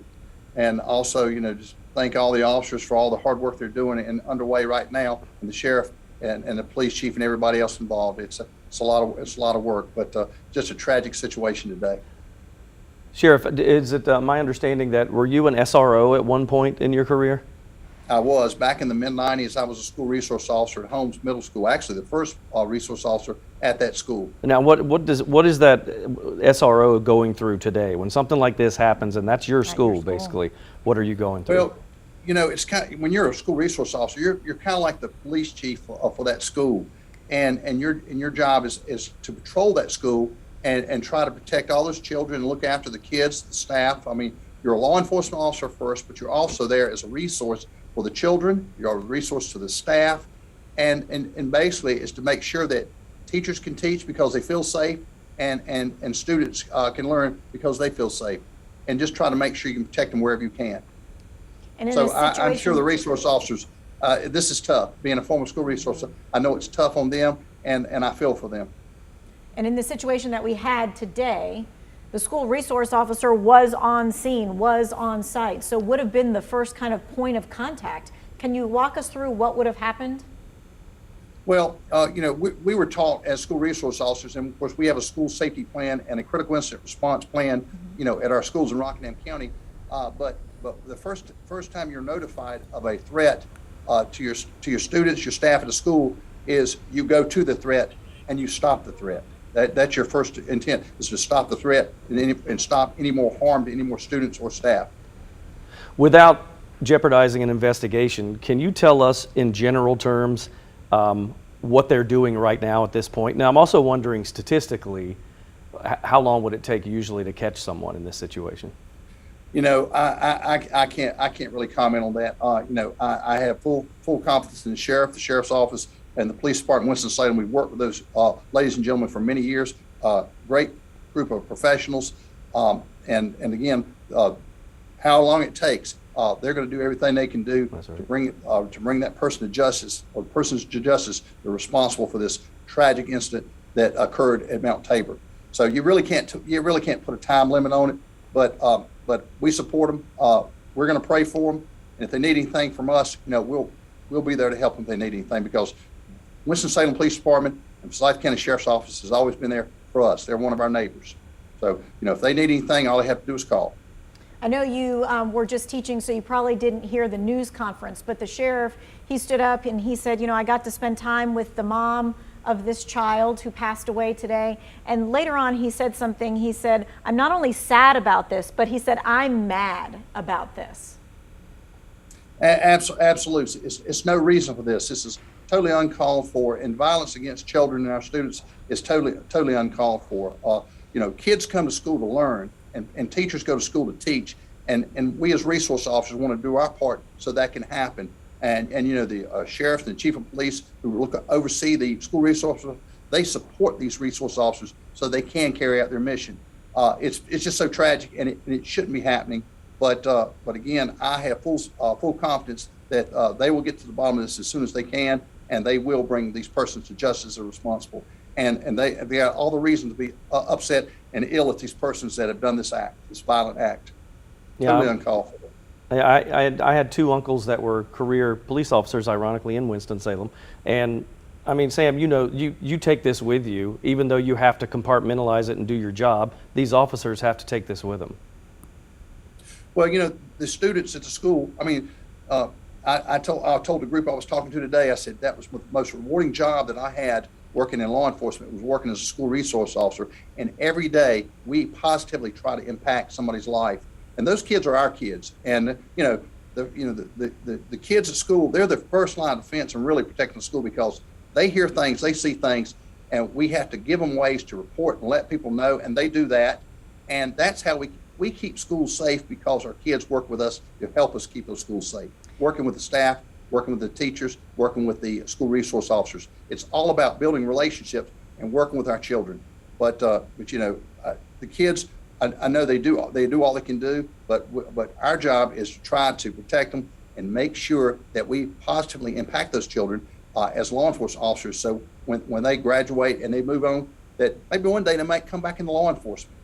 And we have had a lot of kids that we've had as resource officers. I personally had about 6 or 7 kids that I had in the middle school come to work at the sheriff's office. So that's the greatest compliment I ever had in law enforcement. Absolutely. And I know that particular SRO, like at Mount Tabor, having that positive impact, what you were just saying, after something like this happens, that positive impact is even more important, that building of that relationship with those students.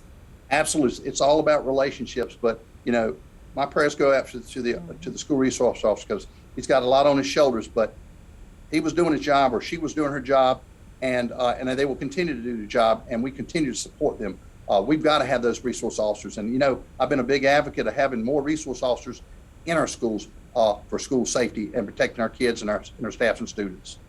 One thing I can always say, and all of you in law enforcement, no matter what county it is, anywhere in the triad, bond together when things like this happen. I think it speaks to how you guys treat each other, that you're like, whatever they need will be there. I mean, it's a brotherhood really within the forces, isn't it? Absolutely. Well, tonight we'll be there in prayer, but if they need our assistance, we're there to help. And again, like I said, I can't say it enough. Our prayers go out to the families that are affected, the students are affected, the school system, and to all the officers and everybody involved. And thank you to the school resource officer, because you're going to keep doing your job and you're going to keep looking out for those children there. You're a protector. That's what you do. Yeah. Thank you so much, Sheriff Sam Page. We so appreciate your time. Thank you. He was talking about how he's pushed for so long for more resource officers. School shootings used to be a huge topic in Raleigh. I mean, there was all these bills, all this stuff that they were doing. We really haven't heard about it a lot lately. I feel like this is probably going to put that back at the forefront of people's minds. Yeah, definitely we'll have more people talking about it, but we've been reporting on this since about noon, and so for them to have gotten things somewhat under control in the last 6 hours for such a fluid situation is very commendable, so they're doing a great job. And Chad Silver is outside law enforcement headquarters to look at how they did that. Yeah, you guys, we've seen a lot of things that we don't want to see happen today. But some of the things were actually good things. For example, while we were out at the Winston-Salem Harris Teeter today over on Peace Haven, it was just about a half mile from Mount Tabor High School. And it's where they told all the students to gather and hang out there until they were able to get the students there. We saw people doing just acts of kindness. People from Elevation Church who were just pushing around a grocery cart filled with bottles of water. They were just handing them out to some of the people who were waiting out there. And I asked them, what are you doing out here? Are you a student? Are you a family member? And they said that they were with Elevation Church, and they said they just wanted to come out to do something to help. They said that several of the families who go to Mount Tabor are also church members at Elevation Church. So they wanted to do something to help. It was a small gesture, but so many people appreciated it. I mean, imagine sitting out there for 3 hours waiting to hear from your loved one, waiting to see your loved one. This happened just after noon, just around lunchtime. And parents, your first reaction as a parent is to rush to the school to find your child when you hear of a shooting at the school. Well, that's about the worst thing you can do from a law enforcement perspective, because you are, inhibiting the investigation and the first responders' response there. So what they would do, they wanted to have like a staging area. So they filled up this Harris Teeter parking lot with parents and really just tried to console them and just make sure that they knew that things were okay and that they were trying to pass along any information as they were getting it. We knew that the bus system was attempting to bus all of these students over there. And then that's when the report of a shooting happened at the Harris Teeter. We know now there was not a shooting. We just know that it was a disturbance, but it scared a lot of people, understandably so. Scared a lot of people. They wanted to leave. They wanted to get out of that area. Law enforcement came and they, were doing their best to control the situation. And then the school district came out with the sheriff's office and they decided to, do this in a uniform fashion. So they moved all the students or the parents to an undisclosed location. We saw several buses driving through the city of Winston-Salem with police escorts. Students were on board to transport the kids to the Reunification area to meet their parents. And like I said, we just saw a lot of things today that you hate to see. Marissa was talking about how it's been a very sad day for law enforcement and for families of Mount Tabor, but it's been a really sad day for the city of Winston-Salem and for Forsyth County and Winston-Salem Forsyth County schools, to deal with something like this. Fortunately, this is something that we don't go through a lot here, but when you do go through it, it's devastating. You heard the sheriff, Bobby Kimbrough Jr., getting emotional during his news conference today. You also heard the chief of police here in Winston-Salem, Katrina Thompson, getting emotional talking about the student who died, because it's just a very sad situation and it's something that we don't go through here.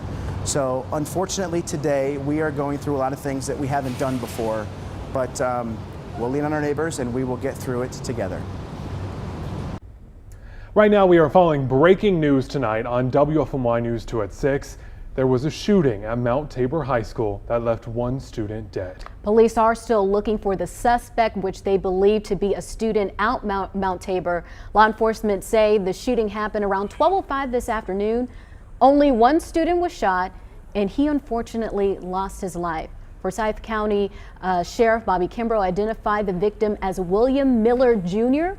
Winston-Salem Police Chief Katrina Thompson shared the news of his death this evening. One student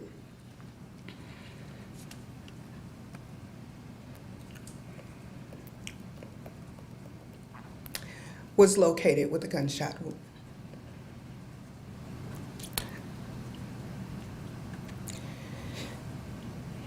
Medical responders began life-saving measures, and the injured student was transported to Wake Forest University Baptist Medical Center, where he succumbed to his injuries. The sheriff said that his mother, the student's mother, wanted you to know his name. It is William Chavis Renard Miller Jr. Sheriff Bobby Kimbrough also spoke during that news conference this afternoon. He too overcome with emotion after learning of the student's death. I hadn't cried in a while, but I've been crying since I left the hospital. And we're all in need of prayers right now.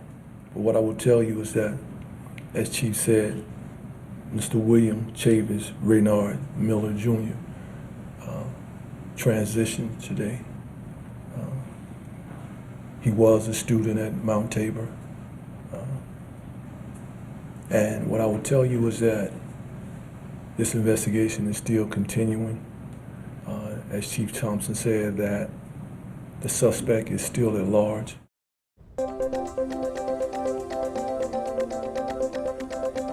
Marissa Tanzino, though, is live where they're reuniting students and parents right now. Yeah, you guys, it's been a really hard day for everybody in this community, in the Triad in Winston-Salem. But police are continuing their work here to get the students that are still on campus at Mount Tabor High School off campus in buses and reunited with their families. You can see where the start of that process is happening here. Police have blocked off the road, buses still going in like you just saw. We've seen probably about a dozen buses since 4 o'clock today, maybe even a little bit more than that, leave this area with students on board, escorted by police to that undisclosed location to be reunited with their families, with their parents. Still a very heavy police presence in the area.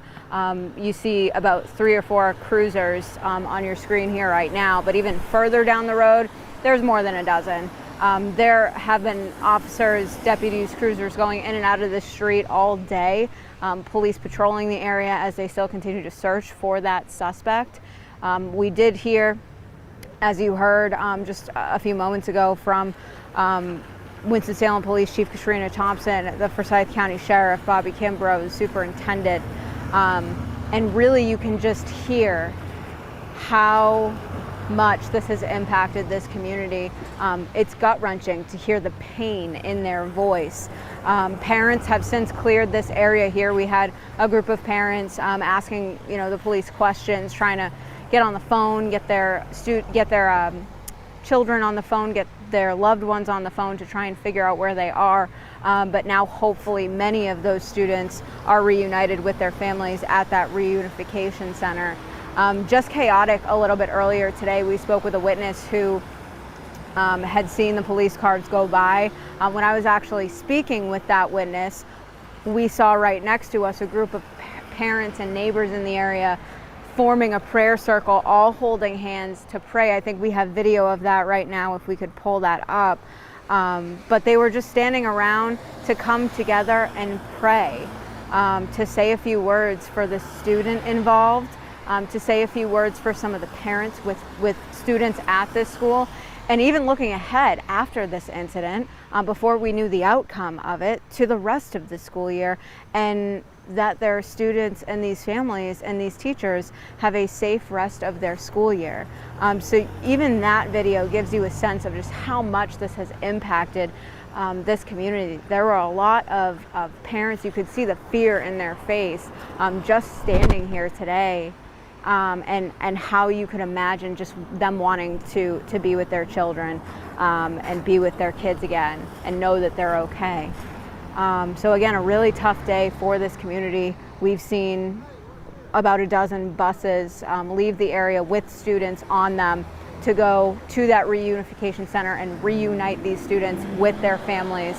We're still working to learn exactly how many students are left in the school to bus out and get them home. As soon as we learn that information, we'll bring it to you, but it looks like that process is ongoing at this time. Live in Winston-Salem, Marissa Tansino, WFMY News 2. Well, through the whole day, we've seen many things circulate around online, from the number of students shot to where the suspect could be headed. Yeah, it was all over the place, but as WFMY News 2 Chad Silber tells us now, law enforcement dispelled those rumors today. So Chad, what do we know to be true here? I mean, guys, think about how difficult it is to try to dispel rumors and to kind of sift through them to see what's true and what's not. We've been hearing on social media all day that multiple people were shot, multiple people were dead. Even that at one point at the Harris Teeter, we had heard that there was a shooting. That ended up being a shooting. Multiple people were not shot, multiple people were not dead, but unfortunately, that is what the sheriff's office is dealing with. Sheriff Bobby Kimbrough mentioned in his news conference today that that was the reality they were dealing with, and he made a plea to people listening: before you take to social media, give us a chance to give you the facts. I think part of the problem was that there were a lot of different things happening inside Mount Tabor High School. We had heard from Katrina Thompson, the chief here of police. She said that other students had traumatic responses to the situation at Mount Tabor today, and one student actually had to be treated for a seizure. Other students had to be treated for other, needed medical attention. So it's possible that maybe those scenarios made people think that there were more people who were injured in a shooting. But as you can imagine, as a police force and as these responding agencies, to sift through all these things that are true and are not true, to figure out what is true, has been a very difficult aspect of this, guys. Not only were there rumors causing confusion, but some of the confusion came from officials themselves. As it was a fluid situation, they were trying to figure out where to send parents to meet their kids. And with the roadblocks and the hunt for a suspect, that changed today, and causing a lot of chaos. And WFMY News 2's Avery Powell is at one of those locations where parents were told to come and pick up their students at the Harris Teeter. So let's check in with Avery. Guys, there are fewer people in the Harris Teeter parking lot right now. You can see behind me lots of cars still, but earlier today people were waiting around for instructions from police to figure out where to go and when to go meet their child. Police did brief a group of parents about an hour or so ago and told them when the next group could go, and they did leave in a long line of cars. Earlier today we saw another group leave to go to that undisclosed location to meet their children. This is the line of cars heading out to go to that location. The scene here earlier, though, was very chaotic. There were early reports of shots fired, but authorities later could not confirm that. And that didn't stop people from panicking, though. Folks told me that people were running inside the Harris Teeter and screaming as well. I spoke with a mother who said she couldn't even get in contact with her son and was very worried. I'm just trying to get my child out of this school and back home, because this is not something normal for Winston-Salem. But as you can see behind me, the scene is very different now. Police, obviously, parents are anxious and waiting and wanting answers. Police say, though, that this process of getting parents to that undisclosed location and reuniting with their children could take a while. So they asked for patience when they were briefing them, but hopefully they can get folks out of here pretty soon. All right, we're going to get to some statements that were released. Winston-Salem Mayor Alan Joyner released his statement on the shooting. He said in part, quote, "We are deeply saddened by the event at Mount Tabor Senior High School. Our thoughts and prayers are with the student who was injured." Governor Roy Cooper released a statement on today's Mount Tabor shooting, and he said, quote, "For the second time this week, we have seen a shooting in a North Carolina school. Our prayers are with the victims and their families and all students at Mount Tabor High School in Winston-Salem. I've been briefed by law enforcement, and the Department of Public Safety is ready to provide any support necessary. We must work to ensure the safety of students and educators, quickly apprehend the shooter, and keep guns off school grounds." The other shooting Governor Cooper was talking about happened Monday in Wilmington. A student was shot and injured at New Hanover School. That's a high school. A 15-year-old student at the school is charged with that shooting. It's just twice in 1 week. Yeah, twice in 1 week. The second week of school, as we said before, kids are just ready to see their classmates, ready to see their teachers after such a crazy year it's been the last year and a half with COVID. And to start the year off like this. I actually remember earlier this week seeing the Wilmington story and thinking, I can't believe that happened in North Carolina. Yeah. And now today I can't believe that happened here. Yeah. It has been such a long, evolving day, and we've had crews all over the Triad for you. If you're just joining us, I want to get you caught up about what actually happened today. At 12:05 today, law enforcement says there was a shooting at Mount Tabor High School. One student was shot. They were taken to the hospital where they later died. That student is William Chavis Renard Miller Jr. Now, investigators say the person who shot William was another student, that they are currently on the run right now, and they're looking for them at this very moment. Also, you want to tell people about how parents are meeting up with their kids? Parents are meeting up with their kids, and we're also getting information that the suspect is in custody. I think we're going to go ahead and toss out to Chad with an update. That is great news.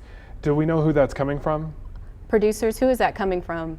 According to Forsyth County Sheriff's Office, the suspect, the shooter in today's school shooting, allegedly, is in custody after a 6-hour manhunt.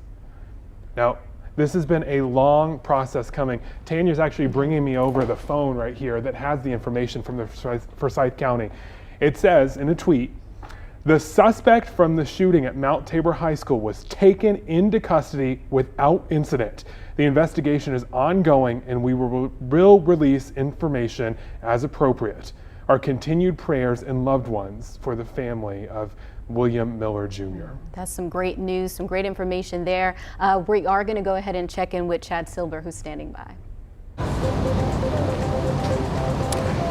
Hey guys, obviously, that's great news to hear, especially because this situation has been going on for hours now. Just unbelievable to see that this has finally at least started a new chapter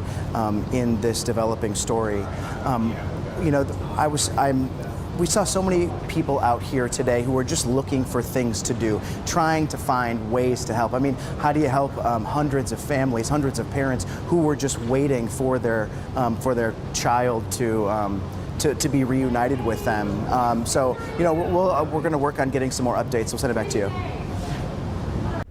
Okay, we just read that tweet for you. I want to read it to you one more time because it's something we all want to see after today, if we can take it here. From the Sheriff's Office, the suspect from the shooting at Mount Tabor High School was taken into custody without incident. The investigation is ongoing. We will release more information as appropriate. Our continued prayers for the family and loved ones of William Chavis Renard Miller Jr. Certainly a big sigh of relief just learning that information, because as we said, this has been going on for the last 6 hours or so. Families on edge, parents on edge, students on edge, some students still waiting to be reunited with their parents. So this is some great information that we are learning right now. So not only did this shooting shut down Mount Tabor today, and they went on lockdown, but several other Winston-Salem Forsyth County schools also went on lockdown. And there's about a mile radius of this scene where they've been searching and searching and searching for the suspect. So the fact that they finally caught them has got to be a huge relief. Huge relief. And again, those other schools that were put on shut down, that was just out of precaution, and that was lifted several hours ago. So we are working to find out more information about where they found the suspect and what caused all of this. I know a lot of people look at this and want to try to find a motive. It's hard in these senseless acts of violence to do that. But the investigation is still ongoing. What we know right now is that suspect is in custody. All right, we're going to go ahead and toss back out to Marissa, who is at Mount Tabor High School. She's been there for the last several hours. Marissa, what can you tell us? Yeah, well, guys, we're continuing here to bus those students to their parents to be reunited after hours of these parents just wanting to know where their kids are, if they're okay. You can see some of that work ongoing behind me here, and we actually we have a bus being escorted by some cruisers here, 2 buses that we can see right now being escorted. And it looks like there's more behind these 2. We've seen them typically in increments of 2 or 3. And you can see police cruisers on the front, police cruisers on the back, taking these buses to the reunification site filled with kids. I'm not sure that you can see them, but through the tinted windows we can see some of the kids waving, presumably looking to be in good spirits after a really, really rough day. But that's how children are sometimes. They're resilient and they get back up, you know, after something horrible happens. So we are thinking of them and their families at this time after this horrible incident at this school. But you can see the work is ongoing right now, and we've seen anywhere from a dozen buses, more than that now, get taken away from the school and escorted by police to that reunification site, really after a very chaotic and difficult day for everyone in this community. It's still a heavy police presence in this area right now as they continue to investigate here and as they continue to work to learn more about what exactly led up to this incident. But as you guys just mentioned, the Forsyth County Sheriff's Office did tweet saying that that suspect from the shooting at the high school was taken into custody without incident. So they're going to continue to investigate this, of course, and release more information at this time. They go on to say our continued prayers for the family and loved ones of William Chavis Renard Miller Jr. Are with them. So of course that seems to be the sense from everybody in this community, that they're continually thinking of and praying for this family and everyone in this community as they try and get through this extremely difficult time. So again, we're still working to figure out exactly how many students are left to bus. So when we learn that information, we'll bring it to you, but it looks like the situation, the huge undertaking to get all of these students bus by bus out of the school and reunited with their families is still ongoing. Guys, back to you. It's what you want to see, right? Yeah. Those parents finally able to hug their kids. And just know that it's going to be okay now that that suspect is in custody. A lot of the parents have been in a holding waiting to go to the secret location at the Harris Teeter. That is where Avery Powell is right now.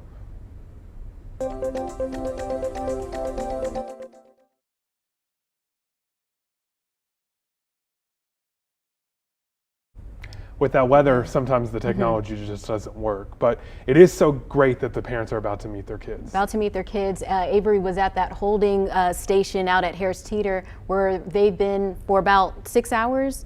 6 hours now. So again, those students were transported to an undisclosed location and are still being reunited with their parents. I also have to say, I love the fact that they have blacked out windows on the buses because I can't imagine after going through what they went through today to have cameras in their face like that. I mean, it's not something we would want to do ever. And I hope that their privacy is respected today because what a terrible day. Terrible day. And it's just a lot to take in. And we have talked to a psychologist earlier today that said kids are going to respond differently to this. Some might be more vocal about it. It might come out a little later. But this is just a lot to take in, and some are still processing what played out today. And we have a lot of the information from the psychologist up on our website, by the way, if you missed that. I know over the next couple of days, a lot of parents are going to need that information. Winston-Salem Forsyth County Schools says that they will have grief counselors on campus tomorrow. And we're not sure if that's just at this one school or all over at this point. Okay. We're going to get an update from Chad Silber. He's been on top of this story for the last couple hours as well with another update. Hey guys, yeah, it's just so sad to see what everybody has gone through today.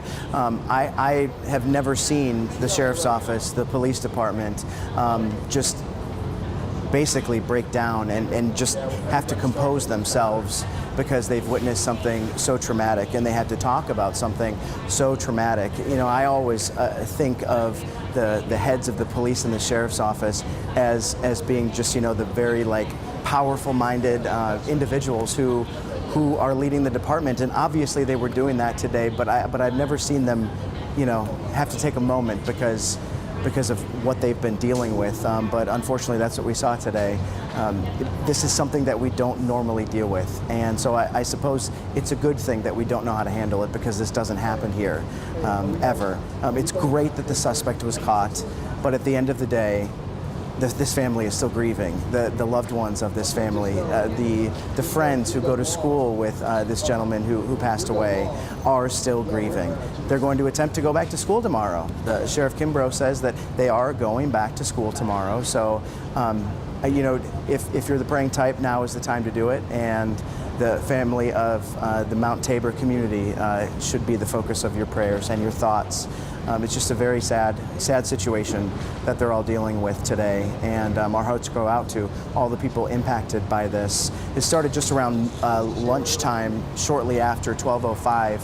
We don't know where in the school this suspect shot the victim, but we do know it happened right around lunchtime. First responders came to the school, they shut everything down, they evacuated the place, and they found this victim and brought him to the hospital, and he died shortly thereafter. And all day, parents have been trying to reunite with their students. We've heard just recently that some parents still haven't been reunited with their students. Remember, this happened just after noon. It's now 6:20 p.m. and these families have yet to put their arms around their kids. I don't have any kids, but I can imagine how difficult it might be. And then to sit in that Harris Teeter parking lot for hours and just hope and pray and wait for an update. It's been a long day for our crews out there. You know, everyone's been doing a great job, but I feel for the people who are in charge here and who have to make some difficult but important decisions, both from the Winston-Salem Forsyth County School District's perspective, but also from the police department's perspective. This is really impacting lots of departments around here. Even today we also heard from the district attorney here, Jim O'Neill. He says it's a punch in the stomach. He says he has families, or his family goes to school in the school district. So for him, you know, this is hit very close to home as well. So we're sad, but we're hopeful that the capture of a suspect will mean that, you know, we can move forward from this. Back to you guys.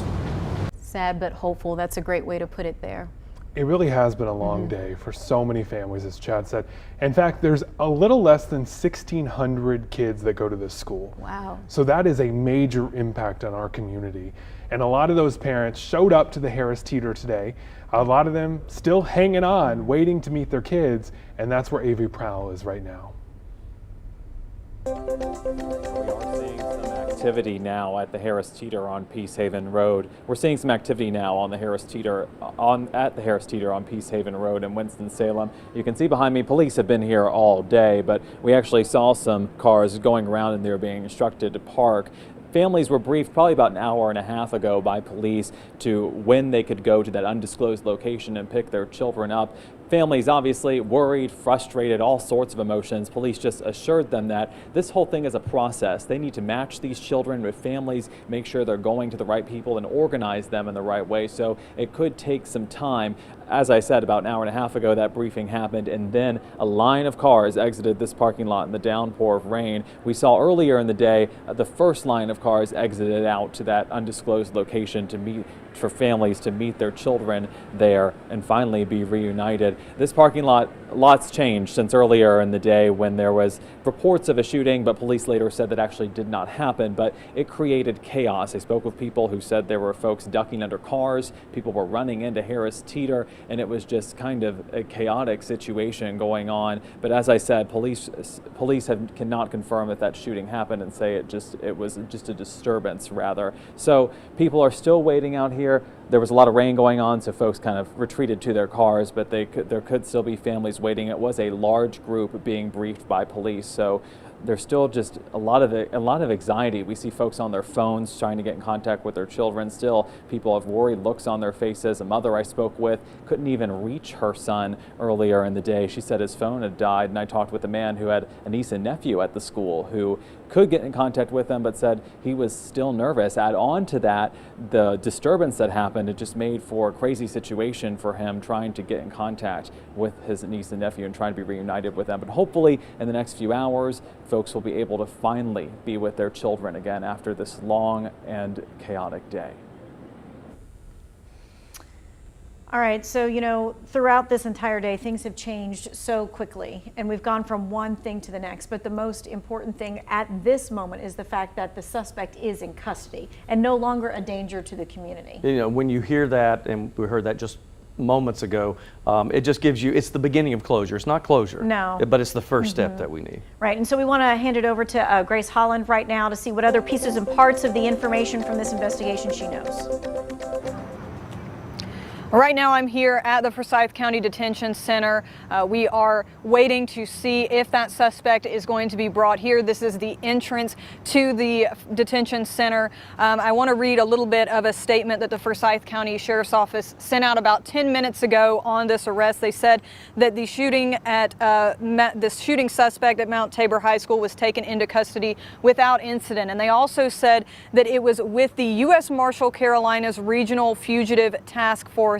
The investigation is still ongoing, and we will release more information as appropriate. And the Sheriff's Office continued to offer prayers for the family and for the loved ones of William Chavis Renard Miller Jr., who is the victim in this shooting. Now, just a short time ago, we were inside the press conference at the Sheriff's Office as they were going through the details. At that point, they were saying that the suspect had not been found, but Police Chief Katrina Thompson said that was her number one priority, was bringing in this suspect into custody. And now again, that we understand has happened. The suspect is in custody and that happened without incident. So again, we are going to be standing here at the Forsyth County Detention Center waiting to see if we get any updates, see if that suspect is brought here to the detention center anytime in the next few hours.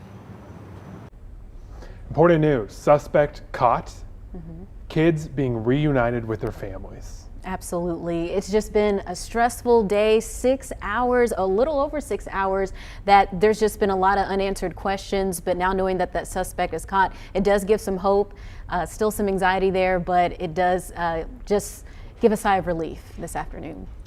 I do have to echo what the sheriff said earlier today, that I think all of our prayers go out to the family, to the kids in the school, the families in the neighborhood.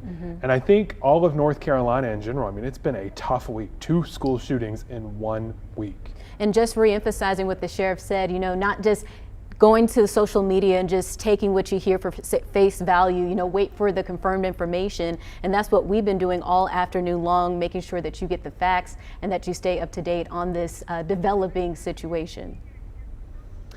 And we're going to send it back over to Tanya and Eric. Yes, and you know, I just wanted to say something real quick, because as a parent all day, you know, and all of us that are parents know this, what's the first thing you do? You're thinking about your own kid. Think about your own Right. kids. And what would you do in this situation? How would you process that? And I think the answer is that you will not know until something like this happens to you. I mean, don't you think that, I think the impact of that is something that, it's one of those things unless you've been through it, you don't know. But I think all of us as parents need to take a moment. You know, one of the things I was thinking of just a short time ago when all this is happening is to say that what I want to do tonight is go and hug my kids, you know? Like, that's the first thing you want to do, is just tell them you love them and give them a hug, and just let them know that you're there for them and appreciate them. I think that's an absolute natural response, and I think that every time we hear or see something like this happen, I think it reminds us of that. But this is in our own backyard, and this is a very different situation. This feels very different to And me. I'm not sure, we were talking earlier, I know we've never had a situation where a shooter actually shot and killed someone in our area from a school shooting, much less really a shooting that actually took place, and then now it's all at once in one day. And then I'm just thinking of the parents and how, you know, all of that happened this afternoon and how that kind of like heightened all of that. You know, we just want you to know that we are thinking about you. I mean, we who live in the community with you and have our kids in the schools with you are thinking that way. You know, it's a news story, but it's a human story, and there are people involved with this, and that's what we all need to remember. And I feel like the triad always kind of takes the human part of stories. You know, we're not a big city news outlet type thing, and I think these are people involved, and there are hearts and things involved in that. So hug your kids tonight, Ben. So after 6.5 hours, a massive manhunt, a mile wide, they finally have the suspect. Kids are being reunited with their parents. We will break in if we have any new information on this evolving story. Of course, our crews are going to stay out there all night long, but for right now, we do want to go ahead and send it to CBS Evening News. Again, you can continue to follow along on WFMYnews2.com, our Facebook page, our Instagram, Twitter, all of that. Plus, all of those reporters are on the scene. They're going to be posting their own content from this too. We'll see you right back here tonight at 11 o'clock. But for right now, we're going to go straight to CBS Evening News.